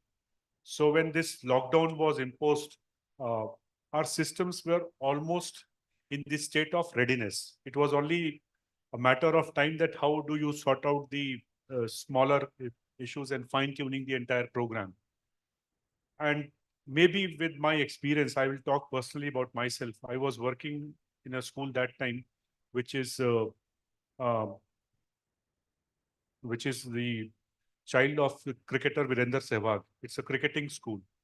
So not only in the academics, we were using technology in training the students for different disciplines of playing cricket, whether it is a batting, bowling, fielding. So technology has gone to that extent. So when lockdowns was imposed, and when I was making the plan for running these classes, there was no government guideline at that point of time. But somewhere when I was thinking about the child, that how much time this child should be exposed to for on the screen, I just worked out some random calculation. And I told my teachers that, okay, in a day, I was not running a full-fledged school right from morning assembly till they break for the school. The entire school was shifted to a virtual platform in many cases. I said we will just go ahead with 4 periods maximum. And that too was distributed at the primary level, middle level, and the senior secondary level. 4 periods were maximum. Now, parents' acceptance in this was not very easy. It was very difficult for me to explain to a parent that I cannot expose a child for such a long duration on screen. Fortunately, after a month, the government guidelines came and they advised that this is the on-screen time which the child should be there, and we were taught on that line. I don't know whether it was God's blessing or something clicked, and slowly parents accepted it. We even conducted our assessments, and I'm thankful to the edtech companies. The first assessment of my school when we started, we introduced a system where a child is sitting on a screen. Moment he is out for given number of seconds, the system used to give us a warning to the teacher that the child was away from the screen, or there were some other parameters were defined so that to avoid any use of unfair means, because child is at home, the question paper, the question bank was shared with the child. We used to reshuffle the questions from the question bank so that at same point of time, if 30 students are taking that test, everybody will be seeing a different question so that they cannot talk to each other. Otherwise, there is a screen which is open in front of me and I can always discuss the problem over the phone. So we avoided all those issues right from our first assessment, which we conducted sometime in month of July. So technology certainly enabled, empowered the school education system. And as it was mentioned in the morning, the buildings were shut, but the schooling was always on. Thank you. Ms. Chaturvedi, so what is the kind of, expectations that schools have when maybe onboarding tech platforms? What kind of thought process goes into that? And do you also, maybe consult the teaching fraternity, the parents, and how do you finally, come to the conclusion that these are the tools that would be of use for students? Thank you for your question. Before I respond to that, I would like to thank Business World for inviting us all here as panelists. And I represent this India School Gwalior. So to answer your question, empowering the teacher is the most important aspect of edutech in schooling or in education. So the teacher has to be empowered to be a leader. He or she has to be the deciding factor, or at least the person, the first point of contact who will bring forward an idea, a tool that is effective in his or her eyes for the classroom, which is then evaluated by the R&D team of the school, which comprises of a number of teachers from various, subject streams. And it is then that the tool is finalized for implementation at the school level. In terms of when we talk about parents being receptive to such tools being used or technology in education, I think we have been blessed with the kind of cooperation that the parents have extended, because even as the pandemic struck and we shifted our focus from classroom physical teaching to an online mode, we promoted the idea of each one help one. And that really, took I should say, a momentum which we were not really prepared for. And that, I feel is the essence, or that is the outcome of good education, because you have sensitized the children to help those who are not as privileged as you are. So that really came a long way. EduTech, if used with sensitivity, with a deeper thought in schools, I think it will help in skilling, upskilling, reskilling, and cross-skilling of people at all levels. And when I talk about various levels of skilling, I feel that, it has to be a smooth handholding of the administrative staff, the leadership of the school, with the teachers, and then with the students. And together, if we are smooth in our classroom transaction, if the outcomes are desired, I think there is no way that the parental cooperation will be less. So that is something that I would want you to say. Thank you. Thank you.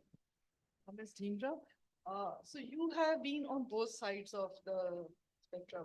You have been with Dhirubhai Ambani School, and now you are heading this outfit, post-sleep education. I want to understand from you, so what kind of thought process goes into creating those tools and basically offering them to schools, and what kind of concerns are raised at school level? Happy to answer that.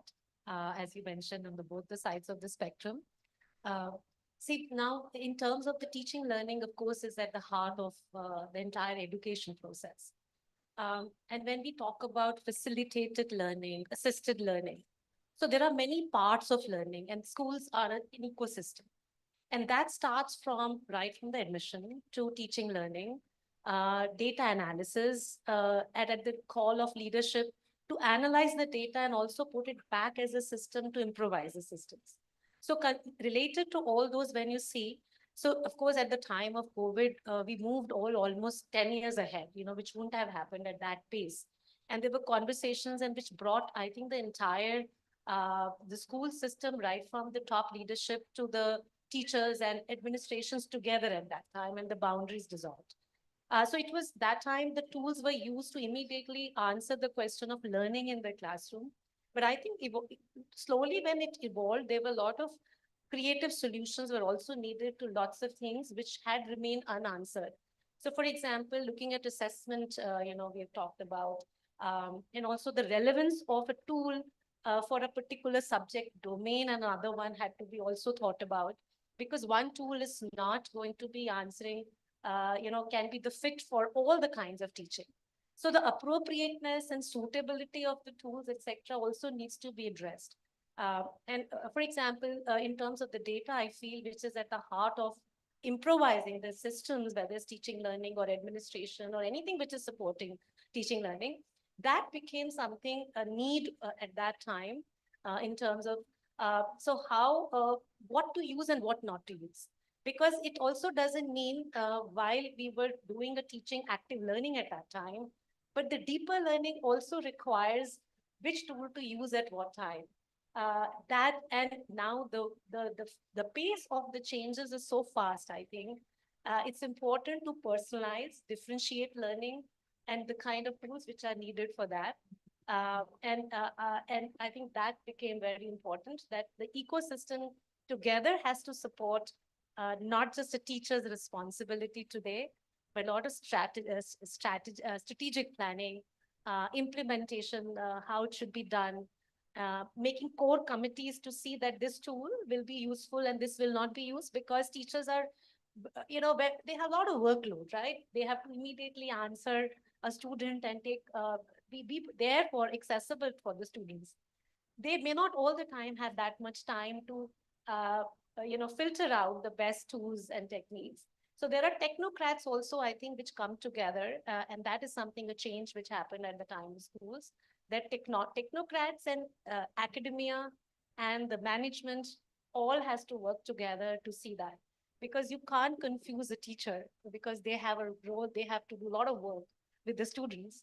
And that clarity, I feel, has to be there in terms of the suitability of tools. And of course, this was one of the things which, when we were part of the, at the part of the schools, but now being on the other side of the spectrum, at the part of post-sleep education, where we have, addressed at the time of COVID itself, I remember, because I have been the part of the International Baccalaureate Higher Secondary Education as the Director Academics and Head of Math. And some of the things which we saw, students were expected to do research, for example, at the age of 16, writing a math exploration of 20 pages, answering a problem, creating a problem yourself and answering that over a research paper of 20 pages. Now, in one of the earlier forums, Dr. Manisha mentioned something about Excel being integrated into the domain of the management institutions. Right? So this was the need even at the age of 14, 15-year-olds, that they were writing projects and utilize it correctly.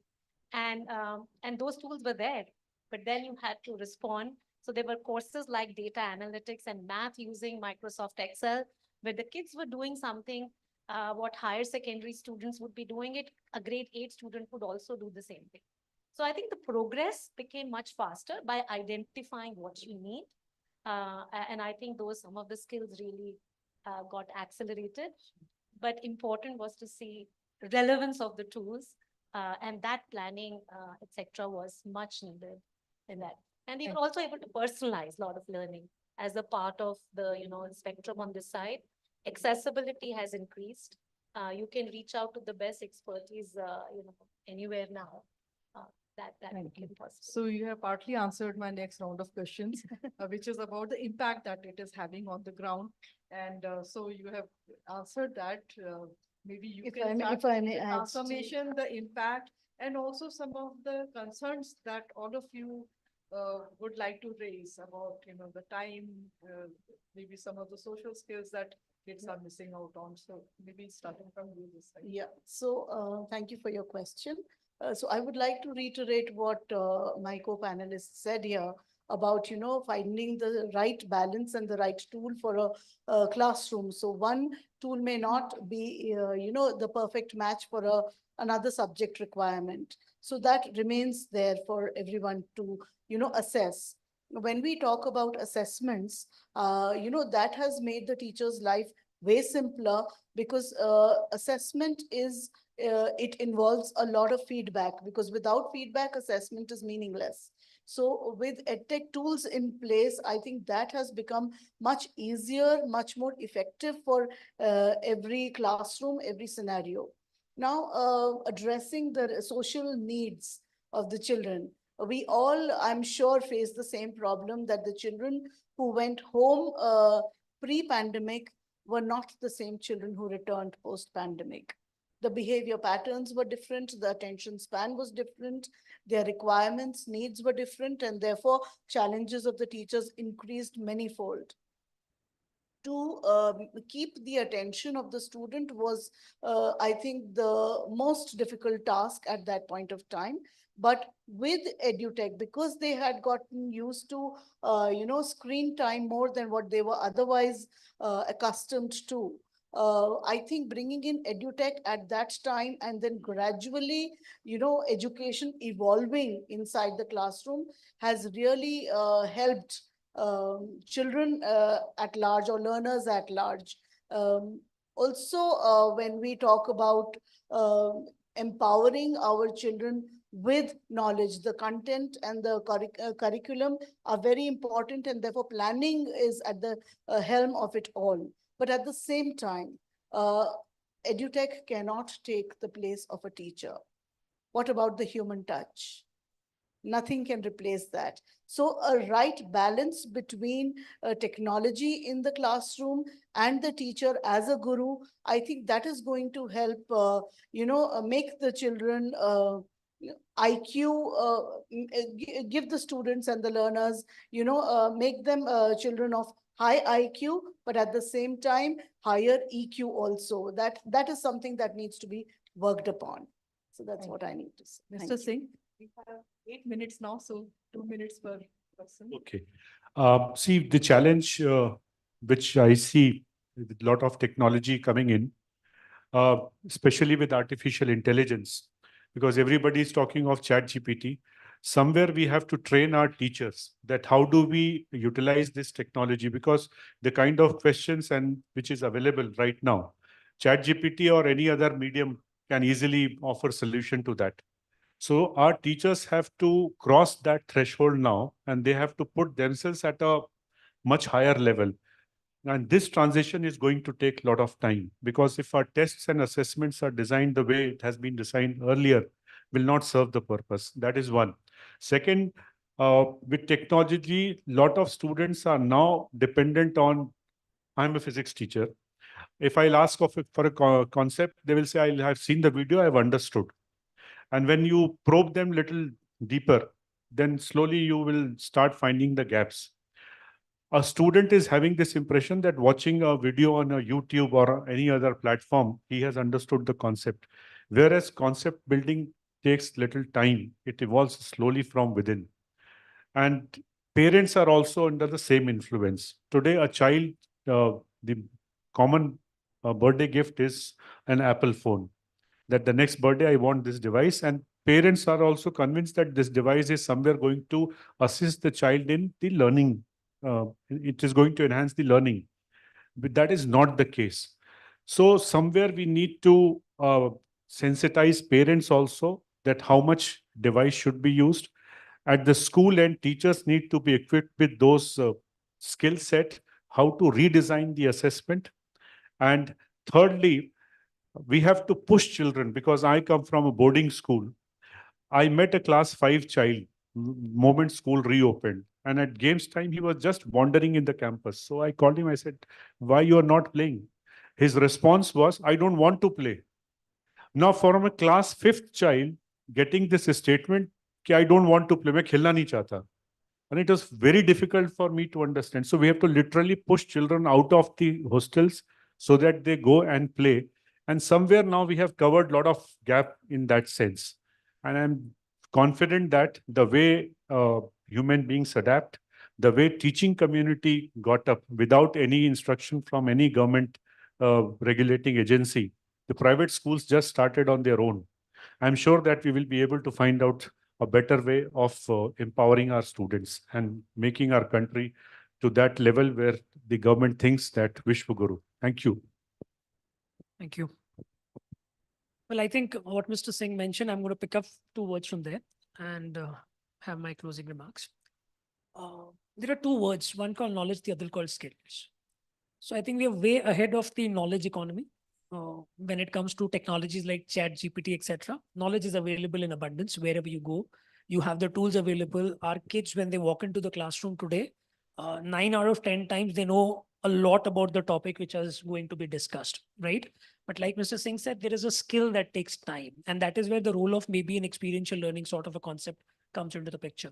And that's where I believe most of the progressive schools and the forward thinkers have started working on.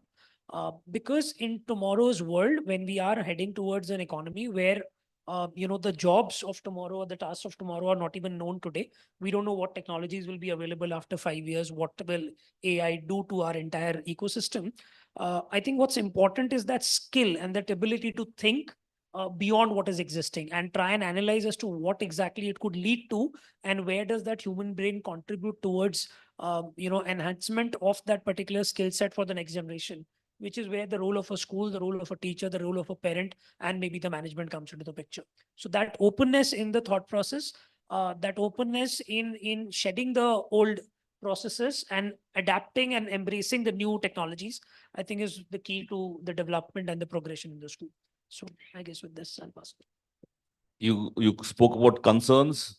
First concern is there is too much of knowledge available in the system. So children are overconfident of the fact that, oh, well, I can get this knowledge from elsewhere. That overconfidence is not really good for systematic learning. For example, if you look doing a simple theorem, going step by step has its own learning value, which is something which is being lost out because he is so confident that it's available. So is the parent. And sometimes even the teachers also feel, okay, well, this is possibly, available on the net and it's not an important aspect. The second concern is what brought out the desire to remain in the classroom and hugging on to information, hugging on to the instruments and the equipment, which is available to him. That has to be cut. You have to ensure physical training. You have to ensure games. You have to ensure activities. So, what we have done in my school is we have an extra 1.5 hours extra after the last period is over. We scheduled it in such a way during which everyone has to participate in some activity. Parents complained initially, but now they're happy because at least they don't end up going at home and picking up an instrument, picking up a phone and playing around. It works well. It doesn't work completely well, but it does work well. So these are the two areas I thought where we can address the concerns. So going back, even also the question papers, you have to be very creative questions now. Otherwise, you are going to get answers off the block of the system. And so that is an aspect which we can consider. Thank you. I think I would want to supplement and complement Mr. Kukreja's words, because if we talk about learning and if we try to define learning, learning is nothing but acquisition of knowledge and skills. And we should also consciously add the values and attitudes. And largely as a school, if the active learning trends are being adapted, curriculum implementation and pedagogical practices are good and in tandem with the progressive approach to teaching learning, then I think the end result, the product will certainly be very fine and the best in nature. So here again, I think a lot of focus has to be not just on imparting the knowledge, but also consciously integrating technology and building up their skill sets of logic, reason, analysis, application, and also synthesis. Because whenever we talk about a child and the developmental milestone, we always connect and very realistically say that the cognitive developmental milestone and the physiological developmental milestone should align together to have optimum learning. And the curriculum in most of the levels are age appropriate. It's just the focus that is, towards the academic implementation on any given day. So I think curriculum and the implementation of academics should become the focus area. Whether we integrate technology or we bring about higher order thinking skills, it's essential that we consciously focus on optimizing the potential in every child. So as schools, if we, in the morning sessions were so very insightful, and I really felt if as school educators, if we are able to work hard with that percentage of passion, dedication, and commitment, the end result would be extremely productive.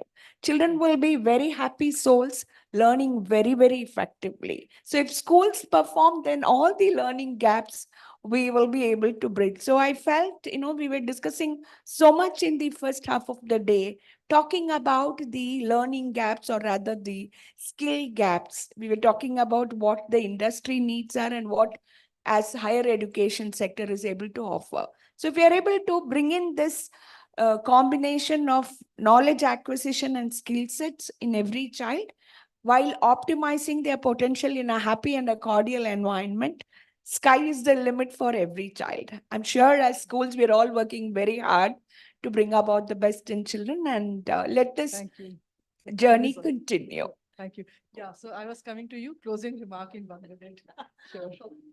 I think the potential is still so much to do. It's not fully unleashed, I feel. There are many novel solutions which we have to find. Methodologies need to be impacted, not just the tools. Pedagogy has come to the table. And also things like, because the future is going to be also, one remark came in the beginning, from curriculum to careers, or specialists, right? It's journalists. One is the nature of the jobs, which is journalists, where skills are important, but we also need specialists. In that, I think teachers are not fully equipped to also see how to analyze the strengths and abilities and error analyze. Now there is AI which is coming, how we have to really rise to be really teacher training to be intelligent teachers, to use those tools to find out and help each child in the classroom. And I think those error analysis, etc., finding their abilities, finding those novel solutions, and also not giving up what's good to understand. having a camera in your pen while a student is writing and a teacher is, teaching and seeing live that what each student is writing and also commenting at the same time could be one such a beautiful way to assess real time at that time. So some of those things I think are going to be the future need. Writing a full curriculum in as importantly, immediately at each stage appropriately is also the need. And last comment is that there is also a lot of divide which came up. While there's lots which is happening at this platform of the schools we represent, but there's a lot of digital divide where 50% of students give up in grade 10. Another 50% of that give up the college, only 25% students come. How to reach out such a large population of India, which is aspiring, where software is there, hardware probably has not reached, the opportunities haven't reached. They also can use the chat GPT in the same manner, but probably they don't have the opportunities, and I think the hardware, which is also there. Yeah. Each one, yes, that's fair. I think so much in our population has strength to reach out through technology. Yeah. Thank you so much to all the panelists. Thank you, Neha. Thank you so much. And thanks to Business World to bring out K-12 and also the higher education together to go together. Thanks. Yeah.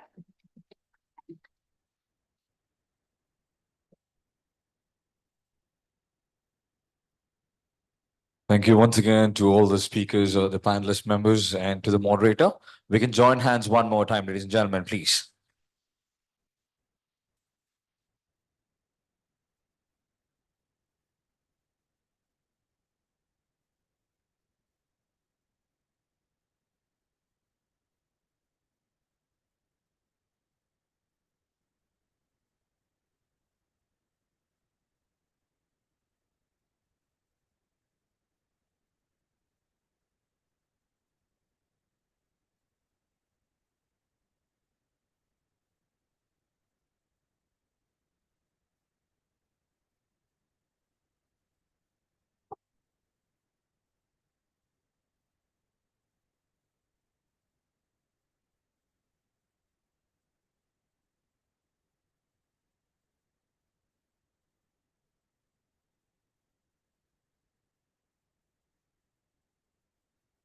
Check, check, 6-8 sound check. Well, before we introduce the next speaker, it's time for yet another lucky draw. Anyone feeling lucky today?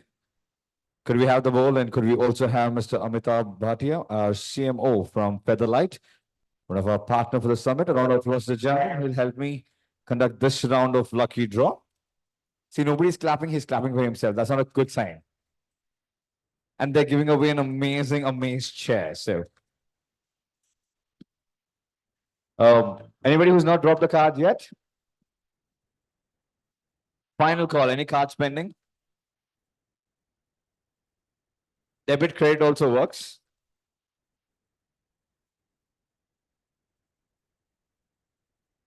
We take about 10 seconds. Quickly. 8, 7, 6, 5, 4, 3, 2, 1. We Indians love lucky draws, don't we?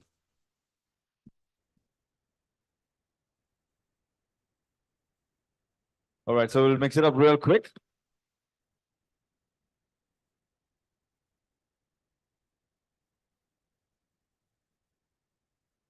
Okay, we'll just take this one now. Before we pick the lucky chair, I want to just say something about the chair that we're giving away. It's a fantastic innovation. Usually when you sit on your chairs, there's a need to constantly fiddle with the levers, how tight, how loose, is it fixed or not. So the Featherlight Amaze chair has what is called as the self-calibrating mechanism, which means that it as per the weight of the individual sitting on it. So it reads the weight and adjusts the tension in the back to the individual. So it's a fantastic,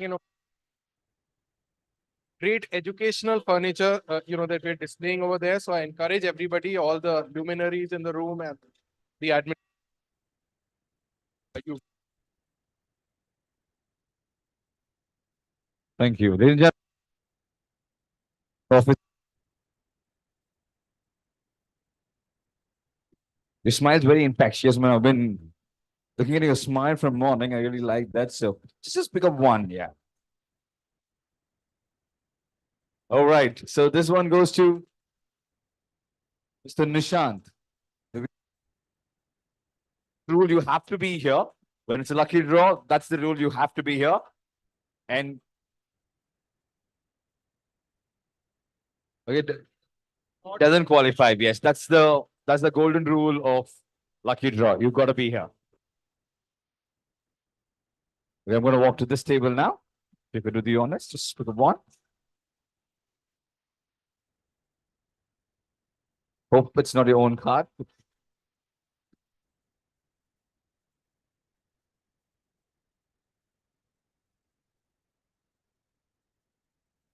No? Shaila Menon? Principal, the Shriram School, Bangalore?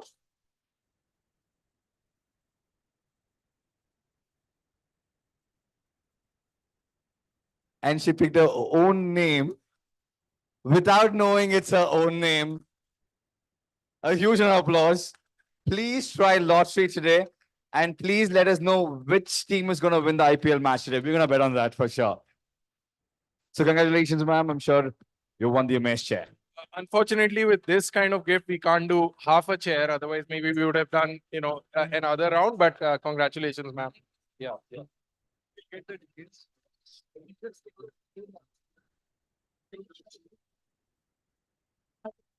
Thank you, and a huge round of applause.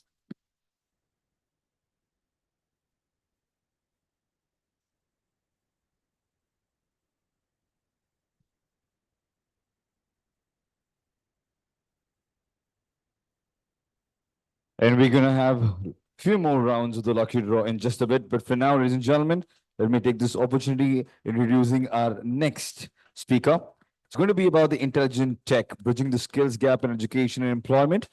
And to take it forward, could we have the chairman and CEO of Talisma, Dr. Raj Mrutunjaya Paru, take over the stage. A huge round of applause.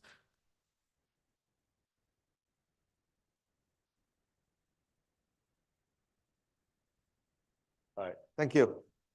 Good afternoon, everyone. Okay, let me try it one more time. Good afternoon, everyone. Okay, fantastic. So thank you so much. We are a technology company and we have a technology challenge. They're still not able to get my slides up here, but that's okay. We'll keep going here till the slides come up. But well, what a wonderful sessions. I mean, we have been hearing this from morning. The theme, as you hear it, it is technology, the revolution, how it can actually help the organization. And every time I come to this session, I think, I've heard this enough. I've done this for 28 years in my life, being in education technology. But every time I come up here, I learn something new. And it is, the way you think about education, the way you think about technology, the challenges that you have with adopting this. So I'm chairman and CEO of Talisma, owner of Talisma, and I am your technology partner, right? You think of me as your technology partner in fulfilling some of those gaps that you probably have as a challenge. So we have obviously, just give me a signal when the slides are up, guys. Somebody from there. Wait, someone. So we are out here looking at ways how we can address these technology challenges. So let's kind of think broadly. What are the technology challenges that we think are going to come up? So let me ask the question from you. I'm asking, right? When I think about AI, what do you think? What is the example of AI that you can give me? Anyone? An AI that you are using, or AI that you think is going to solve your problem?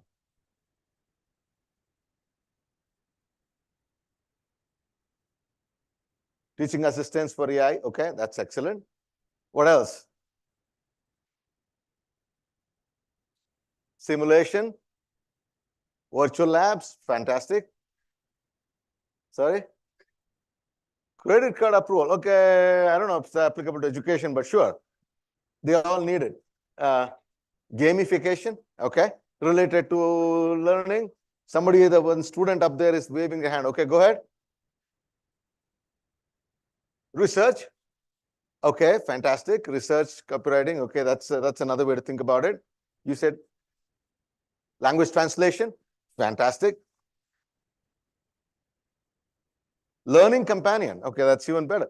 So learning evaluation, this customized with learning path, all brilliant. And every one of these, what you just said, is true. Either it is happened, or is on the way, right? It is, and this is the reality, and we know that's the reality. So we are obviously in the forefront of technology. We are actually involved very deeply in working with the AI and how AI can actually solve some of these problems. One of the solutions that we have thought about, it actually solving the problem of employability. Okay, so I'm hearing about careers and jobs and how this can do. So we've been struggling to understand, okay, what do we do? I mean, how are we thinking about this? Has been my 2-year passion of saying enough of us complaining about jobs and jobs, students don't get jobs. Because ultimately what is happening is, if you think about a 3-year degree program, I mean, let's leave the engineering side up for a bit. You think about a BA, BCom, BBM, BSc, you think about all these people coming out of this institution. What percentage of people do you think are ready for employment? Again, this is data that is I am reading, but I can't substantiate that other than the fact that I've read it. Okay, that's great. Slides are up. I love that. So what do you think is the data? It's 12%.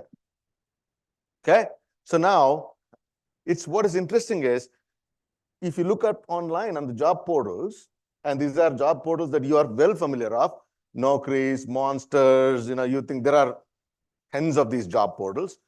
And if you look at how many jobs are available in India today as it exists, how much you would think would be there? Anyone? Anyone? Just take a guess. 2.5 million, which is about, let's say, 25 lakh jobs. Okay, anybody else? Any number is okay. Just give a number. How many jobs you think are existing today, as you see in that, which is listed jobs. I'm not talking about not listed jobs in India. Come on, you should be able to say a number. 5 million, which is 50 lakhs. Okay, I'm going to give you a number that may be staggering to you. There are 5 crore jobs. Okay, I mean, yeah, are there some duplication? Probably. Take another 20% off, but that's a listed jobs, right? And why are students not getting jobs there? That was the problem statement that I started thinking. This is where we started from. We said, why are students not getting jobs? So let's forget about the idea that then the jobs don't exist. Let's say those jobs exist, and why are these students not ready for the job? So we have started by going through this process, and let me, can we go to the next slide? I don't have a clicker, guys. Somebody move the slide, please. Is there a clicker for me? I can use that. So anyway, so these are the various problem statements. I was talking about this a little bit. These are the various problem statements that we thought where technology can actually play an important role. Anytime, anywhere education, I think you talked about this a little bit. People have referred to that. Effectively, this is, how technology can play a role, AR, VR, all of that thing. Again, I'm not going to cover all this. I'm going to focus on employability. But I'll be happy to talk about any one of these topics. If you ever are interested, please talk to me. I can talk to you about any one of these topics. Each of it can be a day of conversation because there is enough going on in each of these areas. And you will see the impact of this coming year. Okay, and for those of you who don't know who Talisma is, we've been around for 20 plus years. We've worked across all of these, 5,000 universities globally and all that. And we have partnerships. I mean, if you heard of Blackboard product as a LMS or any of these products, we work very closely with them. So we are your solution, technology solution partners for education. So let's start from here. So you think about a student journey, and you think every institution, ultimately, the core of every institution is a student, right? The heart of everything we do should be about the student. And if you think from the student journey standpoint, employability typically start as the end of this thing, right? You think employment is an end goal of this. You never think employability can be the starting goal of this. And everybody thinks about a job only after finishing a 3-year, 4-year program. They're not thinking about a job when they came and joined the institution.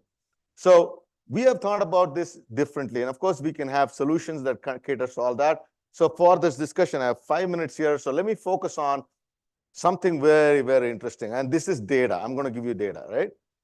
So if you look, we just looked at BCom. And again, this is based on data that we have. We have looked at crores of jobs that's available. We have built our own AI large language model that analyzes all these jobs, and builds up a skill database, right? It says, what are the skills that all these jobs are actually bringing on? And then we actually go work with institutions. And this is by institution, this has to be implemented. This is not a common thing. A BCom in Mumbai University is different from BCom in Bengaluru University, is different from BCom in NMIMS. So they're all different. So you have to look at the electives, you have to look at that. So you put those into this and say what skills you're actually able to get through that. And you map those skills, again, the skill repository based on context. That means based on the jobs in the field of commerce, field of finance, what skills they're looking for and what skills you are actually providing to the student. We do that as a skill gap, right? And we identify the skill gap and then provide the student to actually go in there and make an employment pathway. What does it mean? It means the student who's in a finance student, let's say you're a BCom student, you decide, listen, I want to do a job. I want to do this job as a financial analyst, and I think I should be in Bangalore. I want to earn 5 lakh rupee. And you're choosing this. You're kind of creating a pathway for yourself and saying, this is what I want to get. What do I need to do? It actually tells you, you need to add, other than what you're learning in your college, you need to add these 3 skills. And you actually will get a job. You like that? Okay, give me a round of applause for that, please. Because that is solving a real problem, isn't it? So we have actually, so this is one of the data. And you look at, there are 11 lakh new graduates of BCom that come out every year, pan-India, and there are 11 lakh jobs available. You would think everyone should actually be able to get a job. There's actually jobs available. I'm not making those jobs up. It's all available. You can go search online, you will find all these jobs. Right? There are 11 lakh jobs available, 11 lakh students come out of the institution. Where is this job issue? It's not the job issue. It's not, they're not actually don't have the delta skills required to go do the job. And we should be telling them that when they join, not when they pass. So that is the model. You need to create a pathway for them through the years and drive them towards what we call as an employment, and how do you drive that problem statement. So that's the beauty of what we have created, right? And we have called the product Jivika. Anybody can tell me the meaning of what Jivika means? Absolutely. So we said this is a problem that we're solving for India, and I think I can connect the best with a name called Jivika. So that's our product name. And again, you can look that up. So here are the things that it does, and it's something very interesting, right? This is not something that you come there once, look this up and say, okay, now I know I need these 3 skills. Nothing is stationary in the world. You have joined the year 1, there are these 3-4 skills missing. Guess what? It's moving. Industry keeps moving, jobs keeps moving, skills keeps moving, and so does our system. It continuously keeps churning the data and keeps telling you what are the new skills coming in. So what's the advantage of this for an institution? You also know the pedagogy adjustments that you need to do, what skills are moving, what industries are looking. You can actually start to look at that from an institution standpoint. So that's it. For the student standpoint, they're actually thinking of this saying, wow, well, I like this job. I kind of see where I'm getting there. I see how ready I am. And in fact, we actually give you what is called as an employment index, which the student is looking, I'm 60% ready for a job in Ernst & Young. I'm 70% ready for a job in JP Morgan. I'm 50% ready for a job in some other. So I'm actually knowing what my readiness index.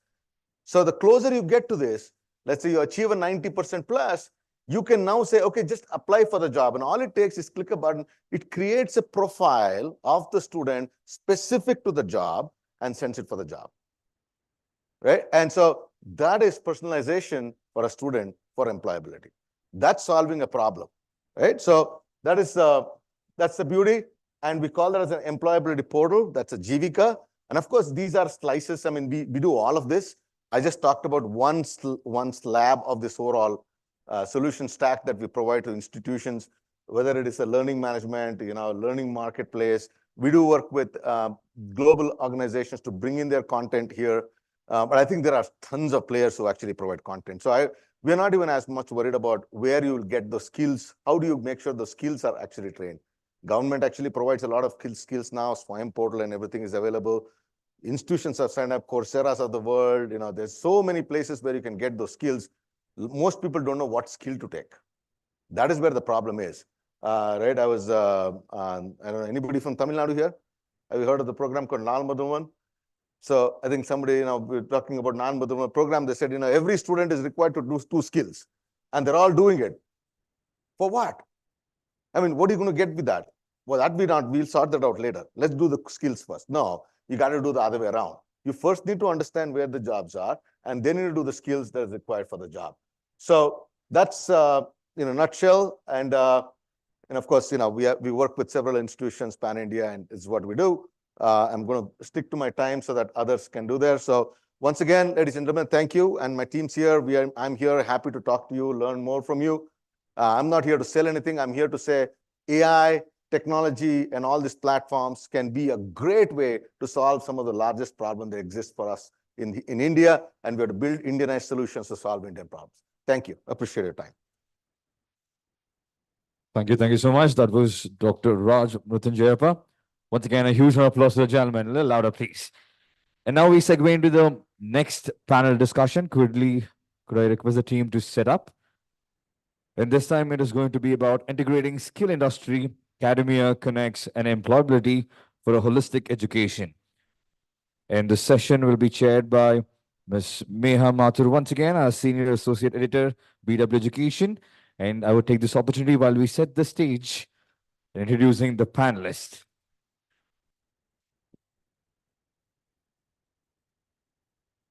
In the meanwhile, Featherlight, could we have the next round of lucky draw?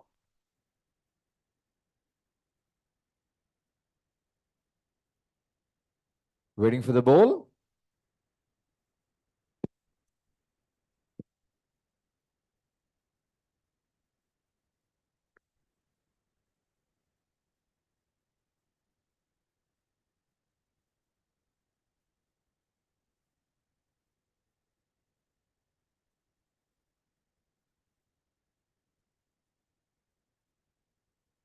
Could we have Mr. Gyanendra Singh from Featherlight to join us to help me with the next set of lucky draw? The final few, so keep your fingers crossed if you're feeling lucky, as you know you're going to win a very cool chair from Featherlight, amazing chair. Any cards pending? They're really sweet. They're giving you like multiple opportunity. Yeah, you can. Check. Anybody left out who did not fill in your card? Do you have your card map? Your card, have you put in your card? Do you have your card? You can write it down. Apparently, the ones which is written down is more, likely to win. That's what happened the last time. All right, we'll just wait for her. Anybody else? Quickly, we'll give you about 10 seconds. If you've not filled in, if you've not dropped in your visiting card, you can probably write it down. All right. All right.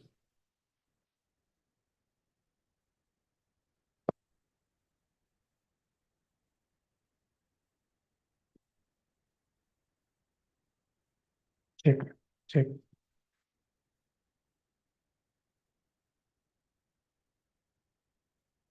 All right. Good luck. Final call.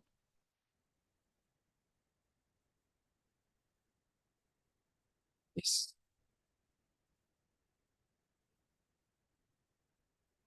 If you've not dropped your visiting card, you can do that show right now.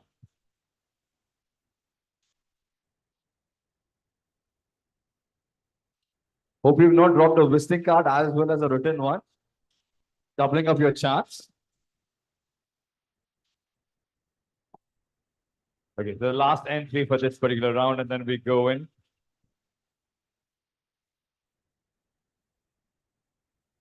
All right, we'll mix it up real good.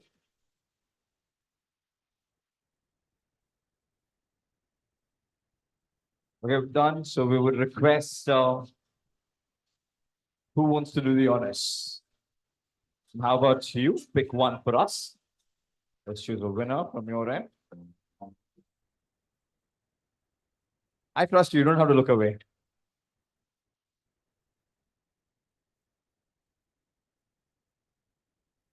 And the winner is Rangarajan.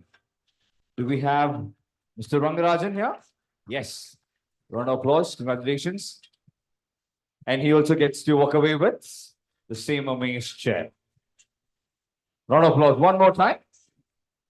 So we have been hearing from last 4-5 hours, everyone has been talking about technology integration in school space, in college space, in higher studies, employability of people. But end of the day, we are having this session in a particular kind of setup. We are all sitting in a Taj Vivanta because we wanted that kind of ambience. We are all sitting in this conference room because we wanted this kind of physical connection with each other. We are having panel discussions so that everyone can interact with each other. So how much ever technology evolves, and yes, it is very essential to implement technology in our day-to-day activities, day-to-day lives. But this human connect is never going to go out of fashion. The human intelligence is never going to go out of fashion.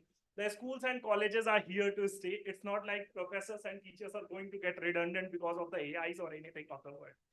And whenever you are in a physical space, you need an optimal solution to have optimum results while you're working, or whether you are studying or whether you are learning. And that's why Featherlight has partnered in this event. The whole point is we can provide those solutions which enables the faster learning in an ideal environment. We all spoke about learning by self, learning from your peers, peer-to-peer learning. It's no longer a traditional way of teacher comes, teaches on the blackboard. I still remember my school days, there were certain teachers who used to walk in with a big book. And the moment he entered, the first dialogue used to be, please note. And next 40 minutes, we are just writing. So that traditional way of learning is no longer going to work. So we need, it has to evolve. We have to integrate technology, but the physical space is here to stay.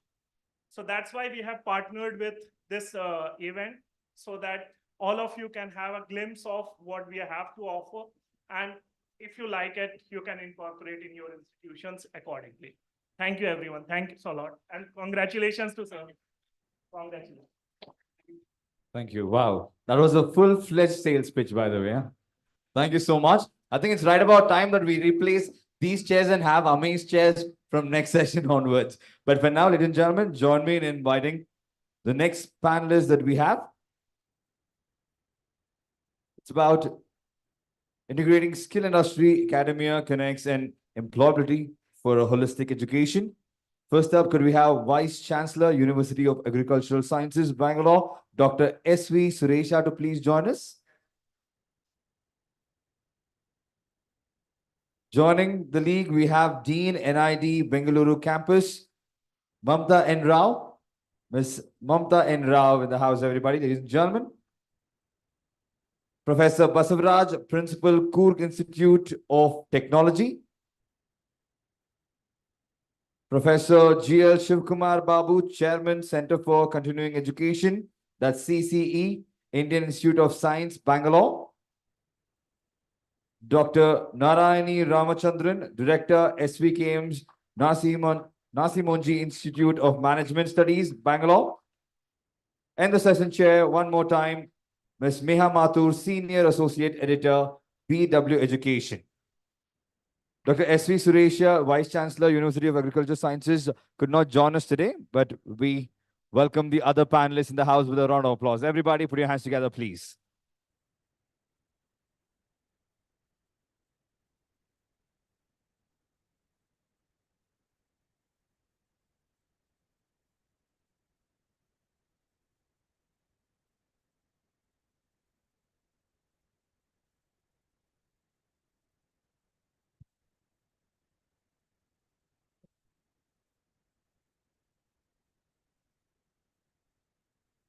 One more. So good afternoon once again.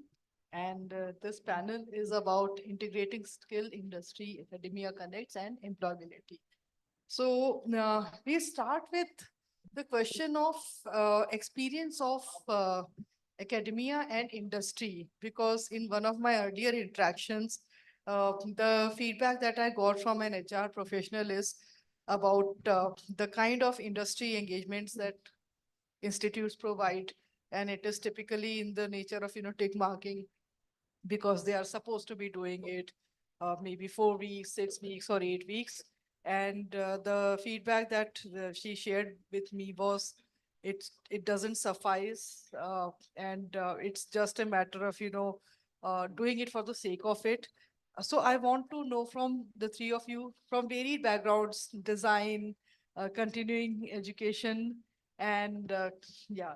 So I want to know from you what effective means can be devised and are being devised by your respective institutes to provide meaningful engagements to students so that they come out with a better understanding and job readiness. So starting with you.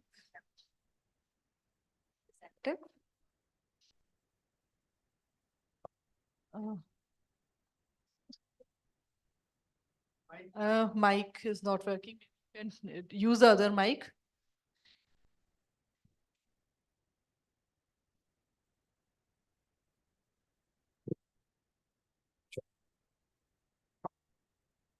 So I come from National Institute of Design, MSR, with its campuses in Bangalore and Gandhinagar.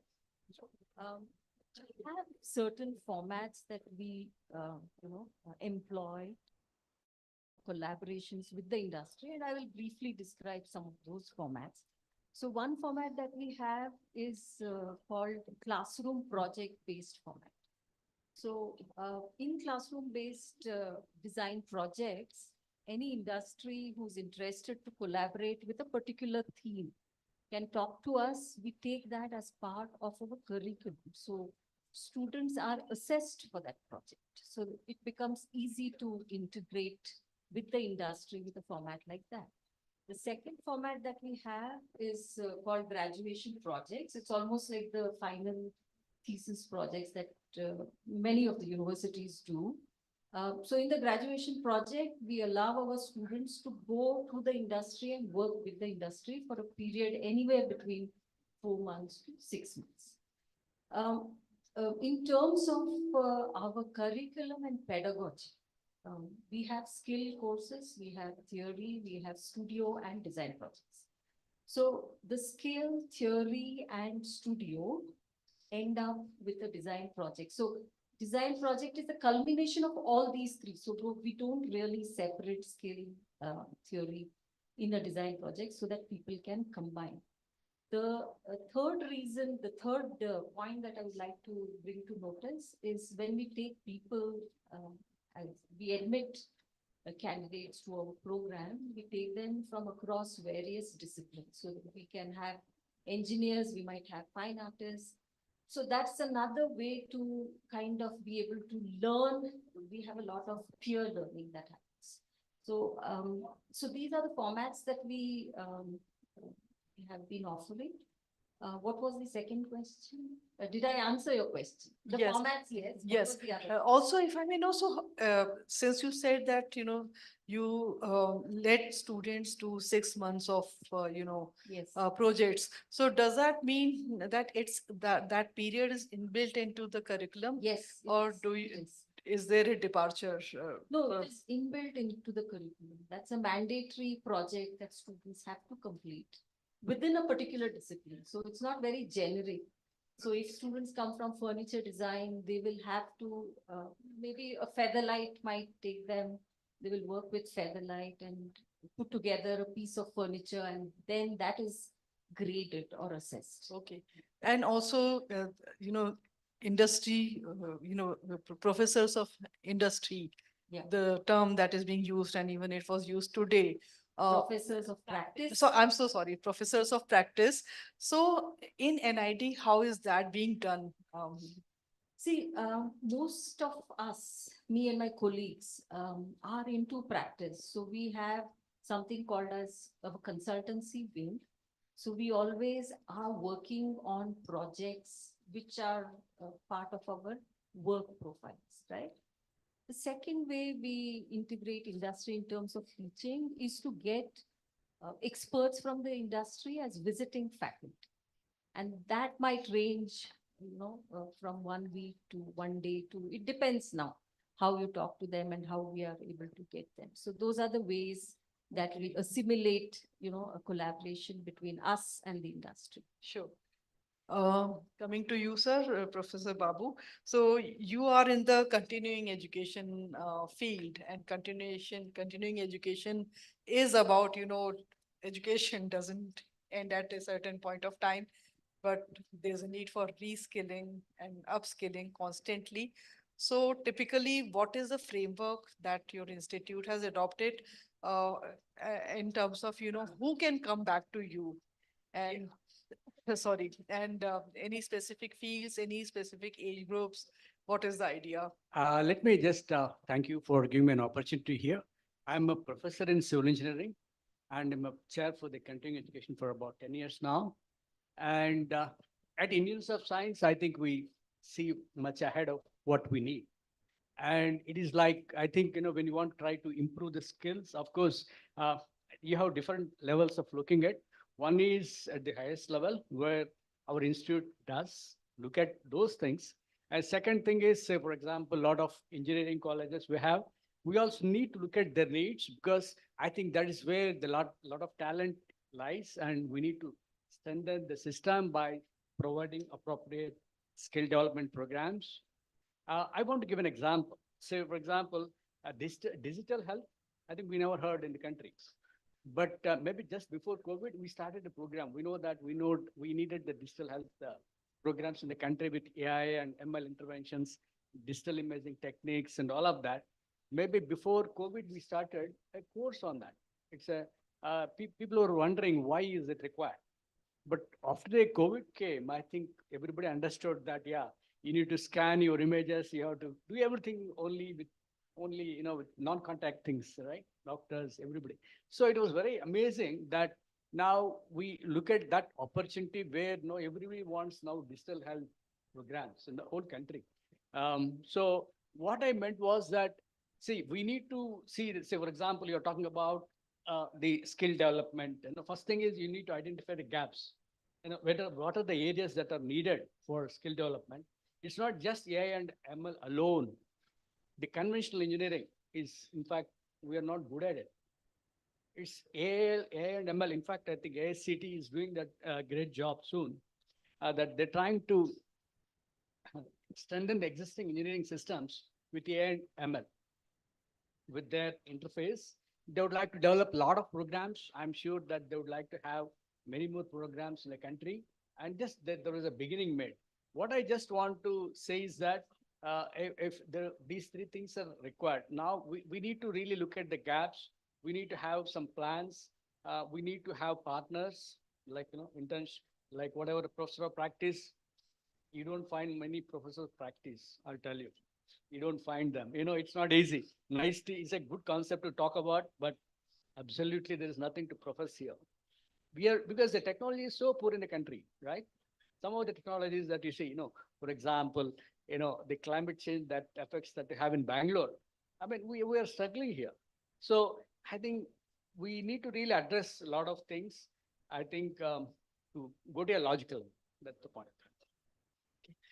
Professor Narayani.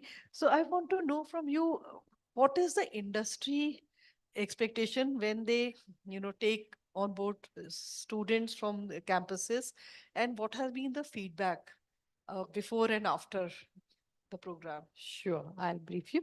A warm and pleasant good afternoon to each and everyone gathered here. Let me thank you profusely, Business World, for organizing this event so we get to meet different stakeholders in the education ecosystem. Thank you very much for having me, and thank you, the luminaries on the dais. Thank you, Megha, for your question. See, I represent NMIMS University Bengaluru campus. We offer different, for those who are not very familiar about the campus, we are in management education, School of Commerce, and School of Law, and School of Economics. So we, as like any other college or university, we work very closely with the industry, mainly because employability of our graduates, either it's undergrad or postgraduate, is a very important criteria, KPI for the university. And with the stellar placement record, especially with respect to SBM, School of Business Management, We got a very good connect. I can very easily answer this question. As ma'am rightly pointed out, we take heterogeneous group of students. That means students from dental. And as you all know, it's a proliferation of MBA schools. So you must be knowing admission is from heterogeneous group. So with experience, without experience, graduate come. How to make them in this 2 years through our curriculum, pedagogy, evaluation, assessment, ensure that they are work fit or industry ready. These two words you might be hearing very often. This is the major mindset of any college teacher or a curriculum builder in the country. What are the challenges we face? What is the feedback we got or we are getting? That is what Ms. Megha's question. We would say because the placement is going on very well, we make it a point. I would like to list out 3-4 pointers what we do it in our campus, NMIMS Bengaluru campus. Number 1, we don't take it up. There is a gap. If there is a gap, it is immediately it's been rectified. What I mean is, it is not a one-way process. It's a circular process. After you have to necessarily get a feedback and reflect on the feedback and implement the correction. It is going to go as a cycle. The same thing I would like to extend it by, with your permission, with 1 second on education technology also. There's a proliferation of education and technology tools and things. Everybody talks about how much they have taken an initiative ahead of time. Everybody started talking about how successfully they've implemented. There is no failure stories being spoken at all. That means in the system, we are not encouraging feedback. So we take feedback very seriously. We go back to the industry after 1 year, after 2 years, after 3 years. This is not being done by most of the education institutions. We take it seriously, go back to the employer and ask how fair our students are performing. What was the skill set gap? Is it okay? Are they able to cope up? It is not on the day they are joining the job. After 6 months, they are able to adopt. After 1 year, are they able to go up in the ladder? So this feedback, we take it successfully. That's also one of the reasons for the past 15 years, our campus has got a stellar placement record with respect to SBM. Now we are trying with School of Law also. This is one important thing. You have to get back to the system. And second one, internship. You rightly pointed out, many of them, it's a mandatory take. 8 weeks, they go for the internship, come back, make one assessment, credit, non-credit system, over. It is not so.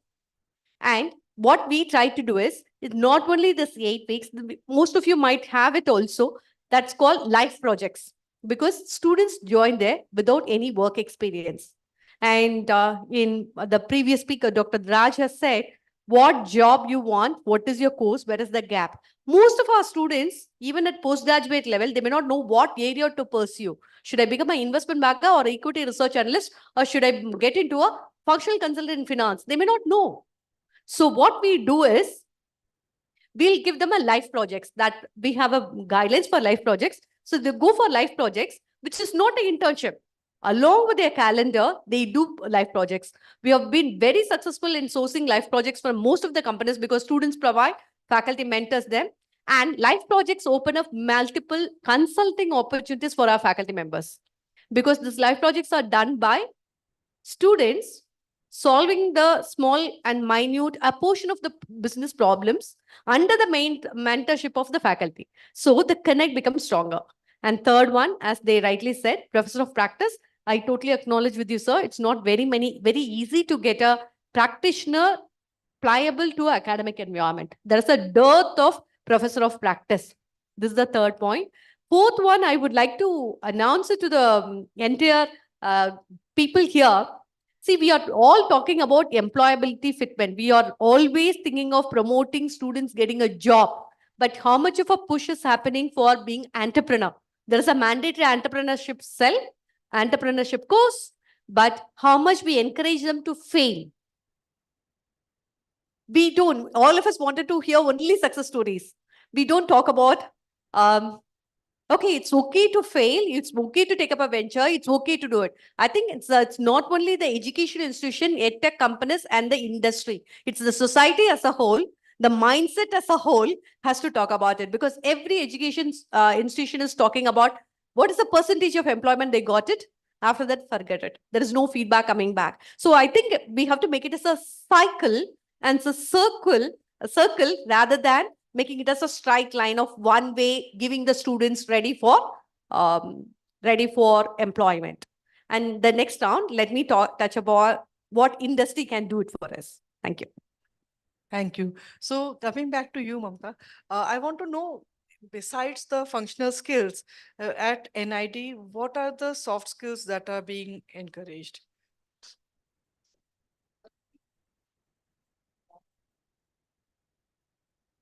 No. So we don't have any formal courses saying soft skills. The way we bring this into our curriculum and the way we practice is we have something called as jury at the end of every semester. So for the jury, there's an external member, there are internal members, and they are asked to present everything within a certain time. And that's how we build their soft skills. Every project has a lot of critiques. So the teacher and the externals will critique their project. And through that, that becomes a means to develop the soft skills. So we don't really have formal courses, but we have built in as part of our pedagogical practices. And I suppose vernacular languages would be encouraged. Yes, So yes, English yes, yes. limitation would not be hindrance. No, so for this, I would like to give one example. So let's say a student comes with a strong Hindi language that he or she is used to. We encourage them to speak that language. There isn't a pressure to speak always in English. The second point, which is very unique at NID, is that student is graded based on his capacity in the first SEM, not really compared with his peers. And if he builds, across semesters, that's how we begin to look at him as an individual and how he has navigated that whole journey within a span of a semester. So that also encourages an individual to look at his goals and be able to navigate that journey. Professor Babu, what are the emphasis areas at your institute, including soft skills? I think we have not, I would like to say what we do because it's, see, as I just said, Institute of Science has a different mandate. So the way that we look at it is that what country needs, in terms of, for example, say, I can tell you about the electric vehicles, right? India wants to have electrical vehicles, but you don't have training for that, right? Or you want to have, say, for example, there are some experts here on sustainability engineering. Okay, nothing is done in the whole country, though, but then it's essential requirement. So we try to develop, foresee those requirements and develop manpower in certificate courses, which is not a regular course. So we try to give them, it's again supported by industry and industrial people from industry participate there, and the way that we train them. So, for example, we have a course on mobility engineering. I want to say it's more. It combines a lot of electrical vehicle knowledge and many other things, which will solve some of the requirements maybe in 10 years. And even other thing like design. Design is a matter. People do that.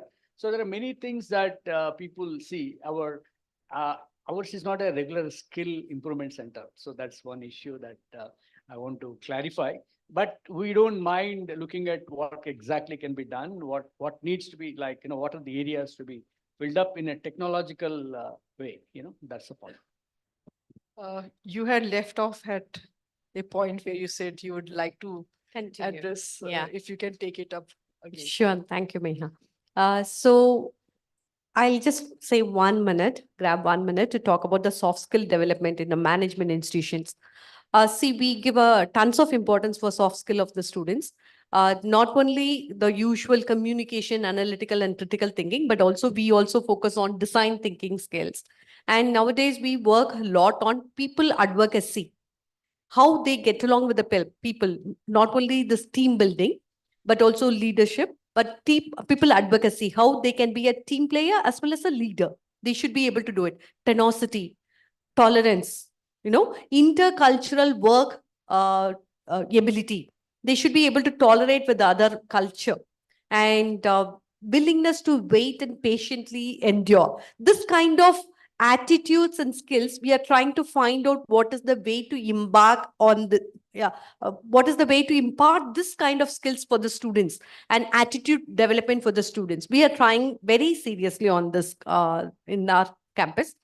Now, coming to the question of what industry is, most of the senior educationists here, they would agree with me, especially those who have placed the students with the corporates. They'll say one student gets selected for a particular career, but the same student would not have been selected for below than that or equal to that. You'd be confused what exactly industry is looking for that in that candidate. This happens in any selection process. So it is the time the industry groups, CII or any association of any particular category of industry, come out with a clear set of, what is the bare minimum requirement? Because the degree holder is the entry pathway for them. They will do their own screenings, aptitude test, group discussion, interview process, first level till 10 levels. All companies have got different sets of recruitment processes. It is better to spell it out very clearly. What do they, rather than saying that students are not industry ready, they need hours of training before they've been embarked on the job. Be specific, articulate. I would like to make a appeal to the industry as an association, pharmaceutical companies, IT companies, FMCG companies, FMCD companies. Please come out with a list of skills that you are looking for it. The skill set that required for a software engineer and AI engineer is not going to be the same. Articulate it, make it as public. So that is not coming forward. It's the time for them, rather than you take the graduate, train them and put it on a task and come back and give a feedback that students are not yet ready. I have to give them a training. One side, they want freshers so they can make it trainable. They will impart it from the beginning. Other side, you say that they are not work fit. So it is time for them to articulate and participate in the curriculum development. For that matter, in our university, NMIMS University, we ensure that academic council, board of studies, where the curriculum is being designed, pedagogy is being determined, and the evaluation system is finalized. All the 3 stages, we include corporate. I think you have raised a very valid point that, despite all these industry projects and internships, when they say 50% are not employable, what is the reason? So very valid point. So that brings me to the next point about challenges. What are the biggest challenges that you face in forging those industry connects and placing students for various projects? So here, I would not like to talk only about NIT, probably look at the canvas for our country, right? If you compare our country to some of the countries like, let's say, US, Australia, European countries, soon after school education, many of them don't take up higher education. It's a very unusual pattern here. So what do? They go and hone their skills, something like polytechnic and vocational educational institutes. And of course, they are very well facilitated, all these. So I think for our country, somehow the polytechnic and vocational education hasn't been able to play a vital role. Imagine that plays a vital role. So the students who come to us, we can then really hone the conceptual abilities to a higher degree, not really focus so much on the skills. So when industry looks for conceptual abilities, it's the institutions of higher education that they need to come to. If they are looking at very particular skills, let me give an example of architecture, of furniture, right? Carpentry is a skill. So we wouldn't want our students in an institution of higher education dabbling a lot of time only on carpentry. We do carpentry and they do that. But I'm saying if a student comes ready with those skills, I think our institutions are much ready to take them to a higher level. And that's where I think as a country, we need that vocational education program to be really strengthened. And I'm hoping NEP with its multiple entry and exit that it offers, we might be able to, actually strengthen this vocational education vertical. Your take on that, sir? Yeah, I agree with that. Because in the olden days, there was a lot of stress on polytechnics, and even now we see them, they're doing much better than the actual technical graduates in any job even. So I agree with that. What are the challenges that you can think of?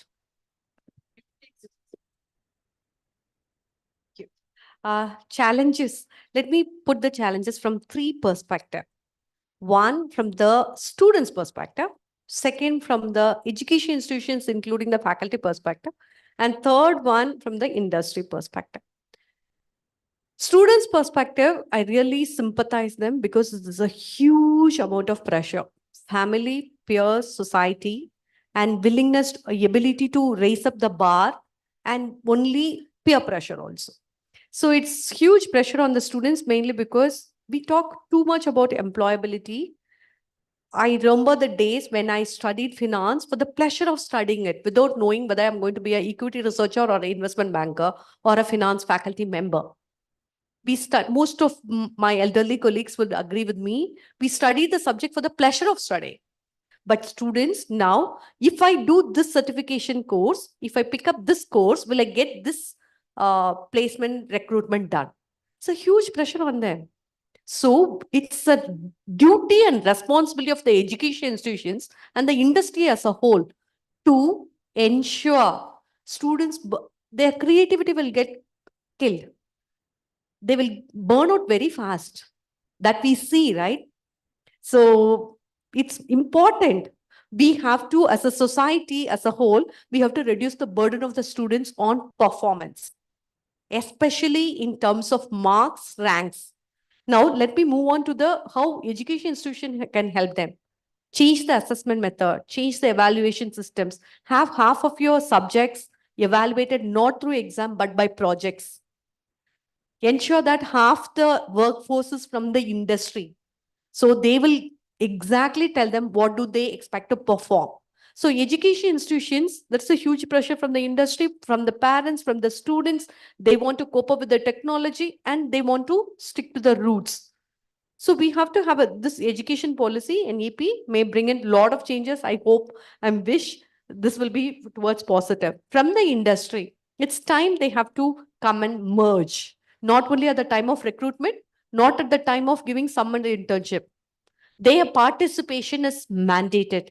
And one thing I really wanted industry to take half the faculty member on a rotation basis in your company. Because I don't see for the past 2.5 years, 2.5 decades of my work experience, both in academia and industry, I don't see faculty member going back to the industry. Usually teachers from the industry comes, but from the academia, it is not happening. So what we do in our campus, NMIMS Bengaluru campuses, we ensure that faculty members get their management development programs, consulting programs, so that we work closely with them. Though we don't depute them in the companies, we ensure that we offer solutions to them. I'm sure in your both the places, both the institutions, they are doing it. That way, industry has to go join hands here rather than have their R&D in their own company, have an R&D done in the education institution so that they will do their societal commitment. As a CSR activity, I think it's time industry should have a responsibility towards education field. That responsibility, some mandate has to come. I'm looking forward to it. But it's corporate social responsibility, they say. Now I would like to call it as corporate education responsibility or academy responsibility. They have to be imposed and they have to spend some point of time, energy, resources with academia rather than expecting academia to bridge the gap. Thank you. One dimension that has been added now is the short-term courses that are available online. Without naming any company. So in all the fields, from AI to design to even, liberal arts. So how does that, benefit students? And you would have some kind of feedback about that. Definitely. We have multiple, to start with, I encourage this kind of certificate program, online programs, and this one mainly because this edutech partners and this parallel certification courses are really going to work well for education institutions. Rather than shying away with them, tell them this is what we cover, this is what we want you to take it up. So both of them can coexist in the same ecosystem. So I really encourage it mainly because the beneficiary or the students, they will have plethora of choices to pick up. As a consumer, you enjoy multiple choices. So as a students, they should also enjoy multiple choices. So this kind of any short-term courses which are value adding should be encouraged. At the same time, there is a proliferation of choices available for the students. So there should be some curation, some kind of a guideline. Otherwise, like any other market, students might be swindled. Mamta, what is your take on that about the short-term courses? I'm sure So are design you students referring would to online or any online, kinds? online, and in fact in partnership with many foreign universities also and Indian universities also. I mean, see, I think the best advantage for your student, if the student has access to budget, monetary, uh, things, they could do parallel as well. There's no harm, right? If a person is able to do multiple things, there's no harm in it. For design particularly, if it's an online course, unless it is supported with hands-on workshop, it doesn't take you, to the next mile. So in design, I think it's about theory, and it's also equally about practice. So foreign universities coming in, I think institutes like us um, will be challenged. And that challenge is good. I always think any new context is nice because we are going to strengthen ourselves. We are going to aim to do better. So I don't think it's bad to have foreign universities. It's good to have them. It also helps me see, academicians in other universities, what is it that they do and what is it that we can. So it's a form of learning as well for the teachers and the faculty members. Professor Babu, your final closing comments. Yeah, actually, we also conduct that Indians of Science, lot of certificate programs. I think, when you certificate programs alone or not, they're good enough to some point. But I think it needs more industry connect, as she was just mentioning. They need to be partners and they have to identify the needs. In fact, there should be a very good, it's not just about employability, it's about skills, right skills. And once you have right skills that are there, I think there is a progress. So things do happen in the way that just she was mentioning, where your learning is a process. Like the continuing education, it's a lifelong learning. I think the point that she was making was that, the student is not just a customer, he is a partner. See, your student should come back as an investor in your ideas later. You should, that's what MIT and Stanford does. So we need to have a system that is all inclusive. All should be partners.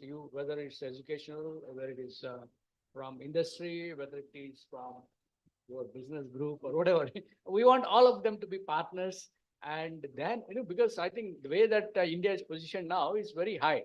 So if you want to really take it and then be at that level or higher, there is no other way. You all should be partners and should have the right kind of attitude, right kind of, approach at all levels. And then there is a dynamism involved, dynamic, like skills need to be they're continuously changing, and requirements are continuously changing. So I think it is an open thing, exciting area, I should say. It's an exciting field. And I think all of us should embrace it. Thank you. Thank you. I'm happy that we are 2.5 minutes earlier than the scheduled time. Thank you so much to all of you. Thanks.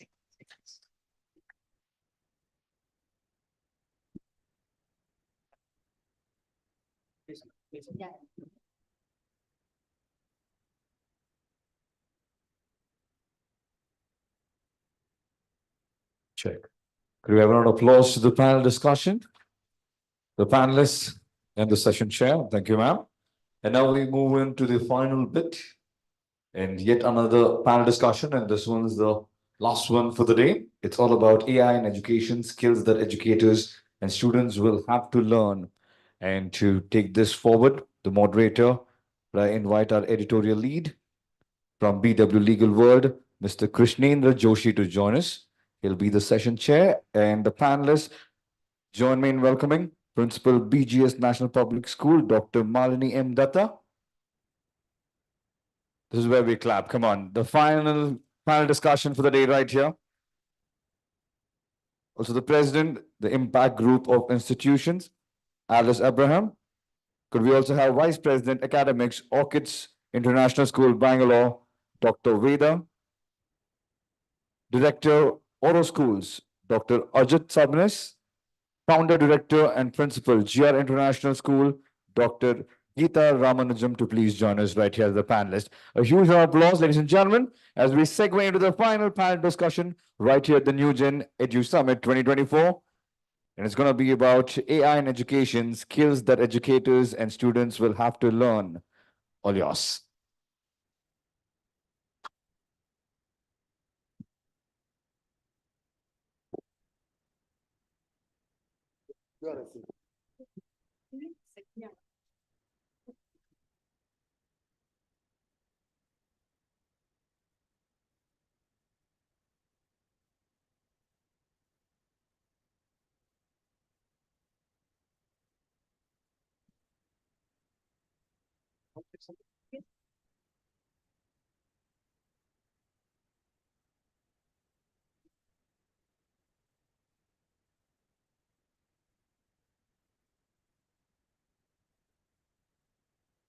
So before we start, a huge round of applause for the host also. He has been doing a phenomenal job, I think. So before diving into the discussion, I want you all to paint a vivid picture of a classroom with AI algorithms, working on developing those interactive and personalized modules of learning. I am sure we are not yet that, but we'll find out today about the status and where we are headed. Okay. So starting with you, Dr. Sibnis, what do you think is the current landscape of AI in education in India?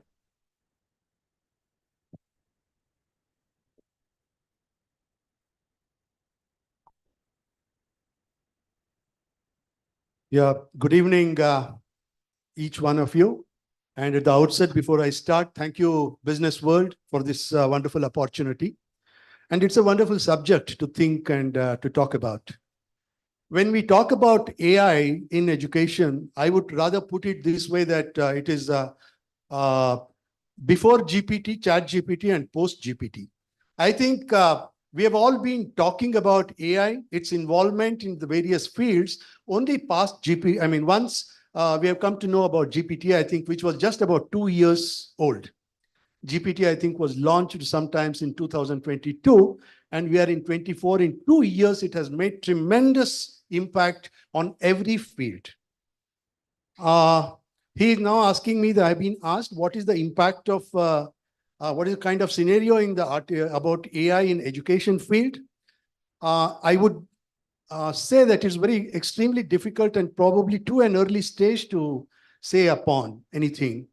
I'm reminded of a wonderful thing. We keep hearing that AI is going to replace the manpower, the other resources that are useful. But what I feel is AI is not going to replace men, or the men who know AI as in future are going to replace another men who are not aware of AI. Probably AI has to be used as a tool. And I would rather say this, that AI can probably teach us swimming without getting into water. But what is important is whether do I need to learn swimming without getting into water or after getting into water.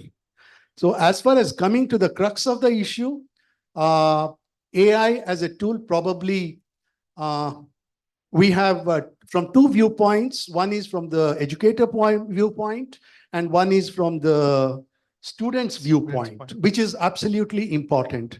From the educator's point of view, both the disciplines, there's the educator or the children, have to get exposed to AI. There is no doubt about it, because AI has to be used as a tool. But each one has to learn, and the basic basic aspects of AI has to be learned. But I think there's a long way to go. And the way we use, each educator and the students, the way they use AI in their learning process becomes absolutely important. I don't know whether to touch upon that at this point in time. We'll get back to Yes, this. yes. So, but as of now, I would rate, barring few schools which can be numbered, I think AI is still far away from being implemented in the schools, because I've been associated with education departments at national level and at state level. So I can say this very confidently, that we are very far to implement AI in the entire education system across the nation. Thank you.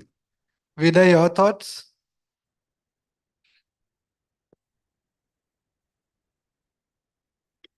Good evening, everyone. I think I agree with sir, but I have to highlight few of the pointers over here. A few minutes before, there was one gentleman who came on stage and just asked, like, where all we can use AI. And we had answers flowing everywhere saying that AI is everywhere now. So I think it becomes very, very crucial for all of us being educators, how we can implement. Probably if you had asked a question, those who are sitting here, probably if we would have asked about any Excel sheet 5 years before, we hardly would have known what is Excel sheet, what is Microsoft Teams, what is Zoom, and what are all the tools, what we are using it regularly now. Online classes have become so user-friendly to each and everyone, everywhere. So is AI now. So as a person, I would like to say AI is also being used as a counseling session. We have seen that, to be honest, I have seen my cousin using AI for, in her personal WhatsApp chat. Whenever she has some issues, she just, types over there to the AI assistant in WhatsApp, and she gets instant result, wherein she need not go anywhere. So for me, I feel very strongly AI can really, give a lots and lots of input, and it can make the structure more productive, and it becomes really useful for the education system if we start implementing this in a right way. For anything which we really need to start up, I feel we have a lot of drawbacks. We are aware of it. But how it has to be used fruitfully, because you have a lot of adaptability, which we really need to look into it. So keeping all these things in the mind, I think if we start using it, especially when I think basic things, when we as educators, we always have lots and lots of issue in assessment. It's very simple, but assessment and instant feedback is what we are looking into it. The feedback to the child after writing the exams comes after 1 month or 2 months. Though we have ASSET and all the other kind of exams where they give you the percentile, but to understand what exactly the child needs to show the progress, in what area the child needs to get into the details, I think it takes time. The child would have forgot what exactly he needs to do in. But if we use this AI in that, I think probably instant feedback, giving right feedback to the students on the spot of what they have to look into it. We have different set of people in the classroom, and we teach the same methodologies, though we say pedagogy, curriculum, but reaching to the student is what we are looking into it. But this can really help us to make sure the level of the understanding and the teaching of particular student and take it to what he really needs. That's where I feel where AI stands. Ms. Abraham, your thoughts from adoption to execution, where do we stand? Good afternoon, everyone. Thank you so much for having me here. It's an honor. Let me give a background about where I come from. I am in the area of higher education. We run engineering colleges in School of Architecture, Institute of Management Studies. So I would say more than a consumer of AI in the context of today's panel, we should be the ones who are also designing the products that will be implemented in AI in the schools. Now, your first question of the adoption today in India, I agree with our learned panelists. Yes, it is definitely in its infancy. We have heard sporadic reports of schools having robots replacing a teacher, or perhaps in using AI in in the administrative areas. Personalized learning is something that is a problem that every school grapples with, every parent is anxious about, and every child is different. So this is an area that we as educators have not been fully able to solve because every generation is different. I think that's an area that AI will definitely be able to contribute. Now, is it already doing it? Not yet, but there is huge amount of interest, the huge amount of investment, and huge area for this problem to be solved. Can AI be adopted in other areas? There was this impressive talk just before the last panel about Talisman. I was very impressed. They are there to bridge this knowledge gap, they identify the knowledge gap in a student. So there are manifold areas in which AI can very productively improve efficiency, improve the way we deliver knowledge and develop our students holistically in several areas. So I only will put my energy, strength, and my students behind creating products that will solve the AI gap, provide the AI solutions. Well said, well said. Dr. Datta, you have had some experience with AI in education. So is personalized learning still a distant dream, or we are taking strides and marching ahead? Good evening to the August gathering, and thank you so much, Business World, to giving this beautiful opportunity where we can share the insights and can have insights as well. So I would like to answer a few things as my able panelist on the dais had spoken, whether the AI has been inculcated into the mainstream. So when we are talking about BGS, our Prakash Nath Swamiji is a visionary. So I will say that I will little deviate from the statement that Indian schools have not taken AI. For us, our school, it is integrated into all the classes from grade 6. And I will just give few examples of that. We have a BGS blind school where we are having more than 1,000 students. And once we had made a visit every year in the joy of giving, we visit those schools and contribute to their daily life. So there is one child who is called Prajwal. He is in grade 11, and he told that, ma'am, can't we devise something out which can help these people to read outside Braille? So it is possible only through AI. And we am so happy to say that today we have come up with a device, we have come up with a system that is called Netra Eye, made by our students, and that is made with the help of AI, where these Braille are no more required to these blind people. They can read it without the Braille as well. And thank you so much. One more child in grade 8. He used to always get, as we all know, even the 5 fingers in our hand are not of the same size of efficiency or effectiveness. One child was there in grade 8, very smart though, but he usually gets very less marks. So he came and he discussed that ma'am, why is it so? I told, let us think on that. Speculations, and after speculations, he came up and we decided that, yes, the particular loopholes or the doubts of the students are not cleared. So we devised an AI tool again, where the particular learning disabilities and the abilities of the students of that particular subject was measured and was made a graph. And hence, the teacher was asked to clear the doubts, and it was student specific. It was not generalized one. So every student's report card and the marks were analyzed through the AI tool, and we came to know and understand that the particular child who is so brilliant and is so excellent, but why the marks are not getting reflected as per his learning or intelligence quotient. So then finally, when we made this, now it is working fantastic, while the teacher can exactly understand that where they have to touch in the loop sessions.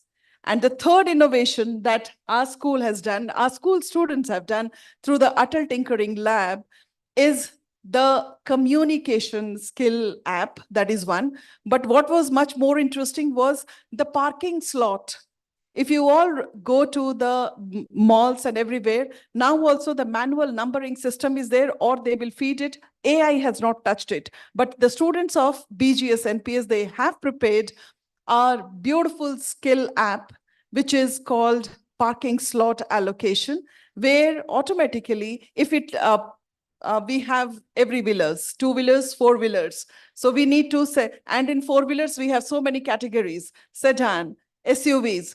So it is now will give you the slots and numbers as per your vehicle. So these are certain AI inculcations into the school that has already been initiated. And the more we initiate these things, we make it more compatible. And we can make the educational system, this ecosystem, we all are the stakeholders. We need to reciprocate to our responsibilities. So while we are doing this, definitely we are trying to take the students, make them ready. They are now, it's only 2024. We saw the pandemic in 2019. So we never know that the students, how they have to face this world when the world will be in 2060, 2070, 2080. I think AI is the only category or the only criteria through which we can visualize the future for these students and make them the rightful global citizens. I think that's I think we can be a little more generous with our applause. So coming back to Dr. Stibnith now, in your experience, how can AI enhance the quality of education, retention, and learning? What are your thoughts on that? Yeah. This is the age of, this is the age of distraction where the amount of retention is decreasing by the day. And we are also facing an age compression. So how do we put it into context? Yeah, thank you for the wonderful question. Now, the AI in education actually should not be confused. I personally feel AI, the role of AI in education in the present context, what we are talking is how an AI as a tool enhances individuals' capability or how it adversely affects it. This actually is the problem. Let me cite you with an example. Now we have, after the GPT has come, the open AI or the artificial intelligence tools, what we have is approximately equal to about 1,400 artificial intelligence tools we have now available for the school kids, or for that matter, anybody. Now we have an app called Gamma app, which is helping us to prepare the PPT in a matter of about 10 seconds. If a child, for example, if this particular app is made available to a child of, let us say, about 6th standard or 7th grade or 8th grade, it's not a big deal for the child of that standard to prepare a PPT about a subject which actually is rightly not aware of it. So So what happens is that particular preparation of PPT for that particular child on that particular subject, whether is it being done with the complete knowledge or without the knowledge. This is where the discretionary ability, how to use the AI as a tool for the enhancement of the child's capability comes into picture. Now, what I'm trying to say is ultimately whether it we use AI as a tool in the classroom or not, what important is ultimately what is the ultimate goal of education? What exactly are we trying to teach? I'm reminded of a wonderful definition what exactly is education? The education is a process which actually begins after the completion of the formal education. And if this is true, and I'm sure everybody agrees that education is a process which actually begins after the completion of the formal education. How useful are we to the society? And how do we make ourselves capable of this using various tools? This is what actually comes into picture. Now, this can be used, AI as a tool can be used in tremendous ways. What important is, somebody was referring in the last one about NEP. For example, National Education Policy 2020 speaks about Pancha Vikasa, Kosha Vikasa. That is the five-folded development of a child. Now, how do we develop, how do we make the child, how do we bring this integral development in a five-fold development? Artificial intelligence, when we talk about it, essentially deals with the mental domain of an individual development. If the mental development has to take place, there is a primary physical development and the emotional quotient has to be improved in a child. Only the natural growth itself takes place in the age-wise development of a child. For example, in the earlier age, in the entire development process, up to the age of 5 or 6 or even up to the 7, it is the physical development which actually comes into the priority, it comes into the forefront. It is after that, it is the brain development, it is the adding of the files and then the information and the entire learning process. The entire learning process also, what you suggested, has got 3. It is first the absorption and then the assimilation and then the recalling possibility. Until the absorption and the assimilation takes place in whatever manner we have to use, it is not possible to recall this. So please use AI as a tool without compromising for all the five-fold development of a child, and that too as a age-wise development.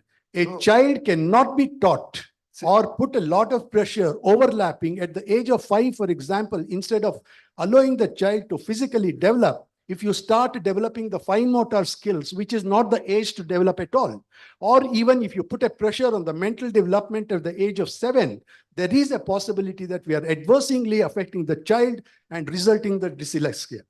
So these are the issues which, whether absence of AI or the presence of AI, we absolutely be very careful and use our discretionary to use this AI as a tool. AI will absolutely helpful for us to enhance the individual capability. For example, the personal learning path can be learned. AI as a tool. Now, I think dermatographics is one of the field which actually is coming forward, analyzing the children based on the intelligence, based on the learners' learning capabilities.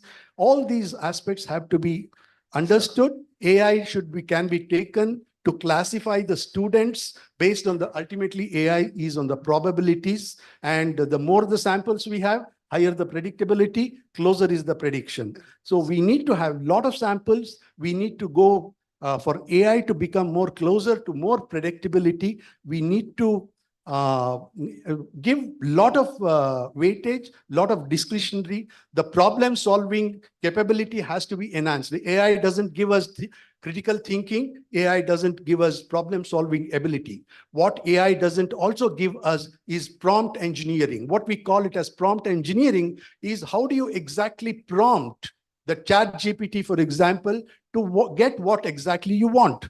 How precisely you expect it, how precisely you prompt it. These are the few examples where we can teach the educator and the children in the classroom, make use of AI as a tool to enhance the growth of a child, growth of a development without compromising all the five-fold development. This is absolutely necessary. Since you're talking about the age, since you're talking about the cognitive evolution and everything, what is the particular age we are looking at? I mean, is there a particular age after which AI should be introduced? Yes. Yeah.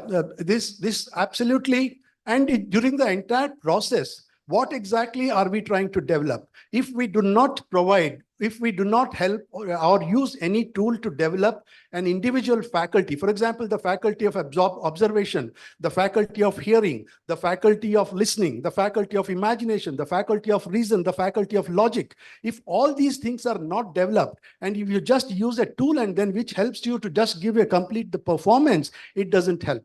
The cognitive, all these cognitive faculties, which are actually mental faculties, the faculty of imagination, all these, for example, all these faculties have to be developed, and then AI can become an extremely powerful tool to help to develop these tools. And this age-wise, what you ask, I personally feel that I've also been on many international forums in the education, also from with respect to SDG 4, Sustainability Development Goal 4, which talks about education part of it. So it's mainly that we're coming to that until and unless these cognitive faculties are developed in a child, it is not possible. I mean, we should use the AI as a tool very discretionary, and the introduction of the tools can be in a very, it's already there. It's already there in classroom directly or indirectly, as BG, Dr. Datta said, and because it is basically enhancing those kids' abilities to develop a particular plan. But what we are talking here is in a different context. So this is an absolute truth. Up to 7 or 8, the age of 7 or 8, I personally feel the AI tools should not be given directly to the hands of the children and make use of that faculty. It can be, a lot of problems, AI generated problems can be given. Please do not mistake me. I don't say that AI should not be given or AI generated. For example, PPT should not be, prepare a PPT or prepare a project using ChatGPT should not be given. At no point in time, the creative ability, the innovative ability, because one of the greatest tool that is given to a child is insatiable curiosity that has to be taken forward. Thank you very much. Absolutely true. Well said, well said. So I see you taking notes, ma'am. Would you like to add something here? Yeah, thank you so much. I might have a slight contrarian view with Sir. Not in what should be done or how the child should learn. I definitely agree. You can see a lot of wisdom in what he said. But the way AI is envisaged in being implemented in schools, I think there was a little difference in my understanding, because when we talk about personalized learning, when you have, for example, if you have a classroom with a teacher who has about 30, 40 students, and 30, 40 students might not progress equally. That's what we have seen all our lives. And might not be equally bad either. Each one is differently gifted. Now, can that one teacher identify correctly? If he or she can identify and move this child to her desire of success, then I would say the teacher is extremely successful. But that doesn't happen. Now, where does AI come in? AI comes in when each child's difference can be identified through machine learning by studying millions and millions of children. And in a way, a machine records data and information much better, takes decisions much better than even if we, human beings, are creative thinking and, decision making, all that is there. But we lack in, filing this data, using the data that we've already learned. 80% of our brain is hardly used, but machines are not like that. So I think we should harness AI to personalize learning. For example, when you see a child, we've heard of homeschooling versus, classroom learning. Homeschooling works for many children because that mother or the enabler or the tutor pays attention to that child and the child's abilities and the child's talents and the child's struggles. This is what AI should harness and should be able to bridge in personalized learning. So if you can come up with a Dr. Datta solution. wants to add something. Yeah, She has been- if I can just finish for a moment. So that is one thing. And then curriculum development, which Sir talked about. Definitely there is a certain progression learning, and that should not be short-changed. But that curriculum can be honed by using AI tools, because technology, knowledge, everything is changing. I've been in higher education. When I was an engineering student, I used T-squares, I used uh, other tools to do drawing, physical drawings. Now nobody does physical drawings anymore. They use CAD, they use Solid Edge, they use all kinds of digital tools. Computer programming used to be coding line by line. Now you can just pick up code off the shelf and create much better problems. But should the child learn line by line coding? To what extent? So curriculum development can definitely and should definitely change. And I think artificial intelligence or machine or the changing emerging environment should participate, should be harnessed while we are creating these curriculum. And about compatibility with the institutions, how institutions can utilize AI, I would say what is required is, institution to institution, definitely some infrastructure changes will be required. There's an digital literacy which has to be enhanced. The correct kind of data has to be given, fed in for AI. It's not God. It's not going to be God anytime soon. It's not going to be equal to human also anytime soon. We definitely can control what we are going to use, but we'll have to use it, feed the right kind of data. So definitely, and ChatGPT is not the example of AI. It's not the AI that we want to implement in schools. ChatGPT is an AI solution, but that is not the solution that schools should use to enhance their education. There are several other tools, several other solutions, which we can go into further into the panel perhaps. So here I just want to add something. When we talk about AI, we know the potential of it. Please remember that it will have its pitfalls as well.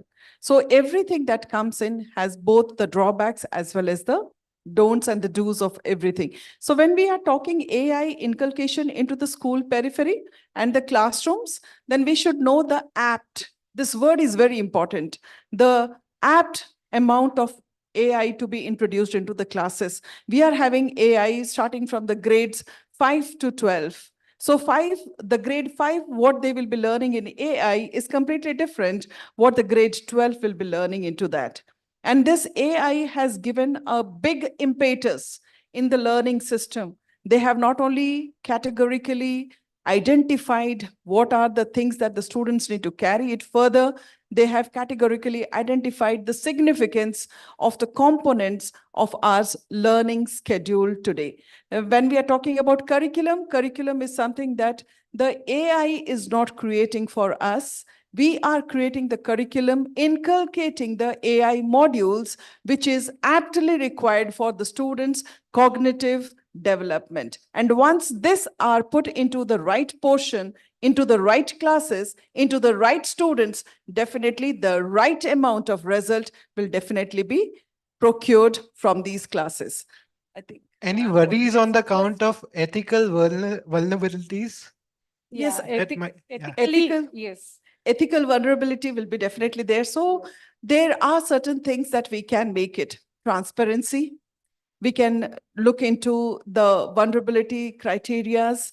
So we can make them very visible. The transparency should be there, that what we are utilizing, for what purpose it is being utilized, and accountability. Accountability is one thing that should be taken forward ahead very strongly, because if accountability is there, definitely we are not going to take anything that will be wrong into the classroom. So there are ethics in volumes and files. Then again, I would like to stress on the point that ethics in the volumes, it also comes in apt portions to each class. So our transparency, accountability, and the feasibility of making it into move towards a positive direction is good enough. to balance it inside the class. This ecosystem, we need to balance it. A kind of portion imbalancing it will definitely bring with negative results and output that we will definitely not look forward to have with us. Thank Vida, you. your thoughts? Yeah, I just wanted to add on a few pointers because majority, I think I agree. But one thing which I would like to stress, as everyone said, the machine will not be replaced by the human. That's for sure. Because never a machine learning can be replaced by the human, because EQ can never be touched upon of whatever we give it to them. But at the same time, the technology, what we are in, we need to get adapted. So a collaboration of both of this needs to be balanced. And at the end of this point, whatever we really need to look into it, basically, I feel skills. Whatever the skills we really need to give it to the educator or the student is very, very important, because the ground level implementation is where we fail a lot in most of the time.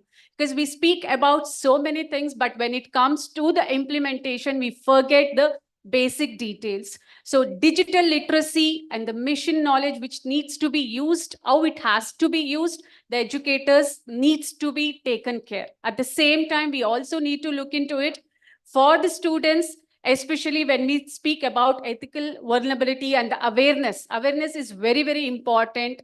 To what extent we can really depend on it, and how we can go about it, and how we can really get deep into it without affecting the student's life. Though we say that we are not supposed to give it to the toddlers, and at the same time, the age group till 10 or 12. But at home, you can see children having mobile in their hands. Without that, they don't do anything.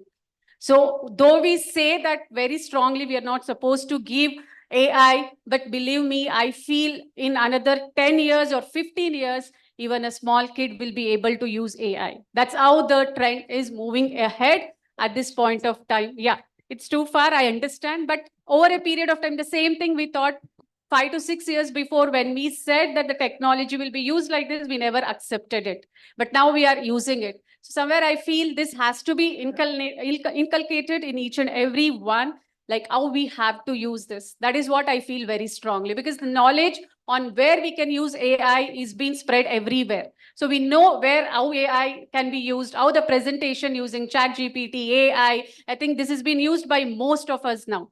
But what are all our limitations, how we have to use it, what we have to, mainly debate and take it over and give it to our students. And in this age of massive distraction, how do we inculcate critical thinking, problem solving when the attention spans are diminishing? So can you touch upon that? I totally agree. Critical thinking and problem solving, as rightly said by Ms. Datta and sir, I feel very strongly anyhow, whatever we feed to the machine, that is what is being given to the students. But now, again, we need to make sure that critical thinking skills will be given to the educators over here, not the machine. So the critical thinking still lies with humans, not exactly over there. They get their polished outcomes through the AI. That's true. Agree with you. Yeah. Mr. Brahm, you wanted to add something? Any divergent view on this? I think, yeah, critical thinking is something that, like a machine.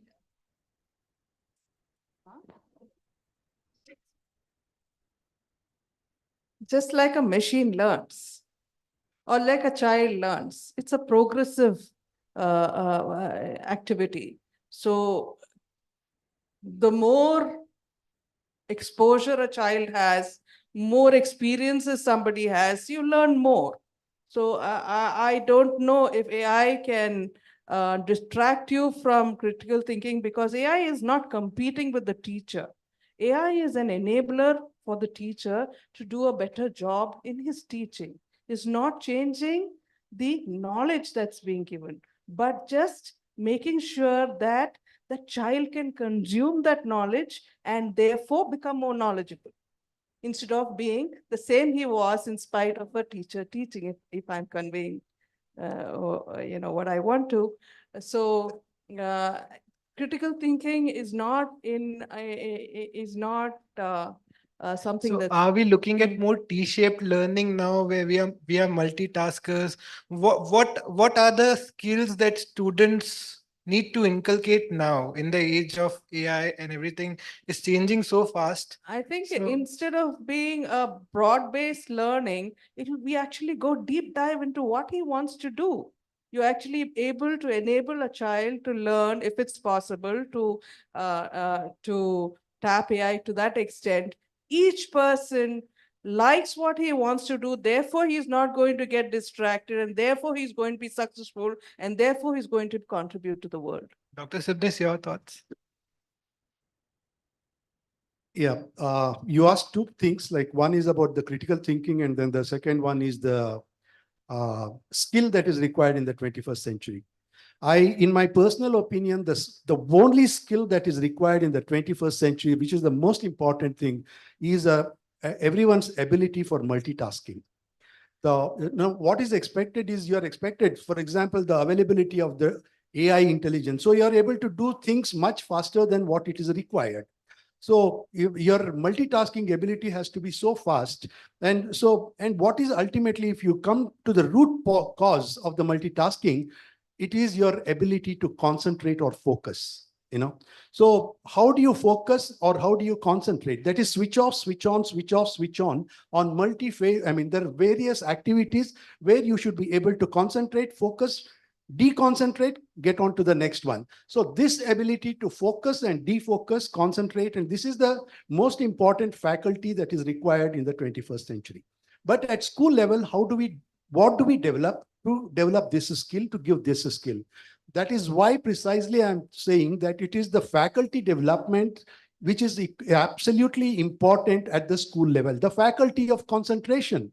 Now we have taken it for granted that 40 minutes is the attention span of a child. How does it come? It has actually been ingrained into me. I was also studied, I had 40 minutes, now also 40 minutes. We think there is a completely opposite theory. Suppose we are clubbing two classes together. For example, maths can be taught with art and craft. A geometry can be taught with art and craft. The fine motor skills, the cutting skills, the two-dimensional, the three-dimensional, the origami can all be clubbed with the maths class. It can be a wonderful teaching class. It's a simple concept which enhances the faculty of dimension, the concentration, or faculty of concentration, improves the ability, improves the focus ability, which is the most required skill in the 21st century.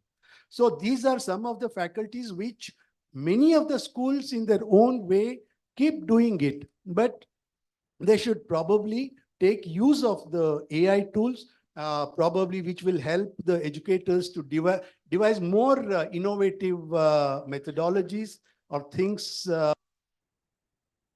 There is a student in my class, in my school.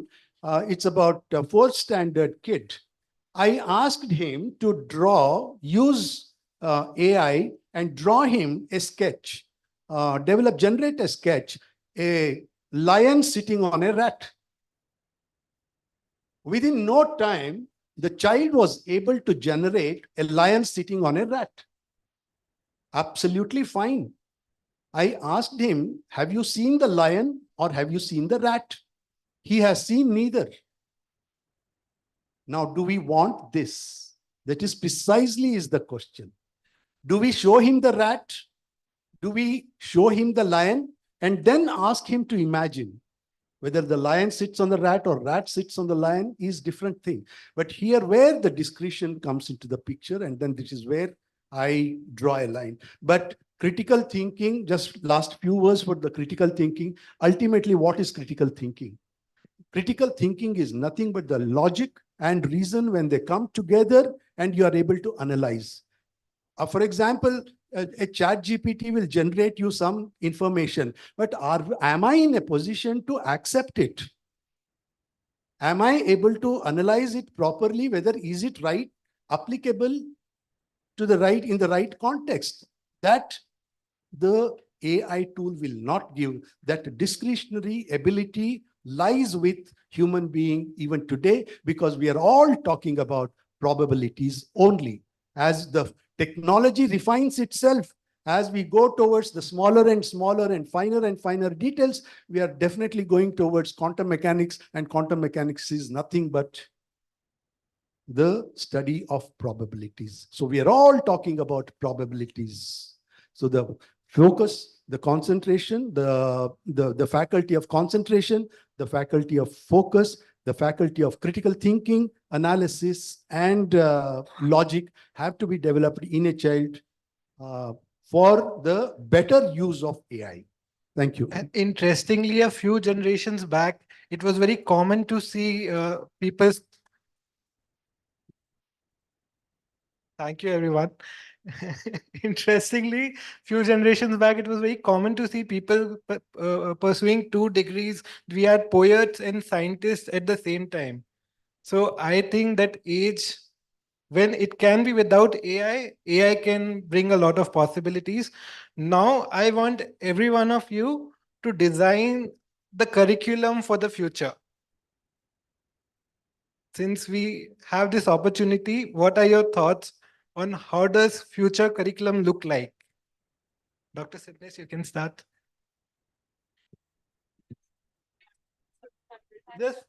Just last quick round. Closing thoughts.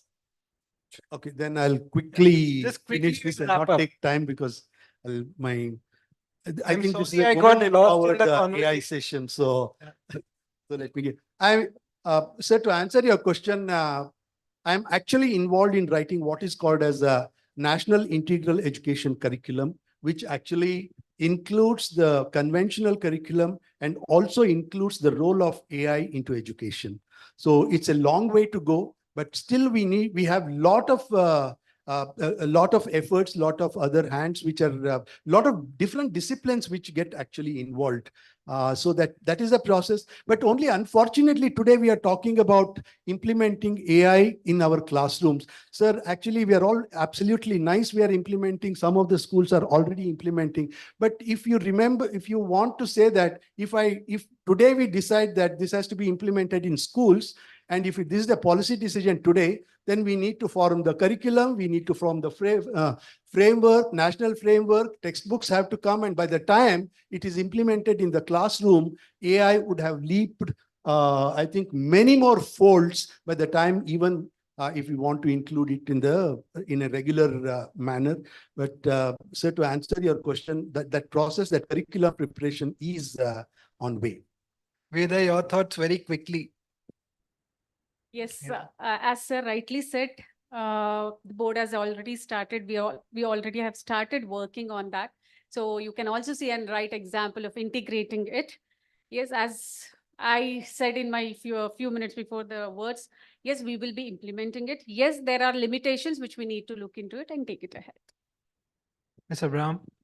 I'm much outside the school curriculum area, so I can only speak as an outsider. I think the curriculum has been honed, or what the children learn has been honed over generations. So, and it's a good job.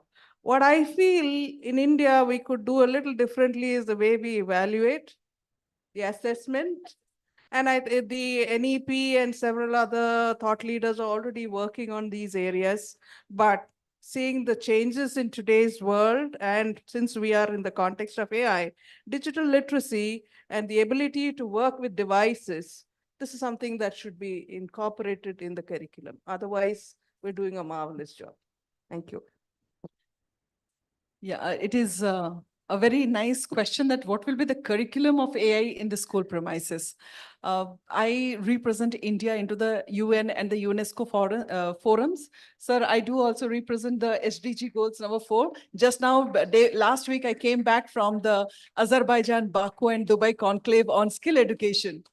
So in this skill education, we were talking about what is the portion of AI that should be appropriately be present in the curriculum of all the schools premises, and that too with age appropriate and class appropriate. So while we were structuring it out, when the skeleton was made, in that skeleton, flesh and blood can be added as per your requisitions. But AI should be there at least more than 26% of the curriculum that we are already in use of. With this 26% of curriculum, in 2040, it will go up to 46%. So it has its own strategies and it has its own scientific researches and algorithms where we need to understand that how slowly and simultaneously we need to include it into our curriculums. It cannot happen with a night of decision or discussion or with 6 months of curriculum inception and making it possible and presenting it to our students. So the curriculum that presently we are having, it is having less than 26% as per the UN that they had set the goals. So now in Indian context, I think it is 16% of AI that is getting involved into all the school curriculums. So we are little more ahead out of the 16%. So this school's curriculum should be, the SDG goals have not yet, I would like to stress on these words, have not yet given any kind of specifications that how much amount of AI should be included into the students or the children, the students of high school and middle school, that they should incorporate in their learning. So NEP is also not talking anything on records of that. So the credit point system that we have brought in by the NEP, where we are reflecting and making the duplications of the Western education pattern, in those credit points, yes, AIP is trying to sneak in to all the institutions where they are not taking it appropriately.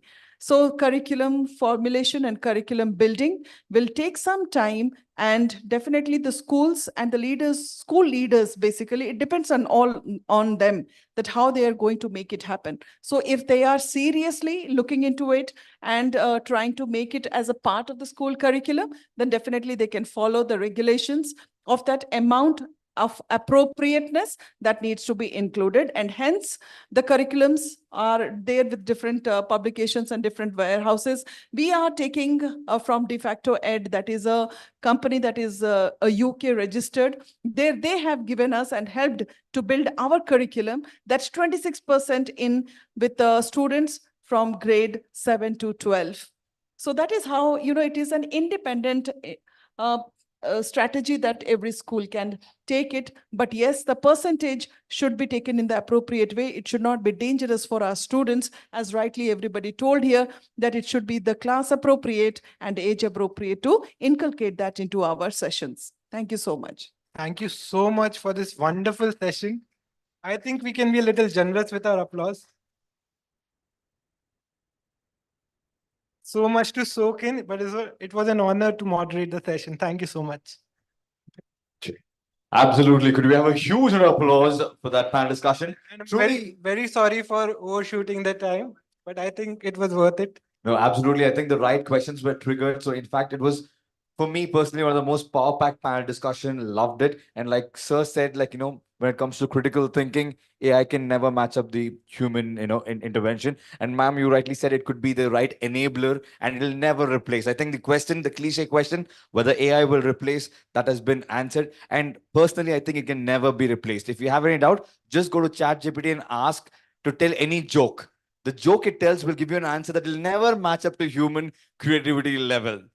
That's about it. So thank you so much. Could we have a huge applause to the fantastic panelists right here and to the moderator.